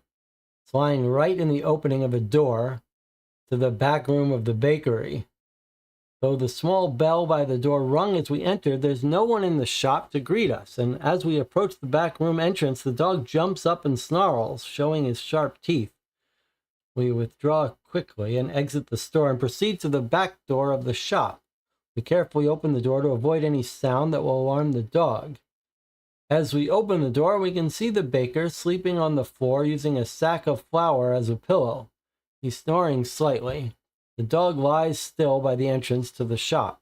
And just as we think it's safe to enter, the dog flies in a rage towards the door, and we just manage to slam it moments before it reaches us.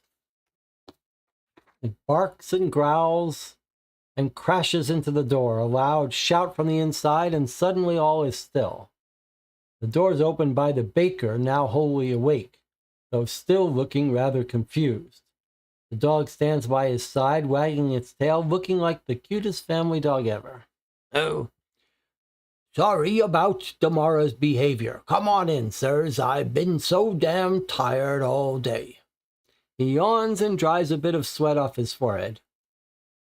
Fortunately, she's a good watchdog, so I can grab a nap every now and then. Damn, I feel weird. We explain to him why we have come and ask him to tell us of the service. Oh, it's so sad, poor Moses, he starts. He lived all his life in that old tower of the church. No wonder he ended up killing himself. There's really not much to be said about that service. Of course, it was something out of the ordinary. Gypsies never liked them. What was she doing interrupting things like that? And the bishop? If it wasn't for those bones, he would never think anything of us. If I had anything to say, those poor kids ought to have a decent funeral. Watson interrupts him. It seems you have a lot against the church. Why is that? Well, don't get me wrong. I'm a God-fearing man, but with the fate of this village, it seems like this God has forsaken us. The baker takes a deep breath and suddenly realizes that the air in the bakery is thick with a sharp, burned smell. Damn, he shouts and runs to the big oven. There go next week's wafers. I really shouldn't be talking away like this while having anything in the oven. Also, baking's been terrible lately. This flour just doesn't seem to be of the usual quality. And the water, there's something fishy about that well. Oh. He keeps swearing and cursing all and everything, especially the dog, now looking very small. Go down in the basement, you useless thing. You should have warned me, he shouts at her. He opens a trapdoor in the floor with stairs leading into a dark cellar, and the dog quietly climbs down there.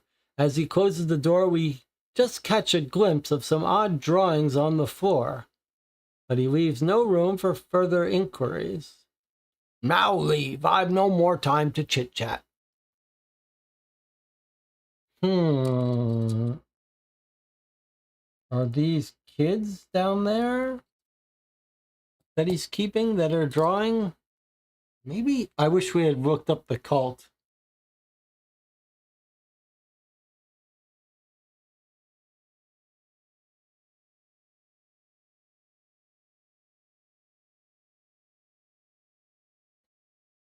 So there was a very interesting thing here. He was talking about the well.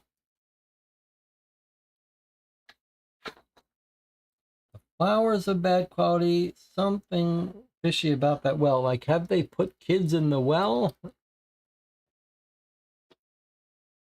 I think it's just that the whole town is going to hell.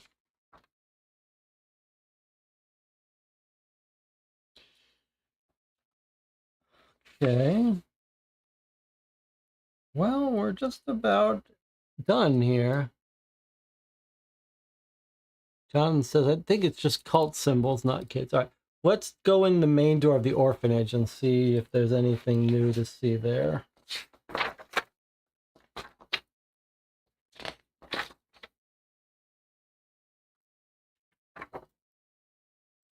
So plus 5 minutes. The small orphanage is located in an ocean of lush grass. When we arrive, we see small children playing in a garden that borders on the forest.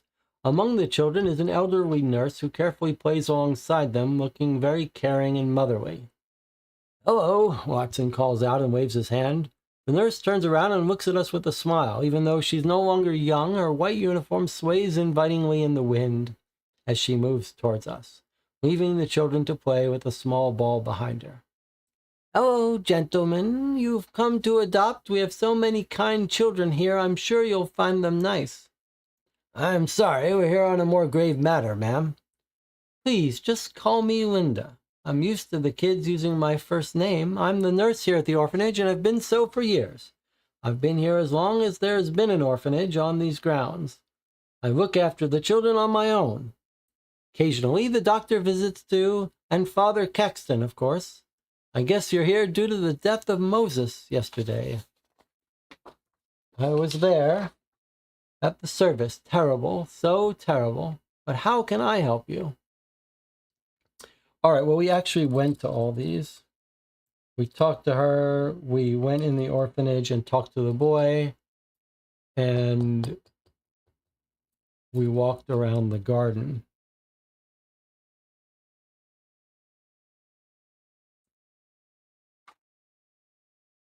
So, boy, I think we're just about done here.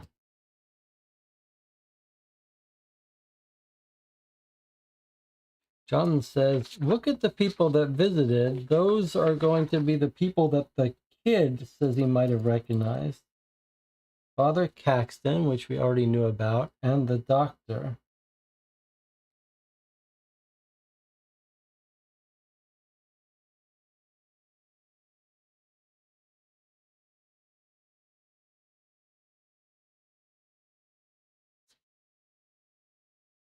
Well, let's go to the forest through the main entrance. I mean, I don't think we're going to get anything new here. I think we fully explored the forest, but let's see. The forest is huge and dark. The trees have leaves that almost block vision in all directions. That's just totally impossible. We don't find anything in here without something to follow. Watson tries to make his way through the bush. Let's return. We need to know where to go. That's it. Okay, so, and that is another 5 minutes. So, I think we're just going to walk around and wait for the telegram, and then we're going to have to discuss and solve it. So we're just going to walk around in circles for an extra 10 minutes. And now let's get our crime lab telegram 45, and then we'll take a break and discuss. Lots to think about. Maybe this will help us go. Okay, here we go. A boy runs up to us with a small paper in his hand. Here, sirs, it's a telegram reply from the Scotland Yard Crime Lab. Oh, thank you. Here's a little something for your trouble.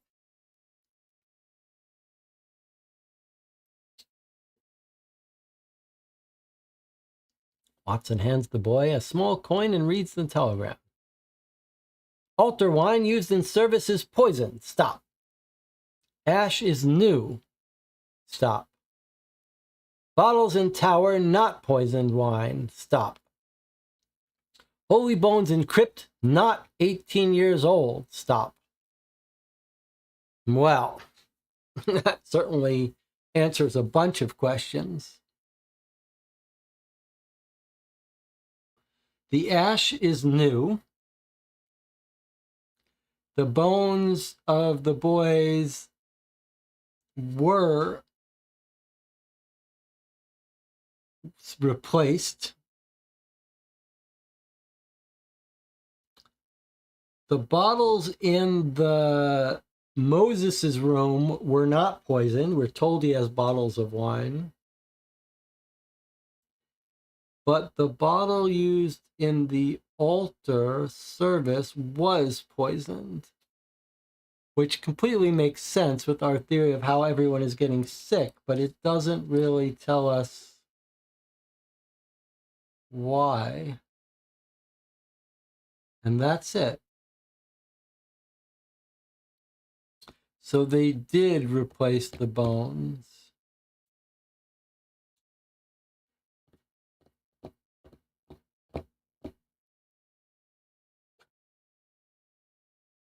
But that's a tricky situation for us regarding, and then we got to add our 5 minutes of time telegram. Well, that's a little tricky for us, figuring out how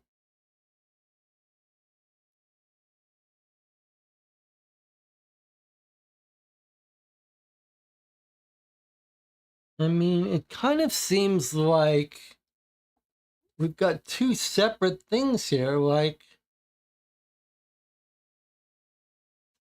it seems like Moses may have fallen on his own when drunk, and they had to stage his suicide, but then they also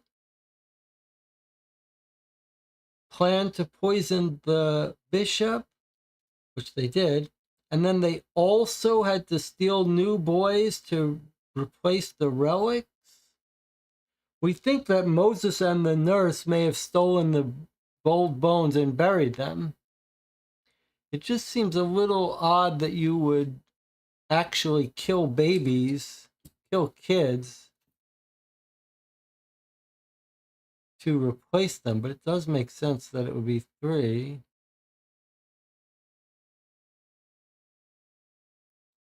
Well, let's take our break here. We'll come back and we'll discuss and we'll try to solve it. And we'll see if we can't get the right answer. I'll see you in 8 minutes.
Well, we're back.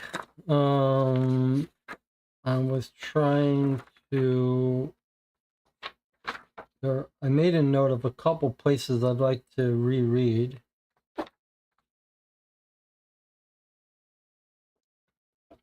Let's see what the chat has to say. Jonathan says, I'm pretty confident on these 3 points. Deacon and the bishop's daughter went for a romantic meetup. I agree with that.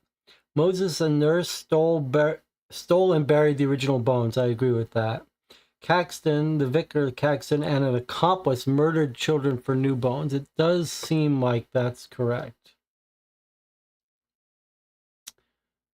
But then how these things all tie together.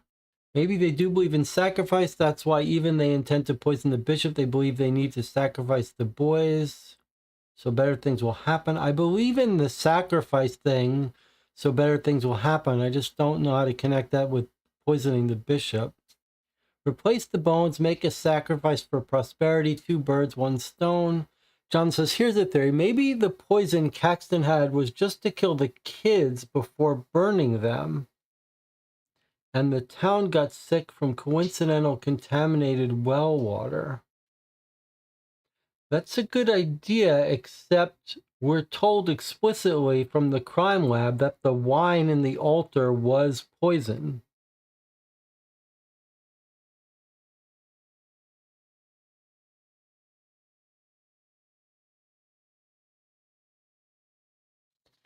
So how would we explain that the wine at the altar was poison? I wanted to read the part about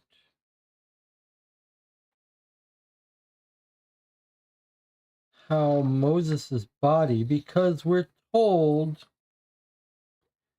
that from the coroner that the body had like grains and splinters in it. So it's clear that he fell down into the crypt onto that sack of grain. But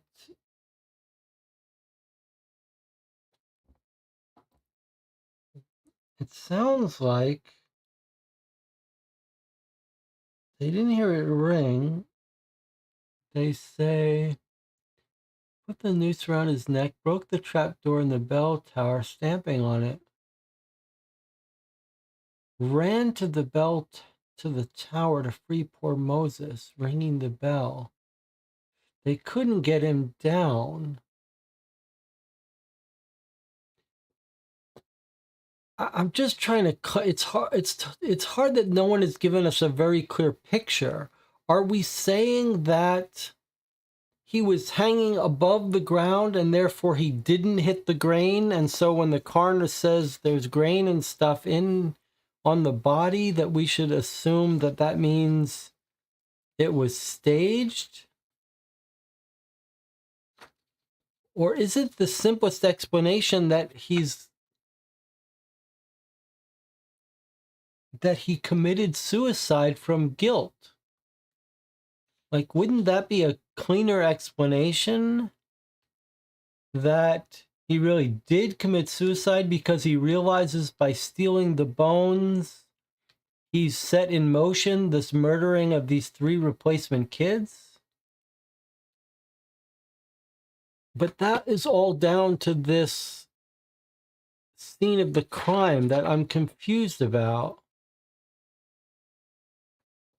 He's up in the bell tower.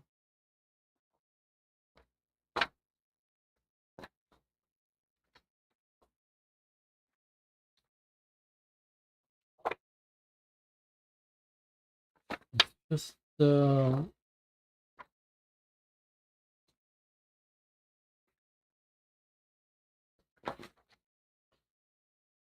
here's the scene where we're in the bell tower. Let's see if we can figure this part out.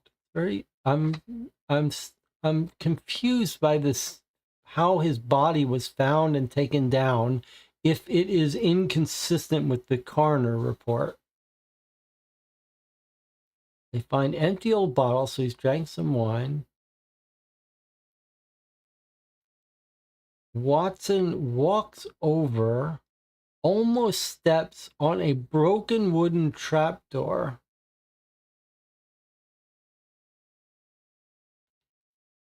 There's some sort of underground passage deep down around 4 meters. What's down there? It's the crypt. So it sounds like the bell tower goes straight into the crypt. What's down there? It's the crypt. The cat comes. Okay, let's see. It's the bell rope hanging right above the broken trap door. Okay, so the crypt is right below the bell tower, so it wasn't that 3-story thing as I drew. It was just 1 story. Noose is formed at the end. Boy must have made a noose, put it around his neck. Then he stamped on the trap door. But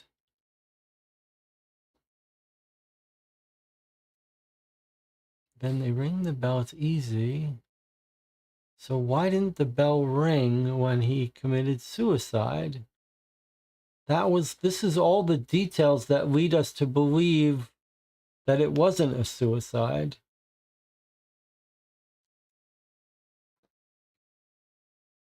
And there's the cat. So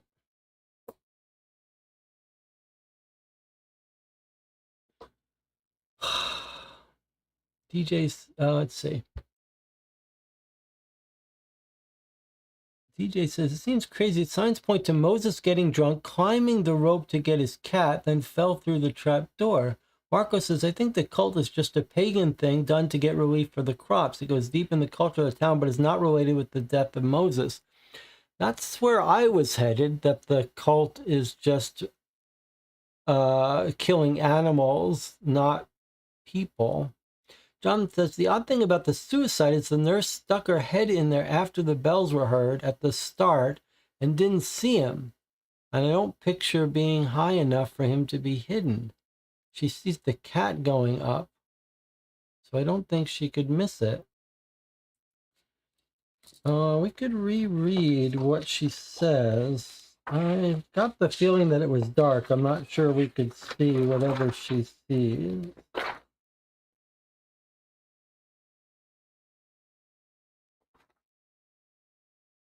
It was the orphanage we want. I'm not sure. I believe that she could see anything in particular. I'll leave it on that. Let me see if I can reread what our interview with her.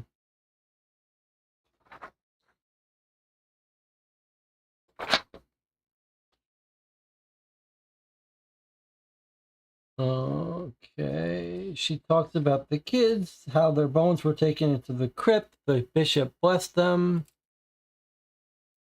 She says it's tasteless. It was never meant. She's going to talk to them and try to get them to move it. We ask her to tell us about the service. We're all there. The woman comes in. When I was on my way back to the church main room, I went through the entrance hall. She got a strange feeling. Door to the bell tower opened and closed. That seems like it's the cat doing it. No one to be seen. I went to the door. I looked into the tower.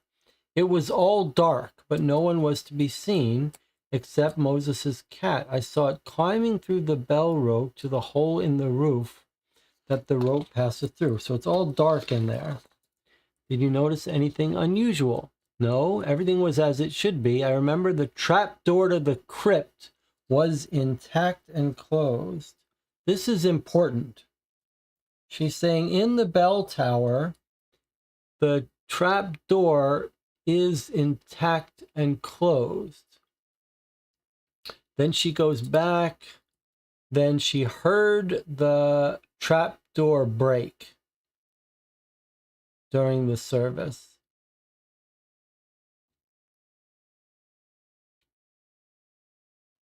Then they went to the tower to free Moses, the bell ringing in the process. So somehow, though,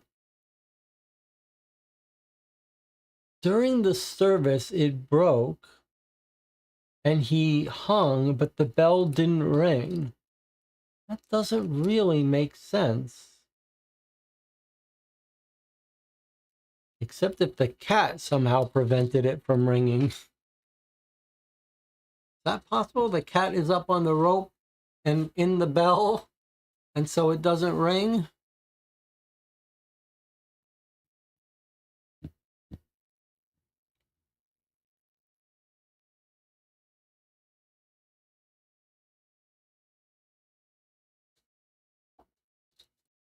All right, let's think about our mysteries here.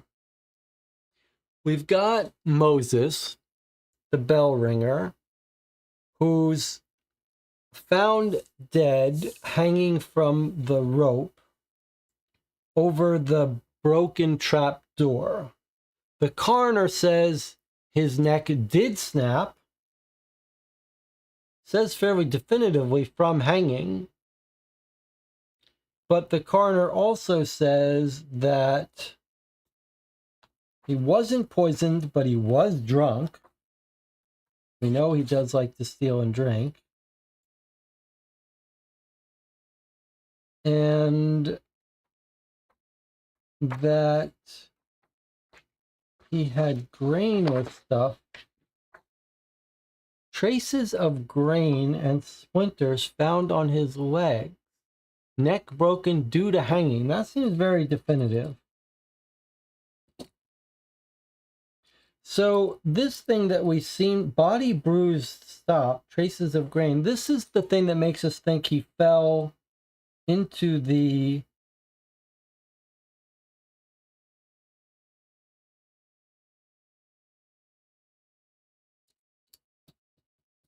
that he fell through the trapdoor and hit the bag of grain.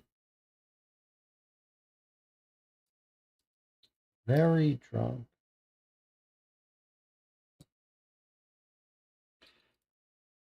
Is it this part about traces of grain and splinters found on legs? This is very confusing to me, but is it possible that this happens while they're trying to get him down? Like they lower him and he falls through the door? Like, it's hard to reconcile this with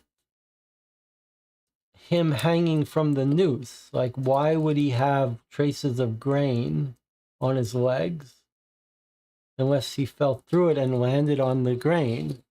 So that confuses me. What if he fell through the door but was okay because he landed on the grain sack, then he saw something in the crypt and had to be killed? Yeah, that was our original thought, but then how do you make that happen?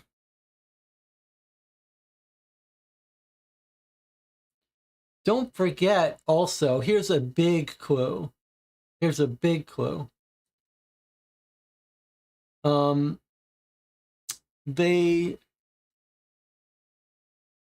The nurse says that the trapdoor was intact at the beginning of the service. And then in the end of the service, when they find the body, they can see it's been broken.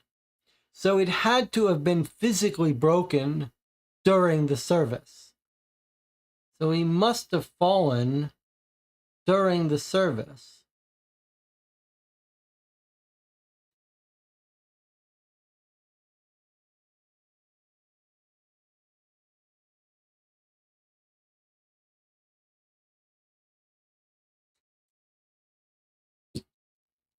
If you rule out the grain, then you just have him getting drunk and depressed and committing suicide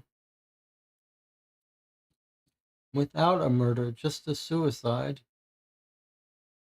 As long as you don't need an explanation for the grain, then it makes sense. But then why do it then? That's a very weird time to do it.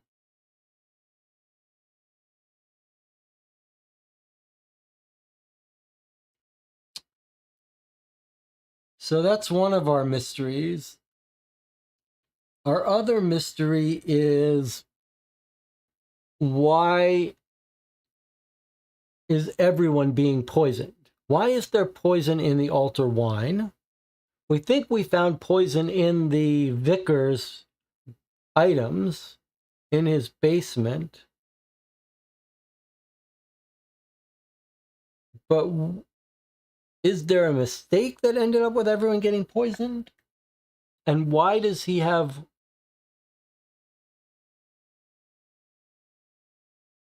wine at all? Why does he have poisoned wine? It makes sense that he's involved in covering up the stolen relics, but then why kill the bishop? And even if you were going to kill the bishop, why does everyone else get poisoned? And it seems like the working theory in the channel is that somehow the bottles of wine got mixed up from the gypsy lady. Let me see if I can retrace what she says about that.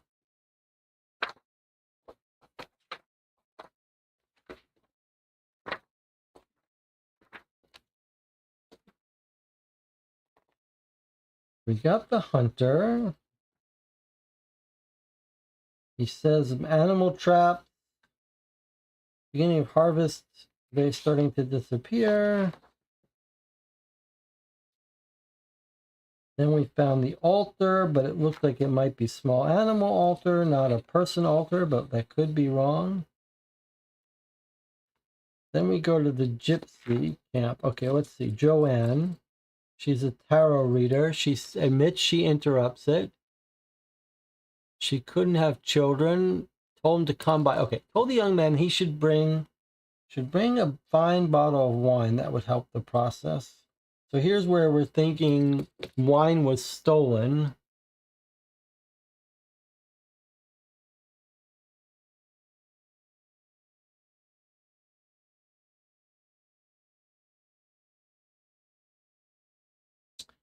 So maybe some mix up the wine that was supposed to be given to the bishop. They take away the labels. So he steals a bottle and the bottles at the altar get mixed up and the vicar decides to use the only bottle that's there to give to the service, even though he knows he's poisoned one of the bottles. That just seems very weird. The father is surely not involved with the son's death. Surely not.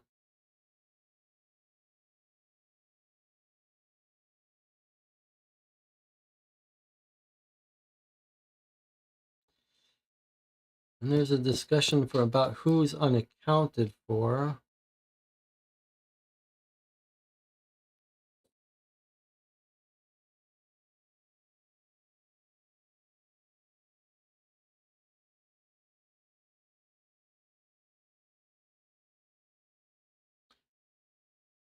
And there's a question of if we think the vicar kidnapped the three boys to kill them and burn them,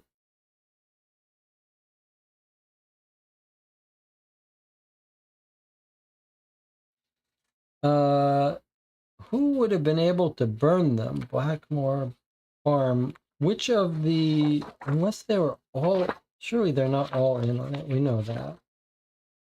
Is there anyone that's got like a burn pit?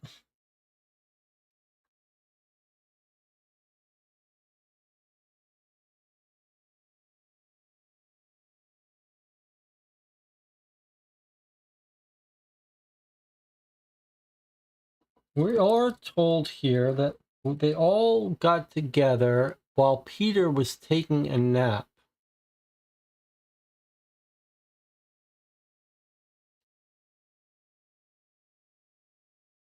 So it does seem like maybe Peter is the one.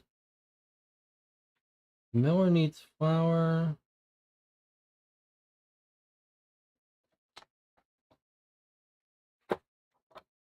Which one is Peter?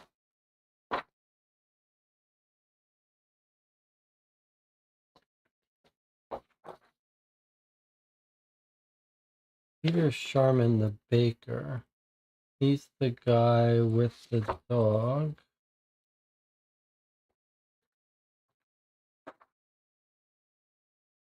And he's got a cellar. And we smell the burning. He's making the wafers.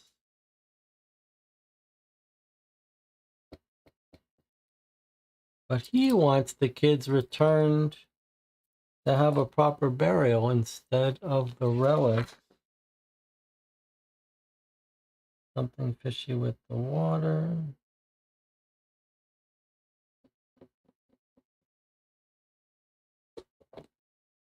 Baker does have an oven. That's a good point.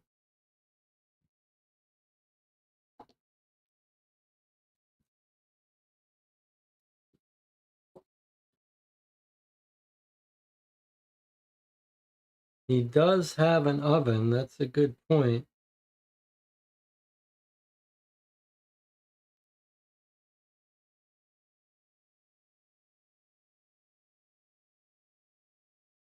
And he's tired, sleeping. Is that because he helped the bishop prepare the bodies the previous night?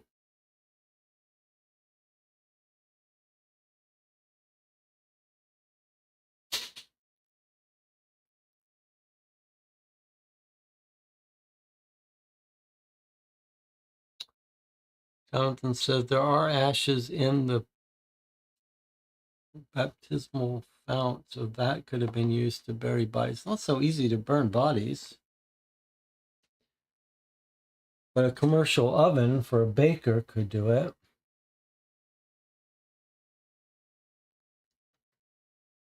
I still don't quite.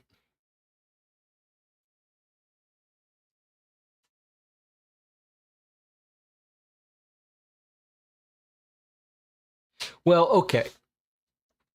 Let's do it this way. It's too big to be coincidences, but you could imagine a case where, let's try to put it together. Moses steals the bodies for the nurse so that they can be buried.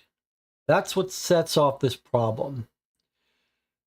The vicar realizes that the relic bones have been stolen.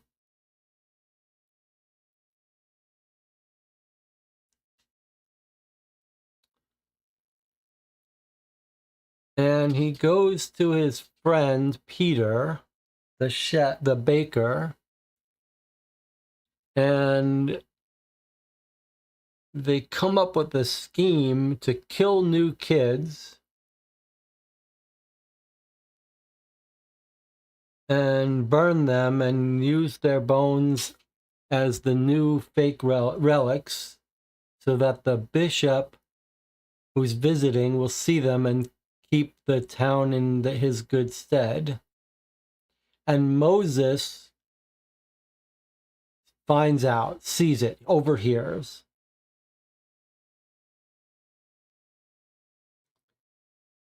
And what?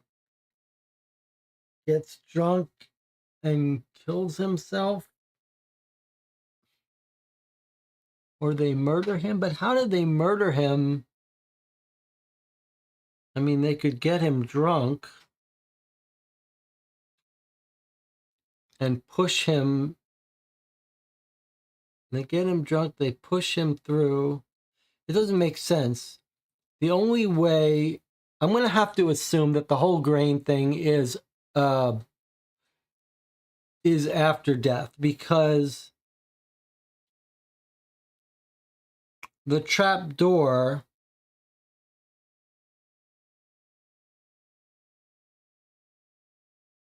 yeah, he must have gotten the grain on him through some other method. Maybe he was down there burying the bodies, stealing the boys, the relic bones, and that's how he got grain on him.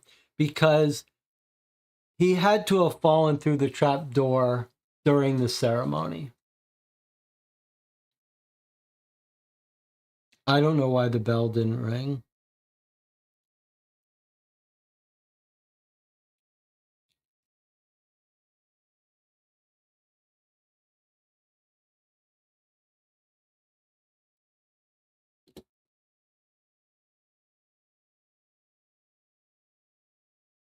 maybe he was drunk and they put the rope around his neck. I don't really understand it. Well, it's not a matter of understanding. I can't make it make sense. I can't come up with a solution.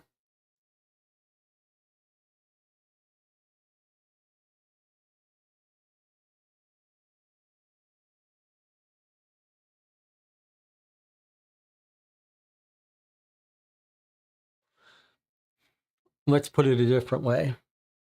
It seems to me like the preponderance of the evidence suggests that Moses did die in the middle of the service,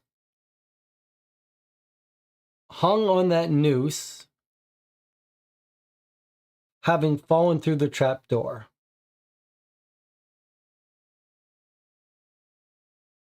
Now, whether someone facilitated that or not, the point is, I don't think he was dead beforehand,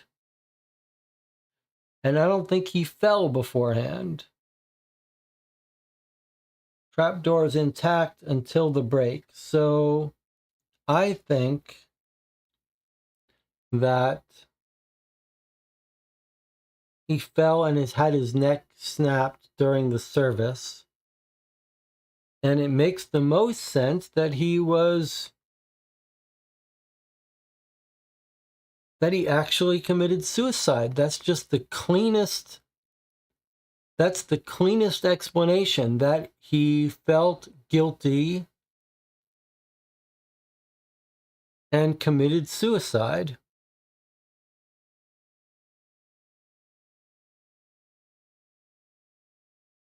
And maybe he feels guilty because he overhears something. He overhears that him stealing the bones has triggered them killing 3 new kids. And he's guilt-ridden and commits suicide.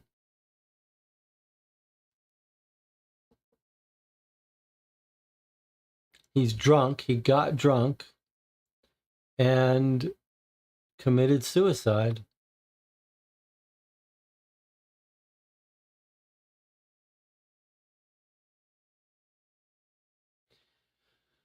DJ Mike, my guess, Moses fell through and saw evidence of burning. Miller and Farmer heard and went down there. They killed him and staged the scene.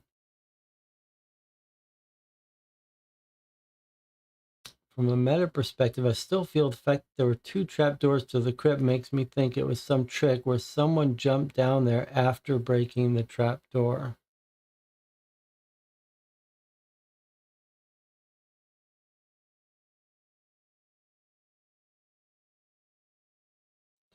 I just don't see how you can get him up there and stage it. I mean, he was very drunk. Who's going to go up there and stage it? People we don't know? I just don't see it.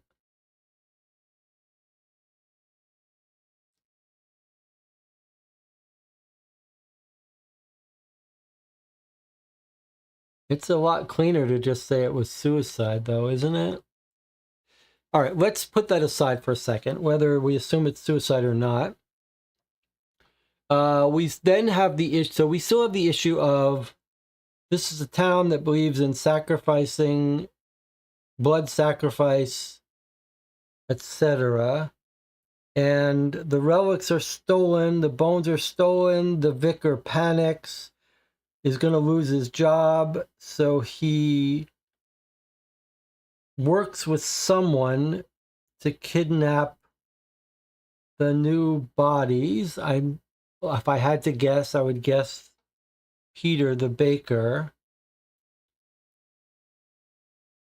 So he works with him. He kidnaps the 3 kids. He kills them, burns them, puts their bones. We know their bones are not the original bones. Puts their bones in there so that he will preserve his job. Now, that all is okay. But now, what is the poison doing in here? Why is there poison?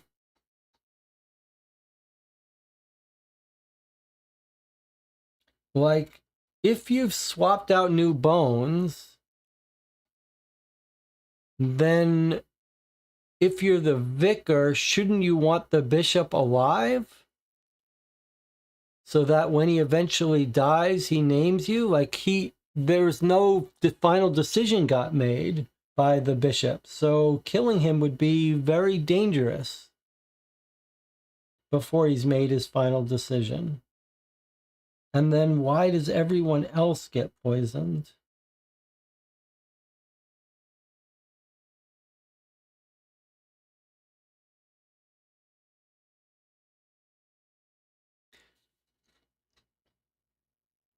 If it's the vicar's poison that we saw downstairs, what would he be doing? Why would he be trying to poison?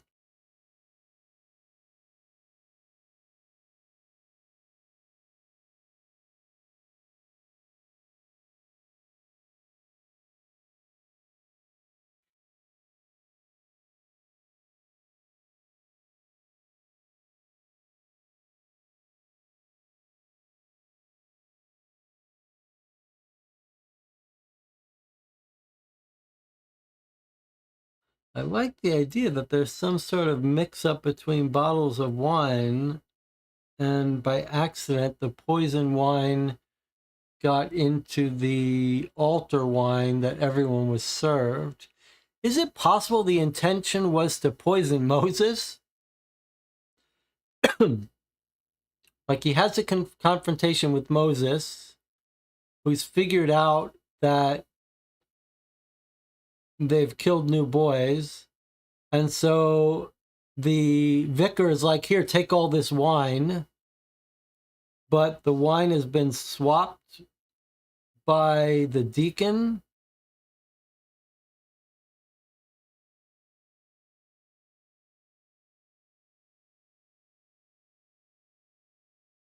And so it was this inadvertent swap by the deacon that resulted in Moses not getting the poison wine, but killing himself anyway. Boy, that's a stretch of a coincidence. And the parishioners getting the poison wine.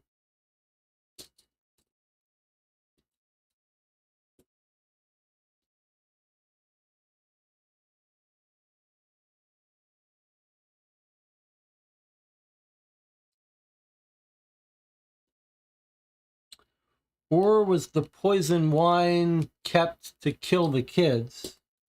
Was the poison wine used to kill the kids?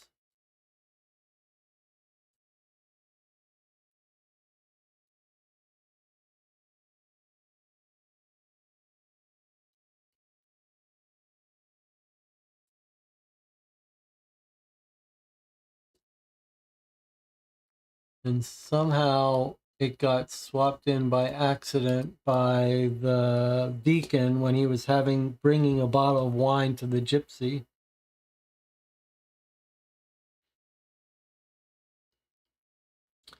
Jonathan says, in the Catholic Church, they do mix a little water with the wine, if I recall correctly. So theoretically, I guess it could still be some fluke with contaminated well water.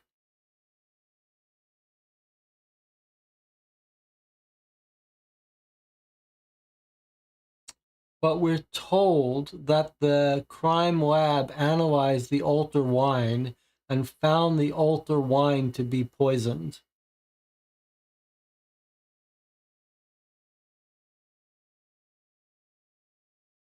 So we know the altar wine was poisoned.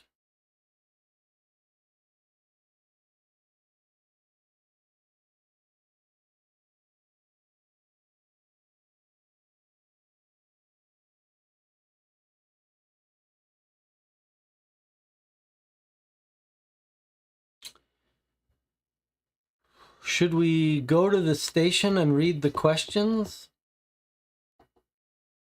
What does the channel think? Should we go to the station and read the final questions? That's the question before us.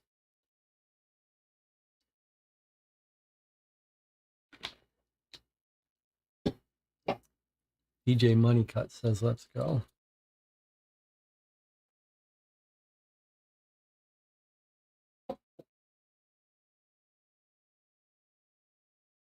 Jonathan Warner says, wait, have a Lore Holmes question. Dorf says, are they expecting you to know the outside knowledge? I was raised Catholic with tons of church, and even I didn't know that. This is about mixing wine with water. The wine at the altar is poison, so I don't think that's relevant.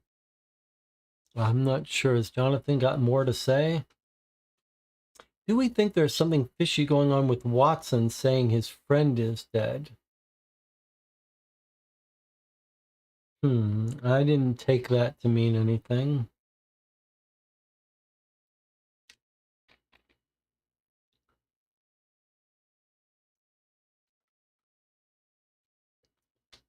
Five hours and 45 minutes in. I think we should read the questions. I'm going to turn to the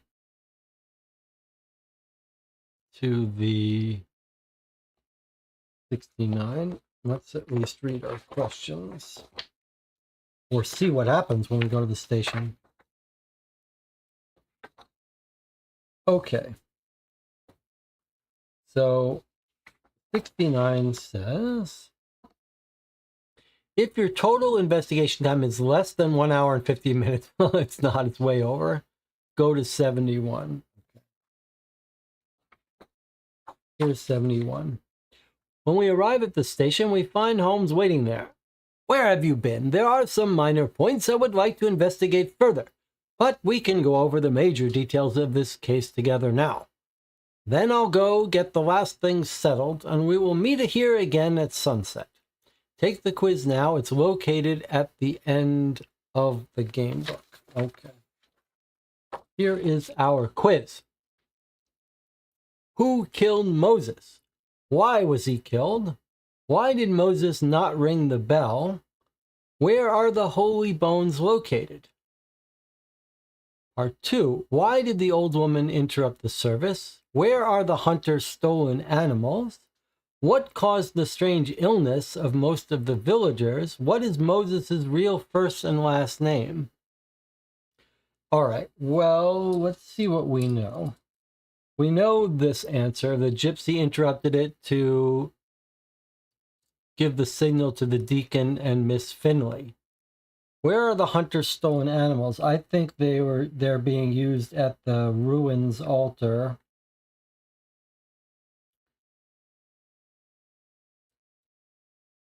For sacrifice of the harvest, a little pagan thing. That's what I think. Not clear though.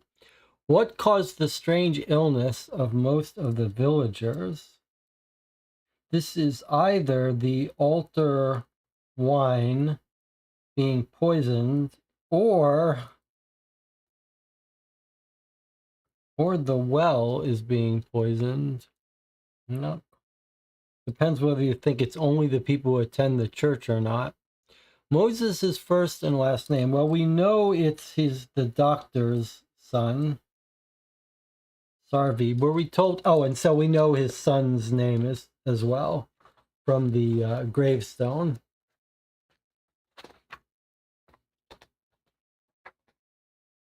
That we saw. Hannah Sarvi, Egan, and Jim. So that's one was the doctor and one was the son, whichever. I can't remember which is the doctor's name and which is the son's name. Okay, but now here we're in trouble.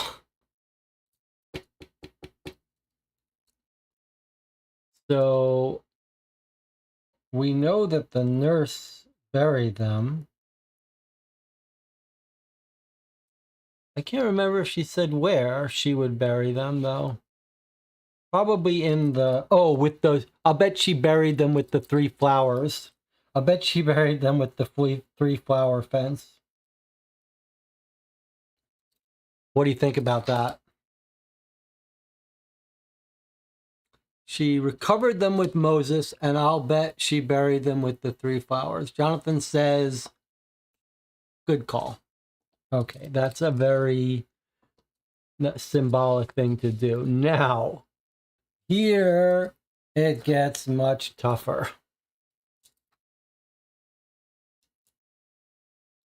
Because our gut wants to tell us that they killed him ahead of time when he stumbled onto, the vicar killed him ahead of time when he stumbled onto the plan. But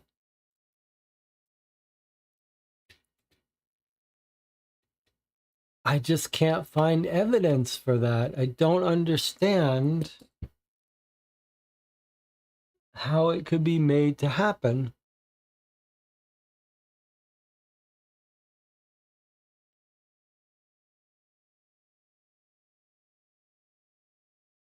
We're told that the bell was rung on time to start the service. Were we told that the vicar and everyone was present at that time? It's a little hard to go dig up that information since we're told by so many different people what they saw. There's this whole stuff with the cat.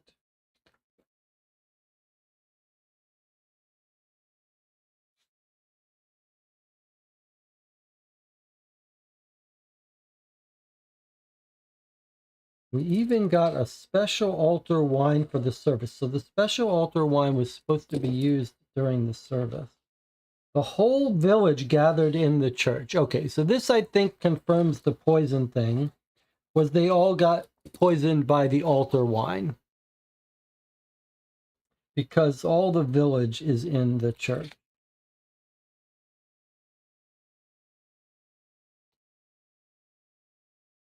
Everyone was seated when Moses rang the church bell. He goes to the front of the room. I do that, and I wait.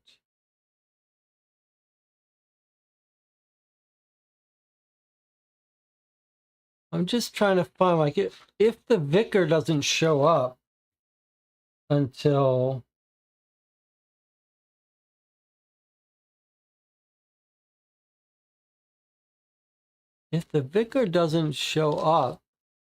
later, then we might imagine the vicar is the one that goes up into his room and kills him.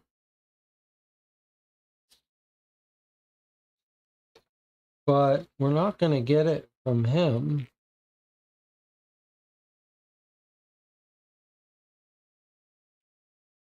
Let's go see what the vicar, reread what the vicar said.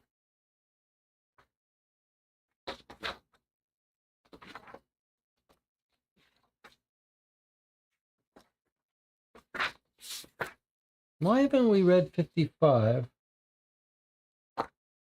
Must have been, oh, that was a big long entry we missed when the bishop didn't die yet. That's too bad. Okay, let's see. We go to the vicarage. He's right near the church. Do you want anything to drink? Tea would be nice. He says, I'll be right back when the tea is done. He disappears. We go down. We find the wagon and the poison. Then we came upstairs. We don't want to peek around.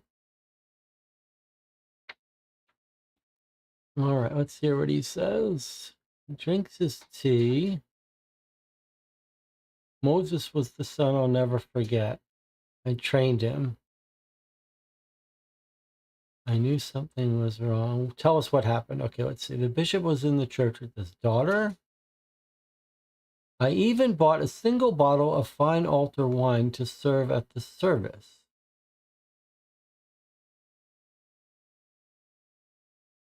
It began well.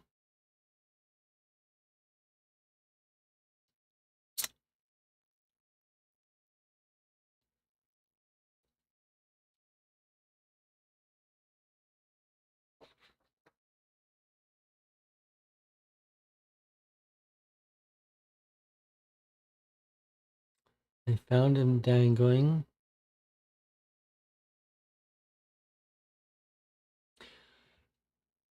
let's read this again. I realized what must have happened. I ran to the tower with Milton. But Milton is the guy who gets out of breath and is always slow. I wonder if this guy opens the door and simply puts the rope around his neck or something. Let's see what Milton says about this.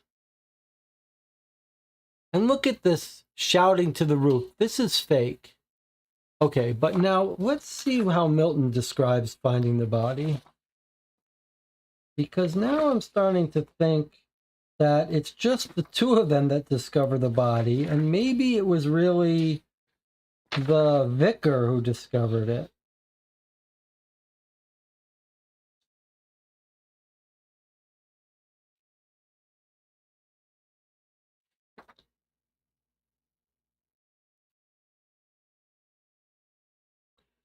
You know what it is.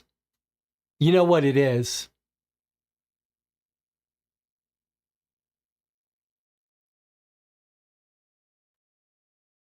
Is it the bag of grain that was dropped through the...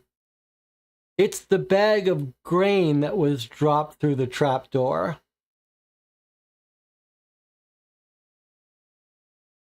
It was the bag of grain that was dropped through the trapdoor and broke it.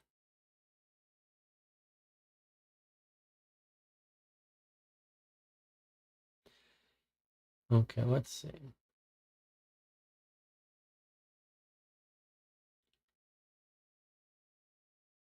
He returns just in time for the thing.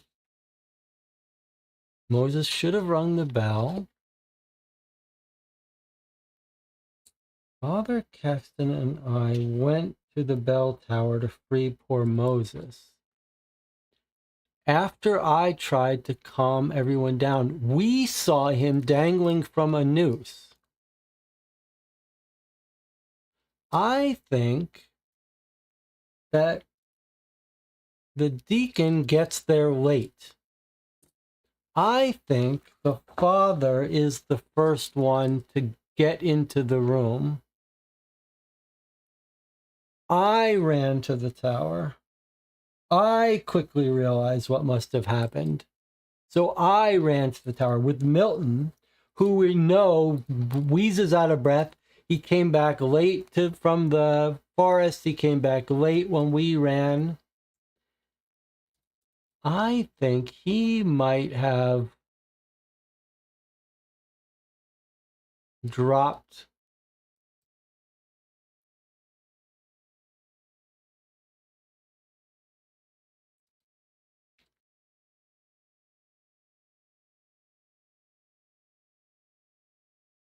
It still feels very confusing to me. The nurse says that the trapdoor is still there after the deacon has run out. Yeah, that in the middle of the service, the trapdoor is still there.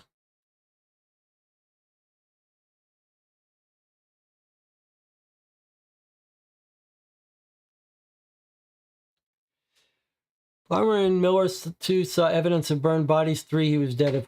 I see that you're trying to answer the questions. Okay. You think the one is the farmer and the miller. Okay, I don't know how we got that. 2, he saw evidence of the burned bodies. And 3, he was dead. That doesn't make much sense.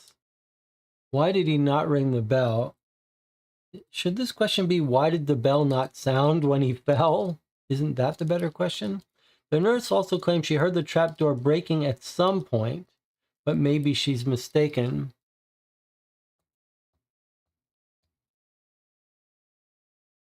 I must admit, I don't understand that too. Martin says the question is very correctly formulated.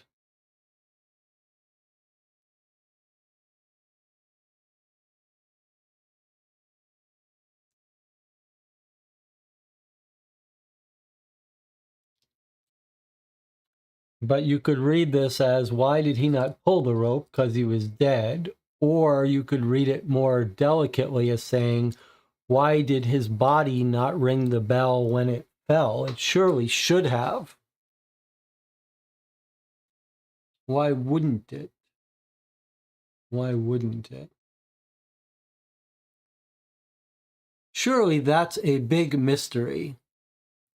If he fell through and his neck is on a noose attached to the bell would have rung.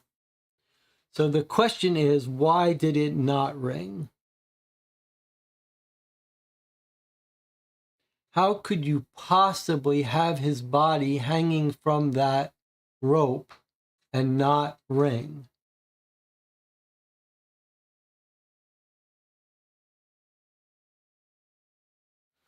So if we think about that logically, don't give us any more hints, Martin. There's only one answer in my mind to how we could get a body hanging from a bell that hasn't rung when his body fell through it. There's only one why, and I think it's significant. I think the why. Let's get on the same page about this. Okay, so why does him falling through on the noose, why is it so important that it not ring the bell, which has got to be hard to orchestrate? If he really did commit suicide, the bell would ring. Let's start that way. So it can't be a suicide. If he jumped through and hung, it would have rung the bell the moment he committed suicide. If you can orchestrate him to die by the bell,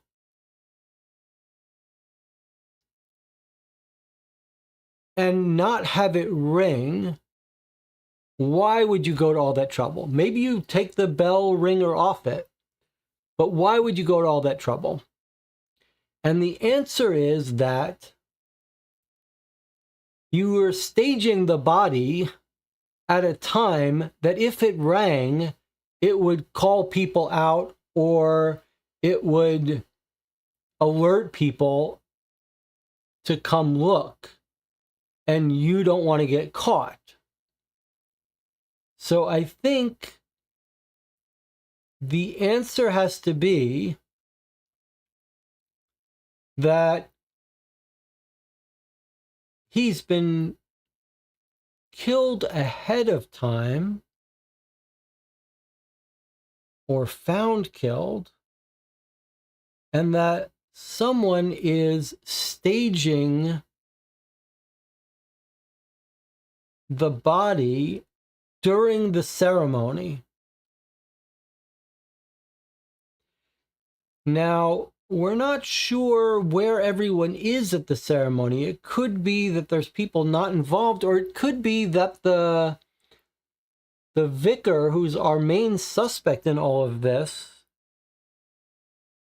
is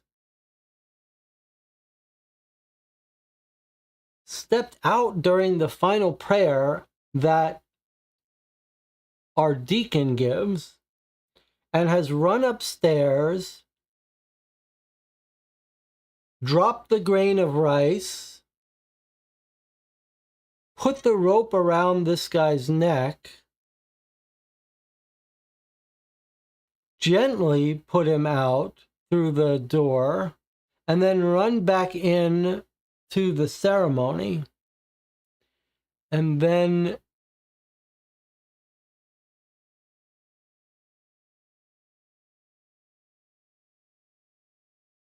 but you still have to have killed him with the rope at an earlier time.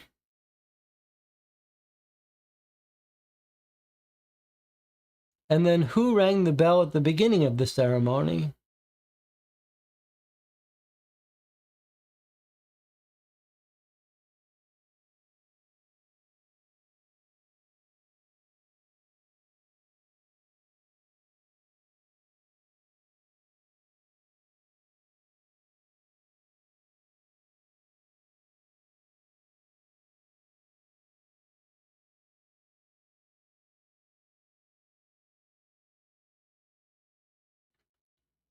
I guess if I had to answer this, I think I would say suicide earlier. But then why was he killed?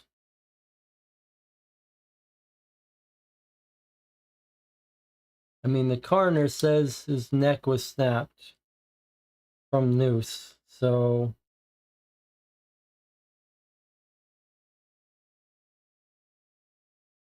I don't really understand.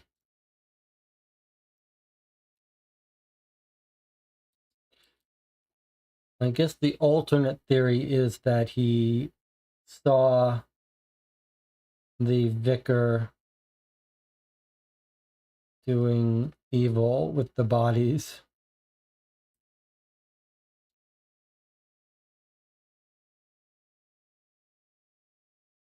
And that they forced him to keep quiet so that he would keep quiet. Maybe they forced him to get in the noose. Why did he not ring the bell?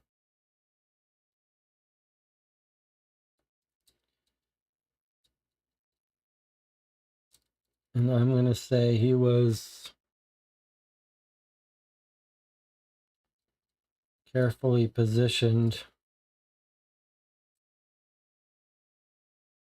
to look like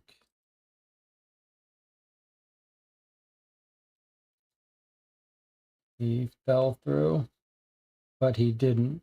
He died earlier.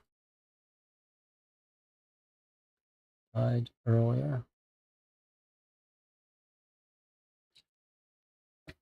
It said the body was bruised, right? It didn't mention any splinters on the head. It did say the body was bruised. Are we back to its accidental death cover-up? Drunk accidental death, completely coincidence? John says, I'm just trying to make sure there's no bizarre rope and pulley setup you could use to make him actually smash up through the trap door. That's interesting. Well, he did have splinters, but it doesn't say where. That's an interesting theory. But you can't. There's no rope visible through the trap door in the beginning of the ceremony. Is it more likely that our original theory of he got drunk and fell? But then the problem with that is that the trapdoor is all in one piece. I still think I like the idea of the grain being dropped down through the thing during the middle of the ceremony. I just don't know.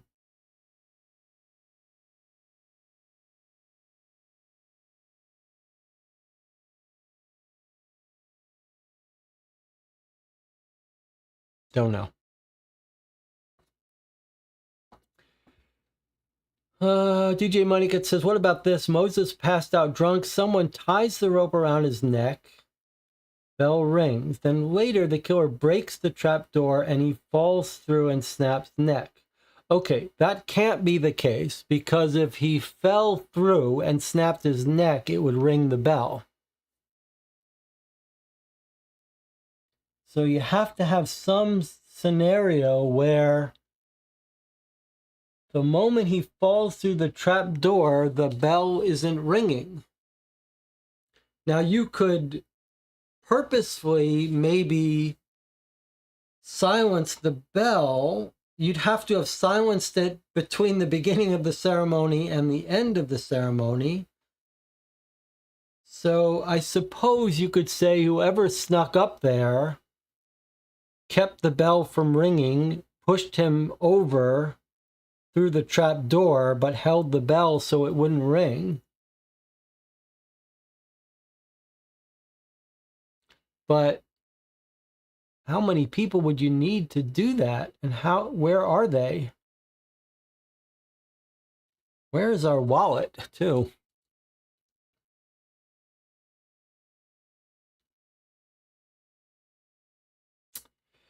Well, we have to take another break here, but we're going to have to read the answers very soon. So give yourselves 8 minutes to think about any last-minute theories. DJ Moneycut says, crazy, but was the grain sack stuffed in the bell? I like the idea, but it has to be done between the beginning of the ceremony and the end of the ceremony, because the bells did ring at the beginning of the ceremony. And who went up there and did it? And how did they kill him in the first place? He died from a snapped neck. So, but we're going to take a break now. We'll come back in 8 minutes. You've got 8 minutes to come up with any final theories. Then I want everyone's final theory and answer to the questions, and then we'll read it. We'll find out. I'll see you in 8 minutes.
We're back 6.5 hours in, almost 6 hours in. We're ready to make our final decisions. I erased my answers. I have a new answer, sort of.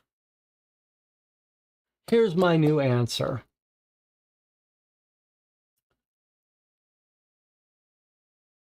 They're staging his suicide to disguise the time and manner of death.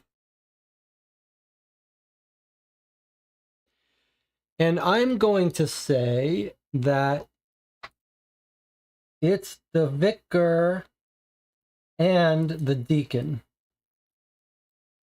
I'll tell you why. We need a sidekick to be seen killing the three boys. We don't know who that helper is of the vicar. We were guessing it's the baker or whatever. I think maybe the most likely scenario is these two who run this church. They're the ones that are tag teaming, giving the final prayer, the middle prayer. They may have been able to coordinate it. And I think that he was killed to keep him quiet because he discovered the three new children that were killed to replace the bones. And here is my answer here. He wasn't hanging from the rope. We're told the two of them rush up there. Now, I know the deacon I was saying is slower, so maybe the vicar got there first. But I think maybe they're just lying about how they found the body. So I don't think he didn't fall. He didn't fall then at the time that they walked in. And he wasn't swinging. That they just lied and just said, hey, we found him and we were trying to take him down and the bell rang. It makes more sense that like they found him, he was lying on his bed with the rope around his neck, and then they just picked him up and rang the bell as they were getting him down.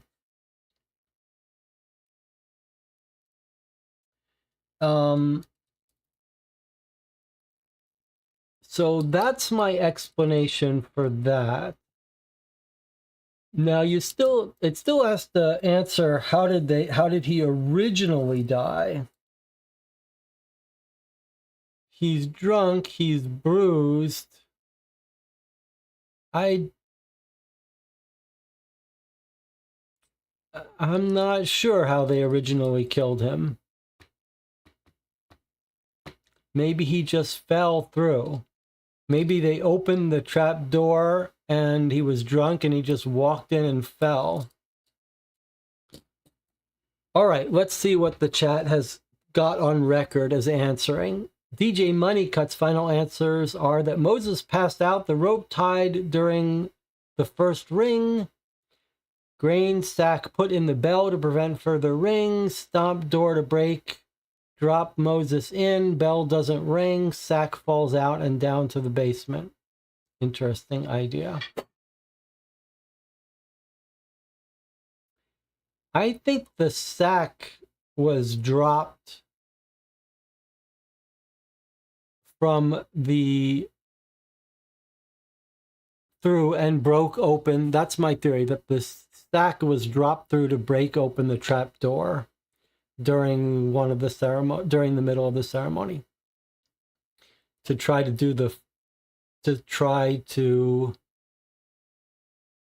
fake the timeline. Jonathan says it was the vicar alone that killed him because he knew he had murdered the children and used a complicated pulley system smashed up through the floor that he undid when he reached the body. That's an interesting theory.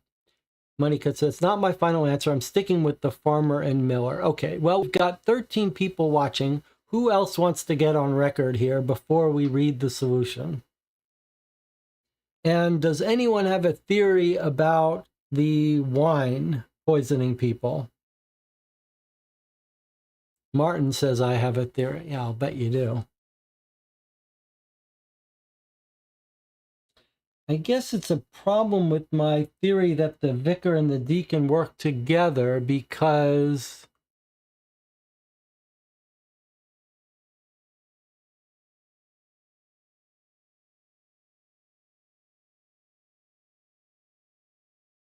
I did like the idea that the baker could have burned the bones, but maybe you don't need the baker for that.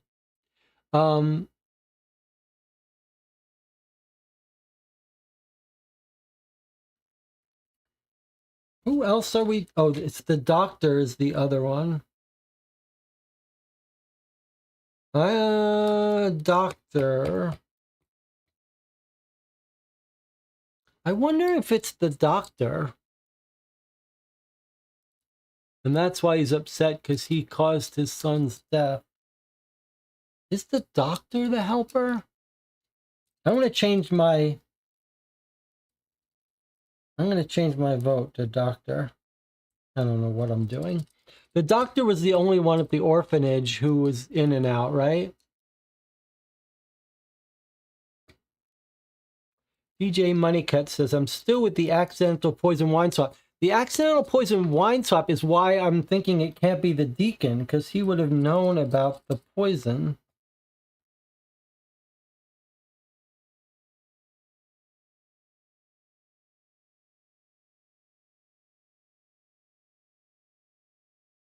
I'm so confused. But I am changing my official answer, I don't know why, to the vicar and the doctor. Only because the kid at the orphanage recognizes three people, recognizes the person who came and got the boy, but then why would they need to both be?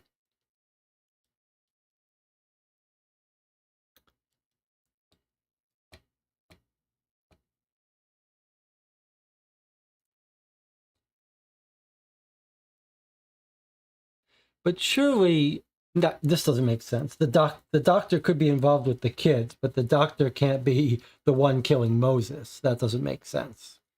The doctor's Moses' father. He wouldn't kill him.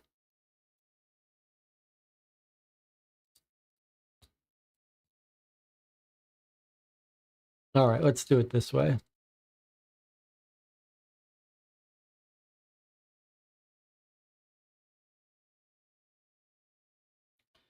So in this scenario, I've taken the deacon off this list. The only real reason I've taken him off is that I think he's messed up the poison wine that the vicar was keeping in his back pocket. So he can't have been in on it. All right.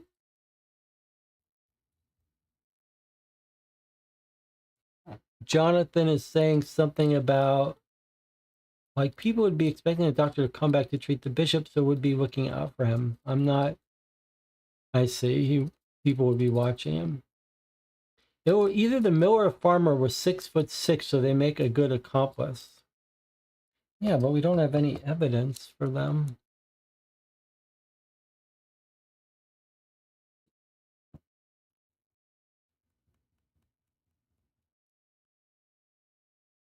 All right, are we ready to answer? Is everyone on record?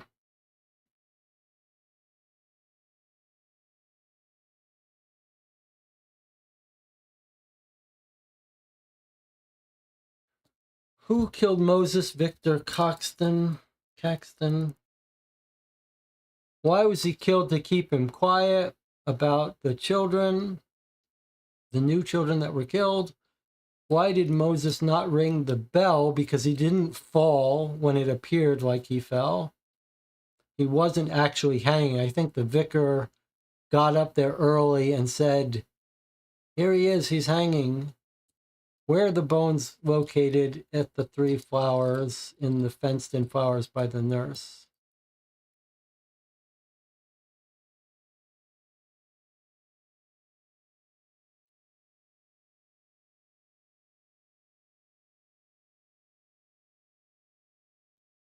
All right, here we go.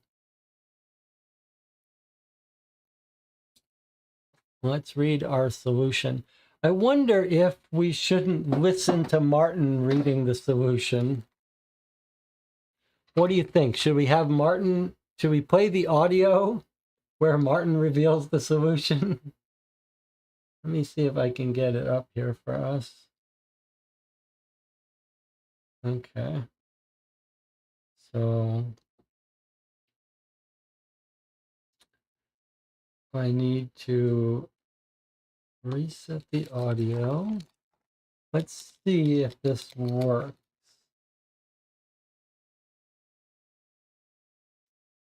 Here we go.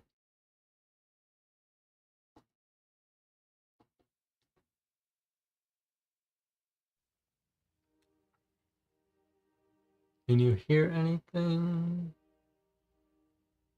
iDetective. The case. All right, you can hear it, but I can't, so I have to fix that.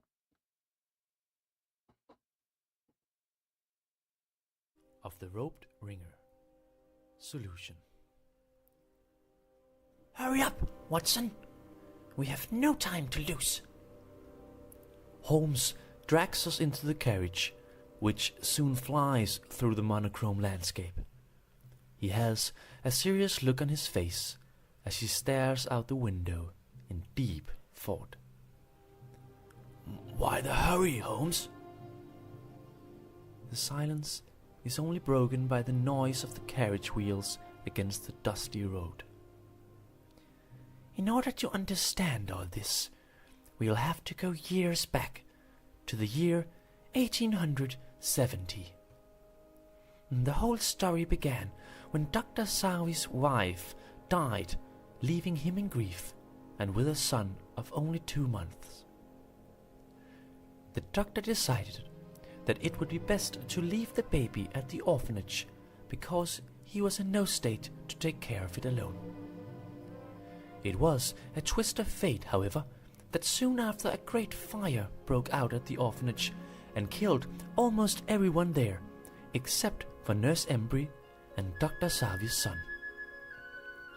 That night, Nurse Embry took the boy to the church, where Father Caxton accepted him as his own son. From that time on, he would be known as the bell ringer, Moses. But Holmes, what have all that to do with the incident at the church yesterday? Holmes looks with surprise at Watson. You see, everything has its roots in history, Watson. In order to understand the true nature of a crime, you must first gather knowledge about its history. So, that was exactly what I did. There was something else that struck me as very important to the case, the so-called holy bones. After the fire at the orphanage, the Archbishop came by and made some of the remaining children's bones from the fire holy. They were then stored in the church crypt. The orphanage was rebuilt and is now fully functional today. The carriage races past the hospital, and Holmes addresses the driver. Can you by any means drive faster? This is a matter of life and death. The driver pushes the horses even more, and the carriage accelerates, now driving dangerously fast. Holmes continues. Now, I think it is time to look at some more recent history, Watson. The days leading up to the murder of poor Moses. Murder? Yes, it was murder. The chain of events began when the bishop announced that he would visit Wrinkleton to see the holy bones. Maybe he thought that they would help him to get better. However, not everyone approved of the idea of the holy bones going on public display. Nurse Embry made it quite clear to me that she thought the children from the orphanage fire should get a proper burial instead of resting in a showcase in the church crypt. That's why she planned to steal the holy bones. However, she would not be able to enter and exit the crypt without an accomplice. So, in all secrecy, she met with Moses at the Golden Goose Inn. She told him about his past, and he too became enraged with the fact that his friends hadn't been properly buried. Together, they stole the bones that very same evening, and my guess is they buried the bones under the 3 newly planted Alba Maxima roses in the orphanage garden. A drop of rain hits the carriage window as we turn a corner. The carriage almost turns over in the curve. The following morning, Father Caxton and Deacon Milton must have discovered that the bones has gone missing from the crypt.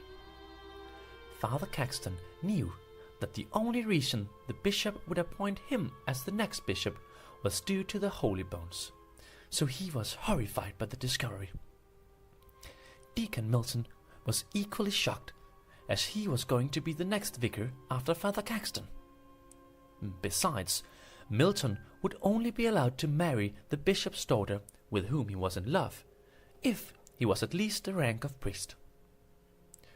The two of them therefore devised a devious plan to get the bones back to the crypt before the bishop came to see them.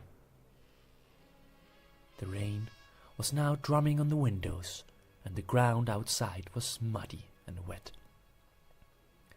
On the night before the service, Father Caxton went through the woods to the orphanage, where he kidnapped 3 of the young boys. He put them in a cloth bag and dragged them back through the woods on a small wagon. At the church, he met with Milton, and together they entered. Once inside, they went to the baptismal font and emptied it of water. A flash in the sky makes the night visible outside. It looks like a dark void. They burned them, Watson. All 3.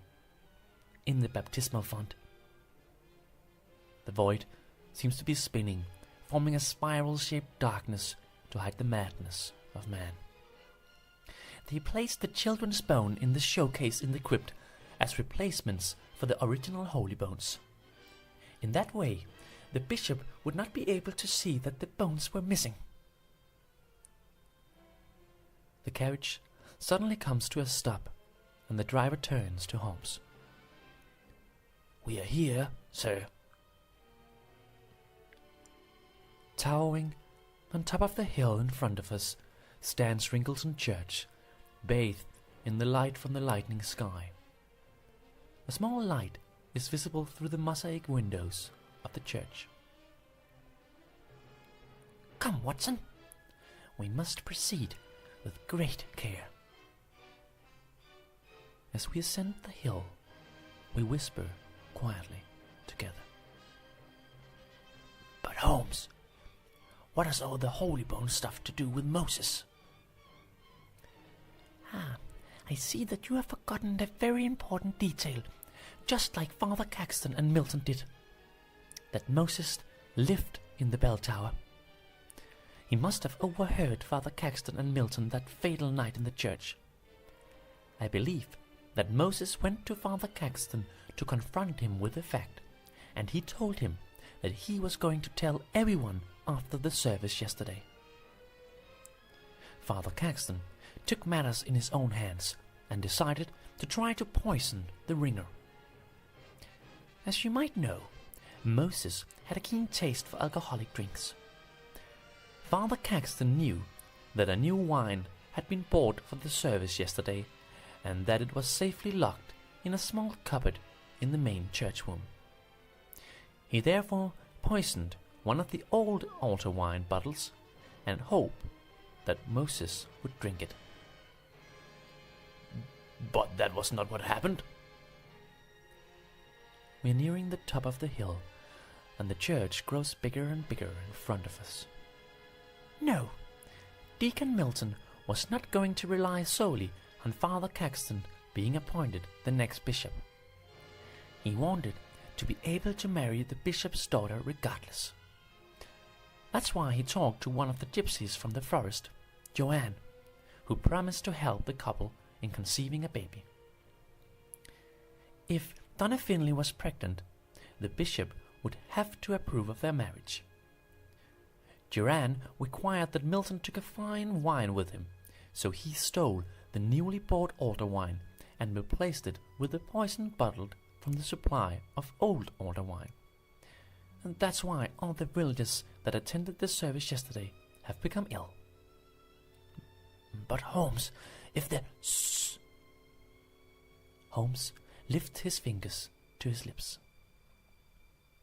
We are close now. The big double door is almost right in front of us. It stands slightly ajar. We listen to the voices coming from the church. Let's get rid of her now. There is no reason to keep her. But what about the child? There have been enough killings. I won't do this anymore. You will have to, Milton. You are knee-deep in this. There is no turning back. Holmes slowly pushes the door open so we are able to see. Inside, Father Caxton and Deacon Milton are bent over the altar. In the baptismal font lies a boy with a cloth in his mouth to prevent him from making any sound. He is motionless. I will take care of Caxton, Watson. You will take care of the deacon. On my signal. Holmes raises his arm, and we hold our breath. Suddenly, he lets it drop, and we rush through the open church door. Watson throws himself on top of Milton on the altar. A fight ensues. Holmes shouts, Save the boy, Watson! He sees Caxton stumble to the trapdoor, open it, and jump through it down into the crypt. Holmes follows. Below, the crypt lies in complete darkness. Give it up, Caxton. There is no way you will be able to get away with this. You can't exit the crypt on your own. Holmes moves slowly forward, step by step, unable to see where he walks, until a sharp light hit his eyes. A torch. In front of him, he's able to see Nurse Embry in the arms of Caxton. She is tied, hands and feet. Don't you move, Holmes. I have a knife against her back. One step closer, and she's dead. Above Caxton is the broken trapdoor to the bell tower. There's no way he will be able to get up there. Leave her out of this, Caxton. She has done nothing wrong. Nothing wrong? Oh, she is the reason for all this. If she hadn't stolen the bones, then none of this would have happened. None. When I become bishop. You will never be bishop. I talked to the bishop earlier, just before he died in the hospital. He appointed someone else to be the next bishop. It's over, Caxton. A head appears through the trapdoor. It's Milton. Milton, help me up. We'll leave Holmes down here. Caxton holds his hand up, and Milton extends his arm to grab it. He pulls Caxton from the trapdoor and lifts him out. He then looks him straight into his eyes. Oh, what does this remind me of, Caxton? You remind me of Moses when we pulled him from the crypt. And what happened to him? You don't deserve to live, Caxton. This is not Nurse Embry's fault. It is yours. If it wasn't for your greed, none of this would have happened. With his last remaining strength, Milton lifts Father Caxton to the bell rope, and moments later, the sound of the big bell is heard throughout Winkleton for what would become the last time in years.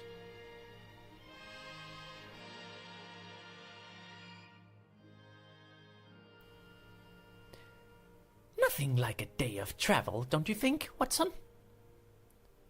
We are seated once again in the train bound for London. Watson looks at Holmes in bewilderment. I still don't quite get how you figured it all out, Holmes. Oh, really, Watson? It was a matter most trivial. You see, I quickly realized that the bell was easily rung, and therefore it must have been ringing when Moses was hanged. However, the only time it was ringing was when Father Caxton and Milton entered the tower together to free him.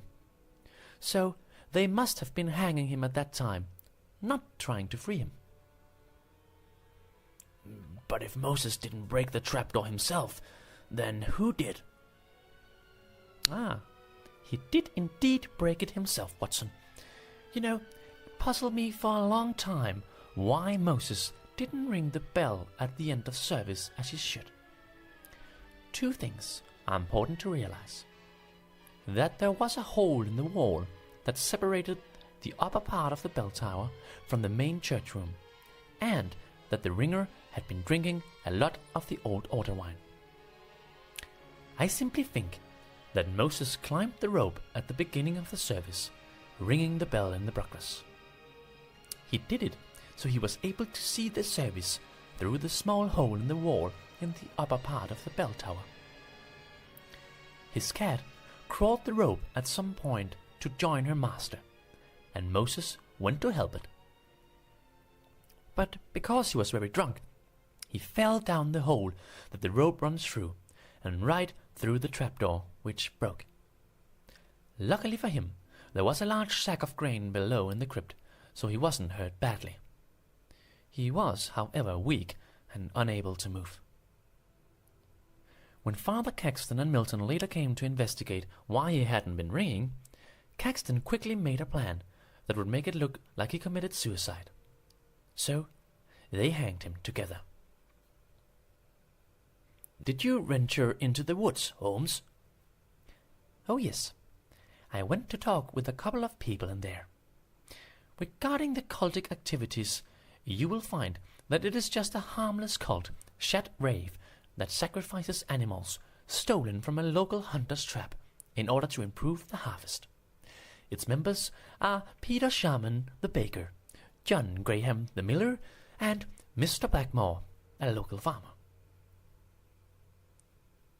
Exhausted from our nightly adventure, Holmes leans back in his seat. He takes a small wallet from his inner pocket. And I think you might have forgotten this, Watson. I got it from a tipsy boy in the forest. Holmes hands the wallet to Watson. I need a bit of rest before we reach London. I bet a case will present itself before we know it. With a smile on Watson's face, he draws the curtains to our compartment.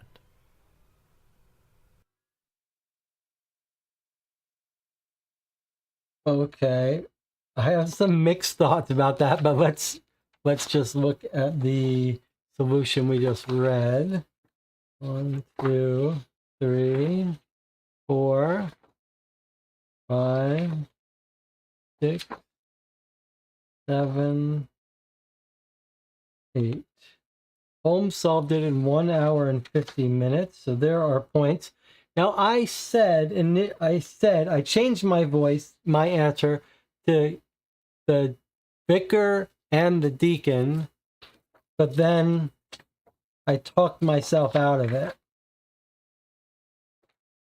I had some rationale for it that was matched what the answer was, that the two of them made it look like he hung himself in the end, but then I erased Deacon's name, mainly because I thought the wine swap would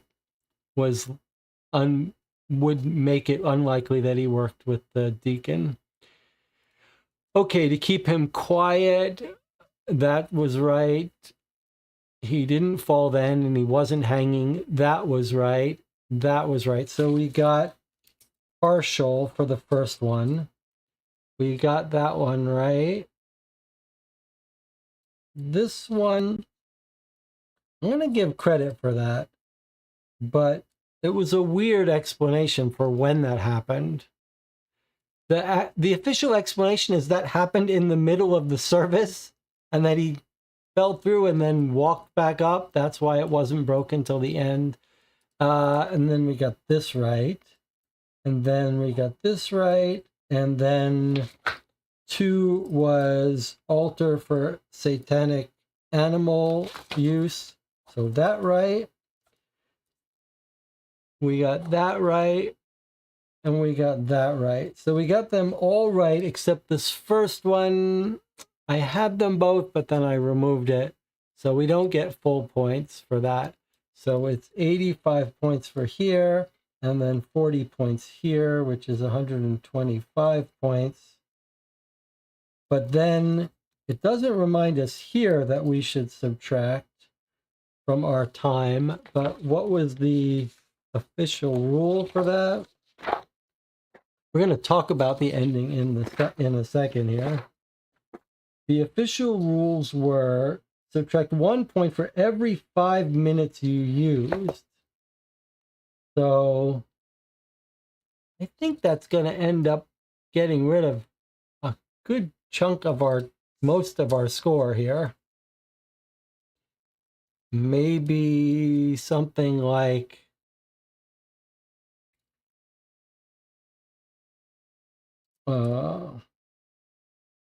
I don't know, maybe we can add it up. But well, there was our score without subtracting from the time. We were going to add up our time. What would you think? Maybe 300 minutes? Maybe? Which would be minus 60 points, which would get us into the 65 range. So maybe we're in here somewhere. Even if we took 400 minutes, that would get us in there. Okay. Let's check in with the chat. Martin says, you asked all the right questions and almost came to all the right conclusions. All right. So let's talk about the ending in a bit. Let's talk first about the case as a whole. So 6.5 hours, let me do our normal thing. We're going to take a 3-minute break to give everyone time to get up and stretch and clear their head. Then we'll come back and we'll talk about the game. I am very interested in hearing your thoughts. I'll see you in 3 minutes.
Well, we're back for our final discussion of The Roped Ringer by Martin Vetter, the second and final case in the iDetective series, unless Martin decides to revive the train case and write the third one. This was written back in 2010, and we're going to talk about it now, and Martin is here. So let me just check in with the chat. Jonathan says, overall, really enjoyed the case. Nice atmosphere, setting, worked well as a standalone system. Choices in telegraph system was fun. Epilogue recording was well produced.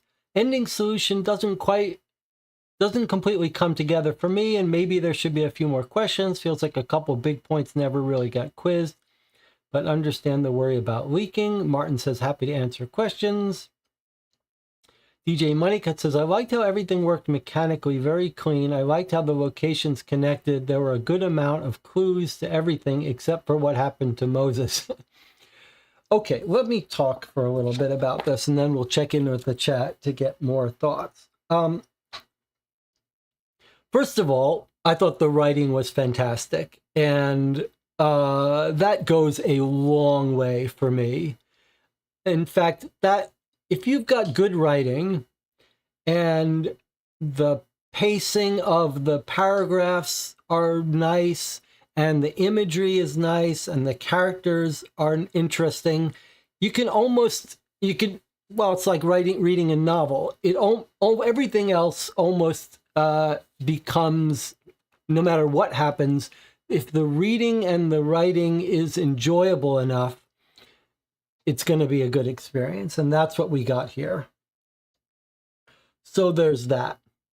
I think the second part that was so fascinating for me, because mechanically I'm so interested in how one handles time and choices in these kinds of games, I was very impressed by the use of time and limited choices. So in the beginning, it looked like the game was just going to have us keep track of time in order for it to affect our score, which is okay, but kind of boring. But in fact, it used time in maybe two other different ways. The first one was that there were a couple of events that asked us how much time had passed and branched differently. So we showed up at that guy's hospital bed too late and he had already died. And there was some other wasn't the hospital, I forget what it was. But that adds some real worry about, are you making efficient choices with where to go when?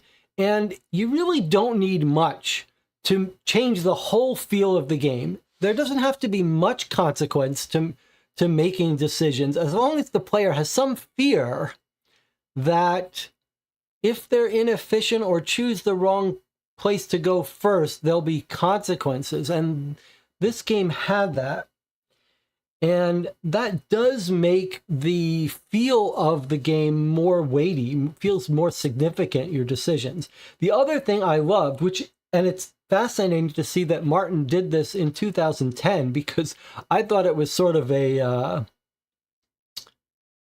we had come up with this idea of having actions you can take where you don't get the result for some amount of time. I love that idea. And Martin has basically implemented it in this telegraph system perfectly. And gone a little bit beyond that, because it really has a feel of Razorhurst, this thing, although Martin has done it first. This idea at this telegraph thing, that you can only do one at a time, you have to wait a half an hour for the result, and that means that in the course of the game, you're never going to get to do all of them. That is just a brilliant design. It's so simple, but it means that you've given the players a real agonizing choice to make. And we had a couple of those agonizing choices about, do we learn about the cult or do we learn about the fire? And those felt significant, and that was very cool. And it also is fun to get the result, waiting, anticipating. Creating this anticipation for the coroner's result was great. And it was nice because I had some theories that those broke. And then there was that little choice down in the guy's basement that was very tense. We were all scared about staying down in that basement. And I'm curious to read what would have happened if we stayed down. But all of those forced choices and the threat of us not getting to a place in time completely changes the feel of the game. You feel like decisions matter. And that's a tough nut to crack in these Sherlock Holmes consulting detective games, where perhaps the biggest sin is it feels like it doesn't matter where you go in what order because you can go everywhere. And it doesn't take much to break that complacency. And I think Martin did it really well here in a couple different ways. Martin says, it's an illusion. There's only one place, and that is the hospital. And the ending, Martin says, exactly as you say, the threat of locations closing down on you is the important thing. That's exactly right. It's an illusion. You can create an illusion as if you're on a theme park ride. You don't have to have the real danger of getting killed in that basement, as long as you have create the threat of it, so that players double second guess themselves. And there doesn't have to be much of it. So let us see what would have happened if we stayed in the basement of the vicarage. Well, 56 was that entry. Okay. So we went downstairs. He offers us some tea. This is also very well written to give you this sense of dread, right? Like he's preparing the tea, he's leaving the room. This is like the horror movie, where you don't know who's going to come out of the kitchen with a knife. This guy is scary. Okay, Watson sees the door. We go down into it. What is that over there? The wagon? Could it be? Okay. And then we hear something. And we chose to go upstairs because we were so scared. Let's see what would have happened if we went and investigated further. You slowly approach the wagon. When you get close enough, you're able to see there's a small cloth bag lying on it. You reach out and grab it, but are stopped by the voice of Father Caxton coming through the trapdoor from above. I see that my trust in you was unfounded. Would you please leave my house, sir? I have nothing more to say to you, and I will appreciate it if you do not show up here again. Okay, so you don't die. It doesn't kill us, but the threat of it, the unknown threat, worked well enough that we scampered out of there and we didn't get here. And then you can't go back to the vicarage. Oh, look at that. Choose another of the unlocked locations. Oh, no, visit now. I thought I'd see. You can't interview the villain. Oh, so if we had gotten kicked out, we wouldn't be able to talk to him. So we came upstairs and we got 59. So this whole long entry, talking to him, we wouldn't get if we got caught. Okay, well, that's great. We didn't die, but we lost this. I mean, that's very well done. So I was really impressed with the time, the choices, the tension and stuff. Okay, so one more thing that we've talked about before. We've talked about on this channel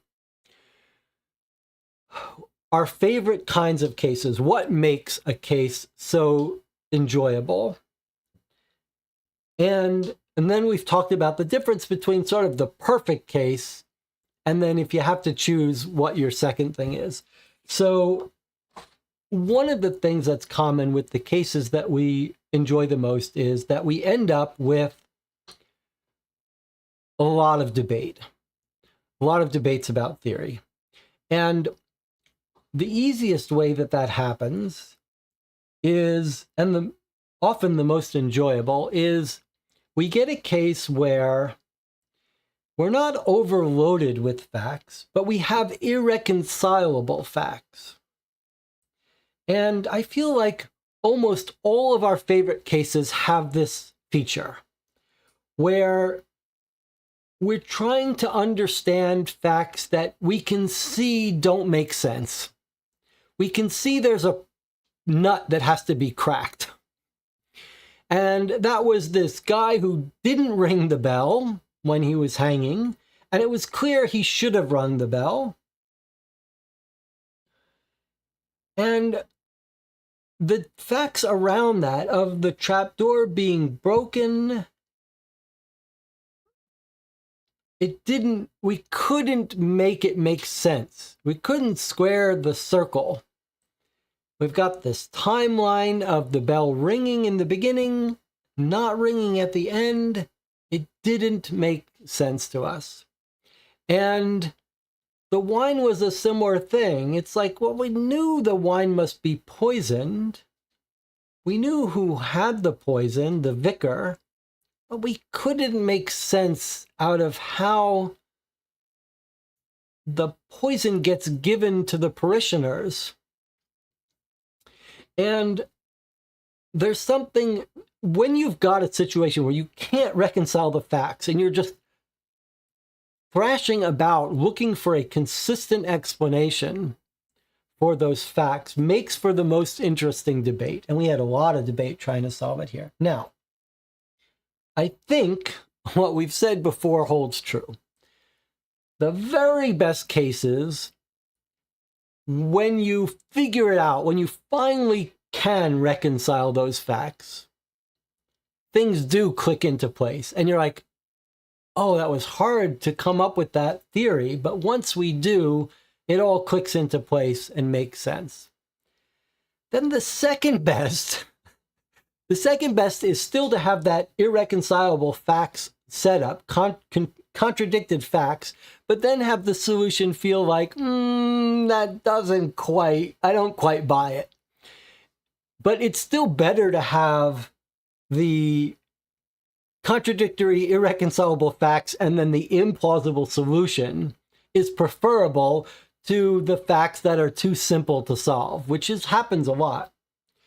So that's kind of how I felt here at the end. I think I'm on the same page as Jonathan. Like, the coincidences are a little too heavy, and the solution with him getting drunk, falling through, landing on the rice, being okay, then going back up to his room, or in the fact that the vicar had time to come into his room and actually put him in the noose and kill him. That was very weird. Even if you have that, I just didn't buy that as an explanation, that he just happened to fall through, and this thing about him climbing up in the room to look.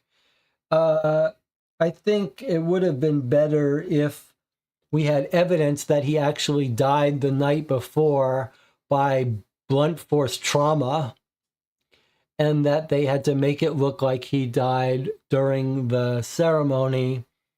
You'd have to figure out a different way to handle the trap door. Martin is defending his solution here. Martin says, Nurse Embry didn't see Moses in the lower level.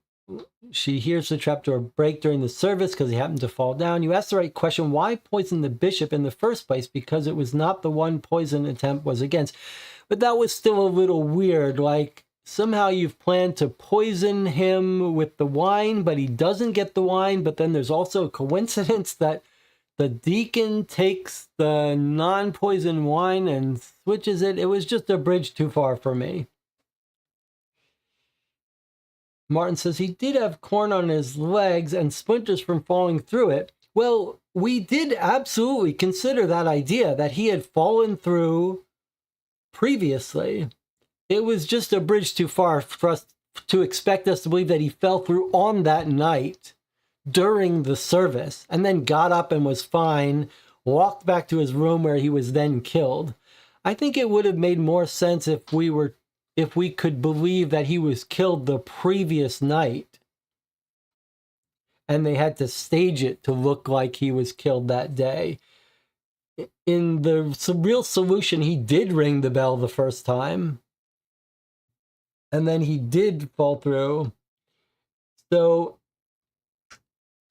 I'll tell you what some of my favorite parts were. One of my favorite parts was my wrong theory that he drank the poison wine and died and they had to cover it up. I like that, but then I like that that was resolved. I did like the little way that I almost got both of them at the end of figuring out that it's really the vicar who discovered the body. But I sort of was too clever for my own good in thinking that, oh, the deacon runs slow, he came up second. I would have liked if we got that aha moment that the vicar and the deacon were the ones who claimed they discovered the body, so that would make them liars, and then everything would make sense then. It would have been, I like the idea of solving the case by realizing that your witness is lying. And that almost made everything make sense. But because of this convoluted thing with him falling through in the middle of the service and the switching of the wines, that's what made me not believe that a lying witness would be the final solution. Martin says, yeah, I actually had the correct answer multiple times and then got sidetracked. Well, that's being a little more generous. I think the way we play these games, I try to claim each alternate solution before I change my mind, and then I can always say, oh, look, I did get it right back here, even though I changed my mind. I changed it to the doctor. It's sort of a cheater type of thing. But okay, I'll take an unconvincing ending with an hour-long debate about theories any day over a simpler case. D says, what about the cult case at the newspaper thing? What would that have given us? It was the library where we had the choice. I did like that. Okay, so if we were at the library and we had chosen to learn about cults, we would have gotten this. Paintings of Celtic sites and ancient symbols of fertility. One painting in particular stands out. Huge dark picture showing pentagram with an altar of stone. The dark sky split by a terrifying stroke of lightning. Someone here has an interest in the Celts and their history. We flipped through a dark book. It's a very well used book, so people are probably reading it in town. One cult seemed to have been of particular interest. Shot Rev. Cult used to perform rituals of fertility. Ceremonial sacrifices of both animals and people. Oh, okay, so it did mention people. Blood was mixed with seeds of the harvest, spread around to symbolize fertilization. Meat was consumed raw. The younger the sacrifice, the better. All right, so it was a little give and take. It was throwing us on the right track, but also on the wrong track. Later, Shot Rev adopted rituals and texts from the still more dominant Christian religion. Rituals were no longer using people. Primary texts were the Bible. So we would have figured out that this was the Bible stuff. And they didn't, still bloody, but no longer cannibalistic. I do think, with a bad taste in our mouth, we leave the books behind. This is the right way to do these choices in these kinds of games. There isn't a wrong choice, but depending on which choice you do, you only get one of them, and they fill in background information on one of several unresolved questions in your mind, and that's the way to do it, because that's the question we asked ourselves. Would we rather have more information about the cult to maybe convince ourselves that we're right to eliminate it? Or do we need more information about the fire? And we made the right conclusion. We properly decided that the cult was a sort of red herring and was animals. And so that was fun. Why did Nurse Embry not see him in his room during service? Where was Moses? There's a very subtle clue to the hole in the upper level in the bell tower entry. So you're saying, Martin, that when she looked in there, he wasn't there because he was up in the hole in the wall looking over at the ceremony? Jonathan picked up that Moses wasn't there. Otherwise, she should have seen him, was Jonathan's theory. My theory was it tells us it was dark in there. She sees the cat. I just assumed it was too dark. She didn't see him. I think maybe this is the kind of thing that these games are so hard to play test. But this is the kind of thing that if you had more play testers, maybe you'd be able to see which clues are too hard, too difficult, too subtle. So let's ask Martin, do you remember how much you posted the game? I know people tested it or played it. I'm curious what kind of changes you put into the game based on playtesters' report. How many people played the game while you went through different versions? Did you change anything based on players' experiences? Because I know from my case, I made quite a bit. I didn't make major changes, but I definitely made certain clues easier and harder based on where people struggled.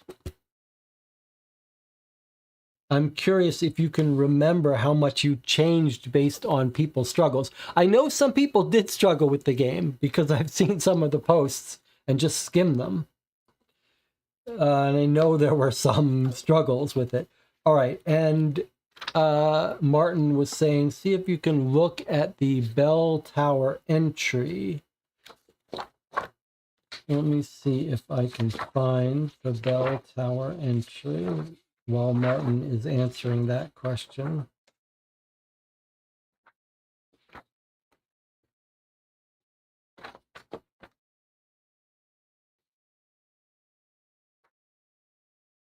Bell tower is 7. Okay, let's see. Small bed in the corner. The bottles. Startled by watch out for the trap door. Something's touching his hair. It's the rope and the noose.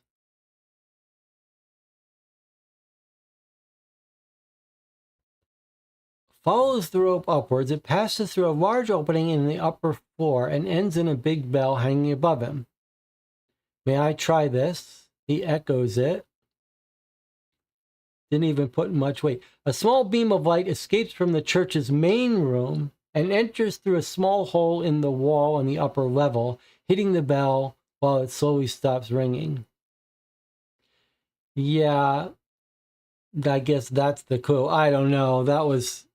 I don't know how anyone's going to guess that he was climbing up there to look in. And even if he was, that just doesn't feel relevant. I mean, you're still saying he fell through the door in the middle of the service is the key thing. It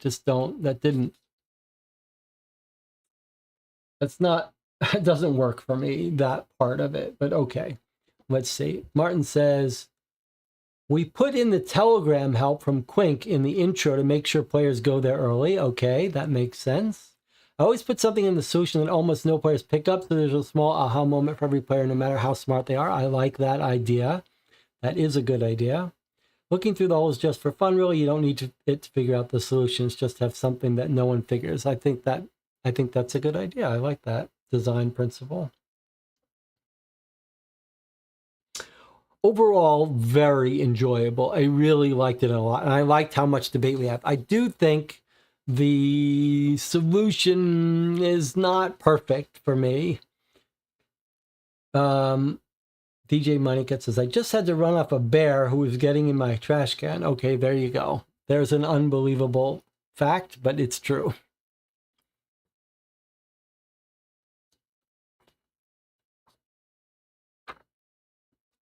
Well, very well done. I'd love to see Martin write a case for high and low. Some of the concepts that Martin has got here involving time and decisions are concepts that have been embraced in High and Low, and I'd like to see even more of it. I do think it's the right way to do it.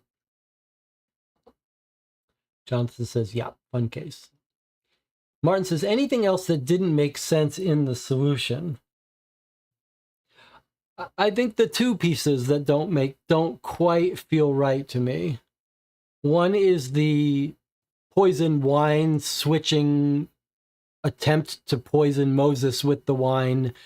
That just feels too convoluted to me, too coincidental. And then the other part is Moses falling. Well, I'll put two parts in that part. So it's the wine switcheroo doesn't make sense to me, is not believable. Then there's two parts though to the Moses problem. The first one is this idea that he actually accidentally falls in the middle of the ceremony and is okay, and then gets back up and goes to his room. The second piece of that puzzle that didn't make sense to me is that the vicar, like, they don't hear the bell. So they run over to see what's happened next door in the bell tower. And presumably everyone's curious about it. They're all like headed over there.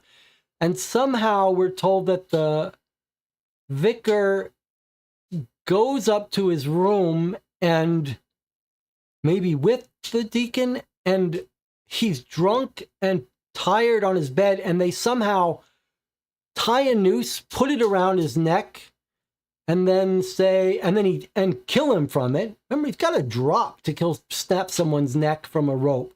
So somehow the two of them, they pick him up, they tie a noose, they put him in it. He's still just drunk, and they kill him that way. That just feels like you don't have time for that. I think it would have made much more sense to have the story be that he's killed the night before. And they've got to come up with a fake death for him. And there's some good classic mysteries, like Columbo did this quite a bit, where someone would set up a fake time of death, right?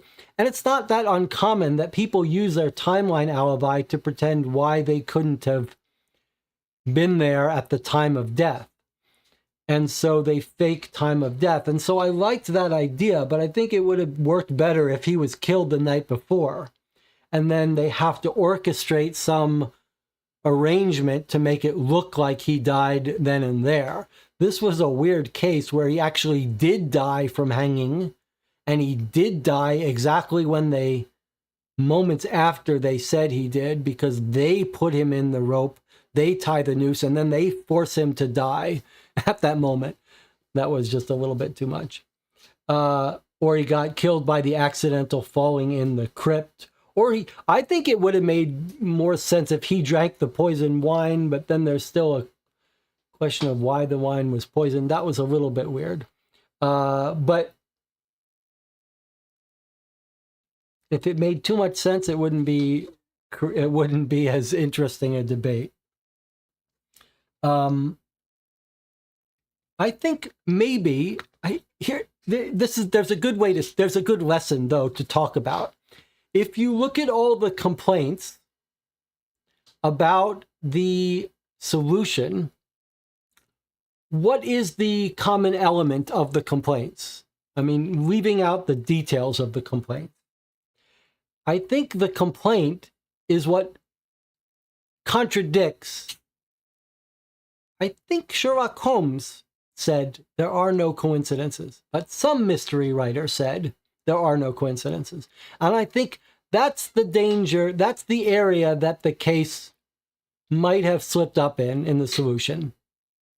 That the solution relies on some coincidences. And ideally, you don't want that. For a bunch of reasons. One, because it's hard to reason about a solution when the answer is it was a coincidence. But I think the other reason is it's not satisfying because you want your villain to not leave things up to chance, to not have got away with something because of coincidences.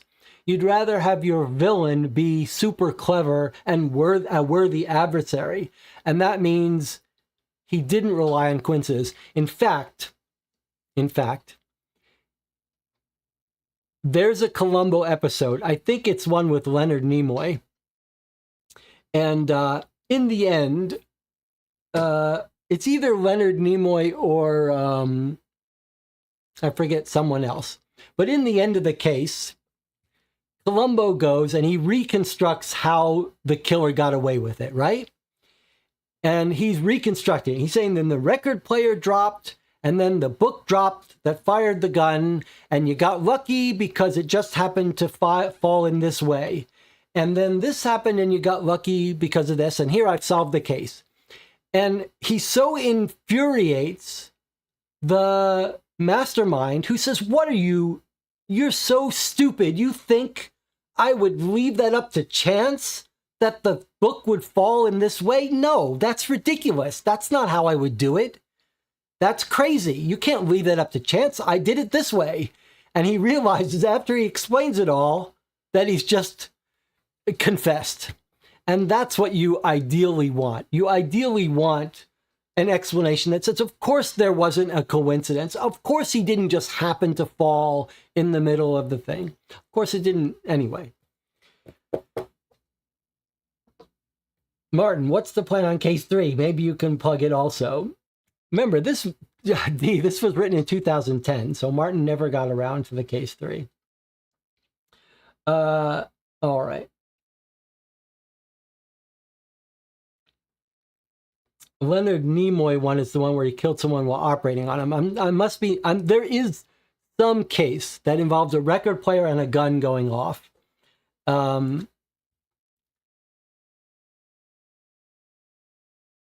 Okay. Well, Martin, please write a case for high and low. We'll play it on the channel. You've got a system in high and low that's got time clicking by, multiple days where events could happen, the system is ready for you.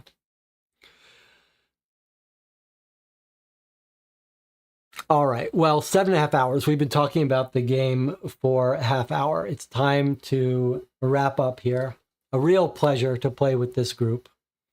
Still 10 concurrent viewers. Well, maybe not still. Maybe people are coming in and out. But boy, really makes a difference to play this game with this group. What was I looking for? I was looking for our celebration. We got it mostly right. All right. So on Sunday, we'll be starting a new case of Dear Holmes. I hope you can join me for that. Martin, thank you for writing the case and sharing it with us. Thank you for joining us for the playthrough. Thanks for talking it over with us afterwards. Thank you for having a good attitude about listening to our praise and our complaints, being a good sport about it. A real pleasure. Really, these experiences where we get to share this unique thing, talk it over, have a discussion, and then have the author join us for some of this behind the scenes stuff. How lucky are we? All right. I'll see you all next time.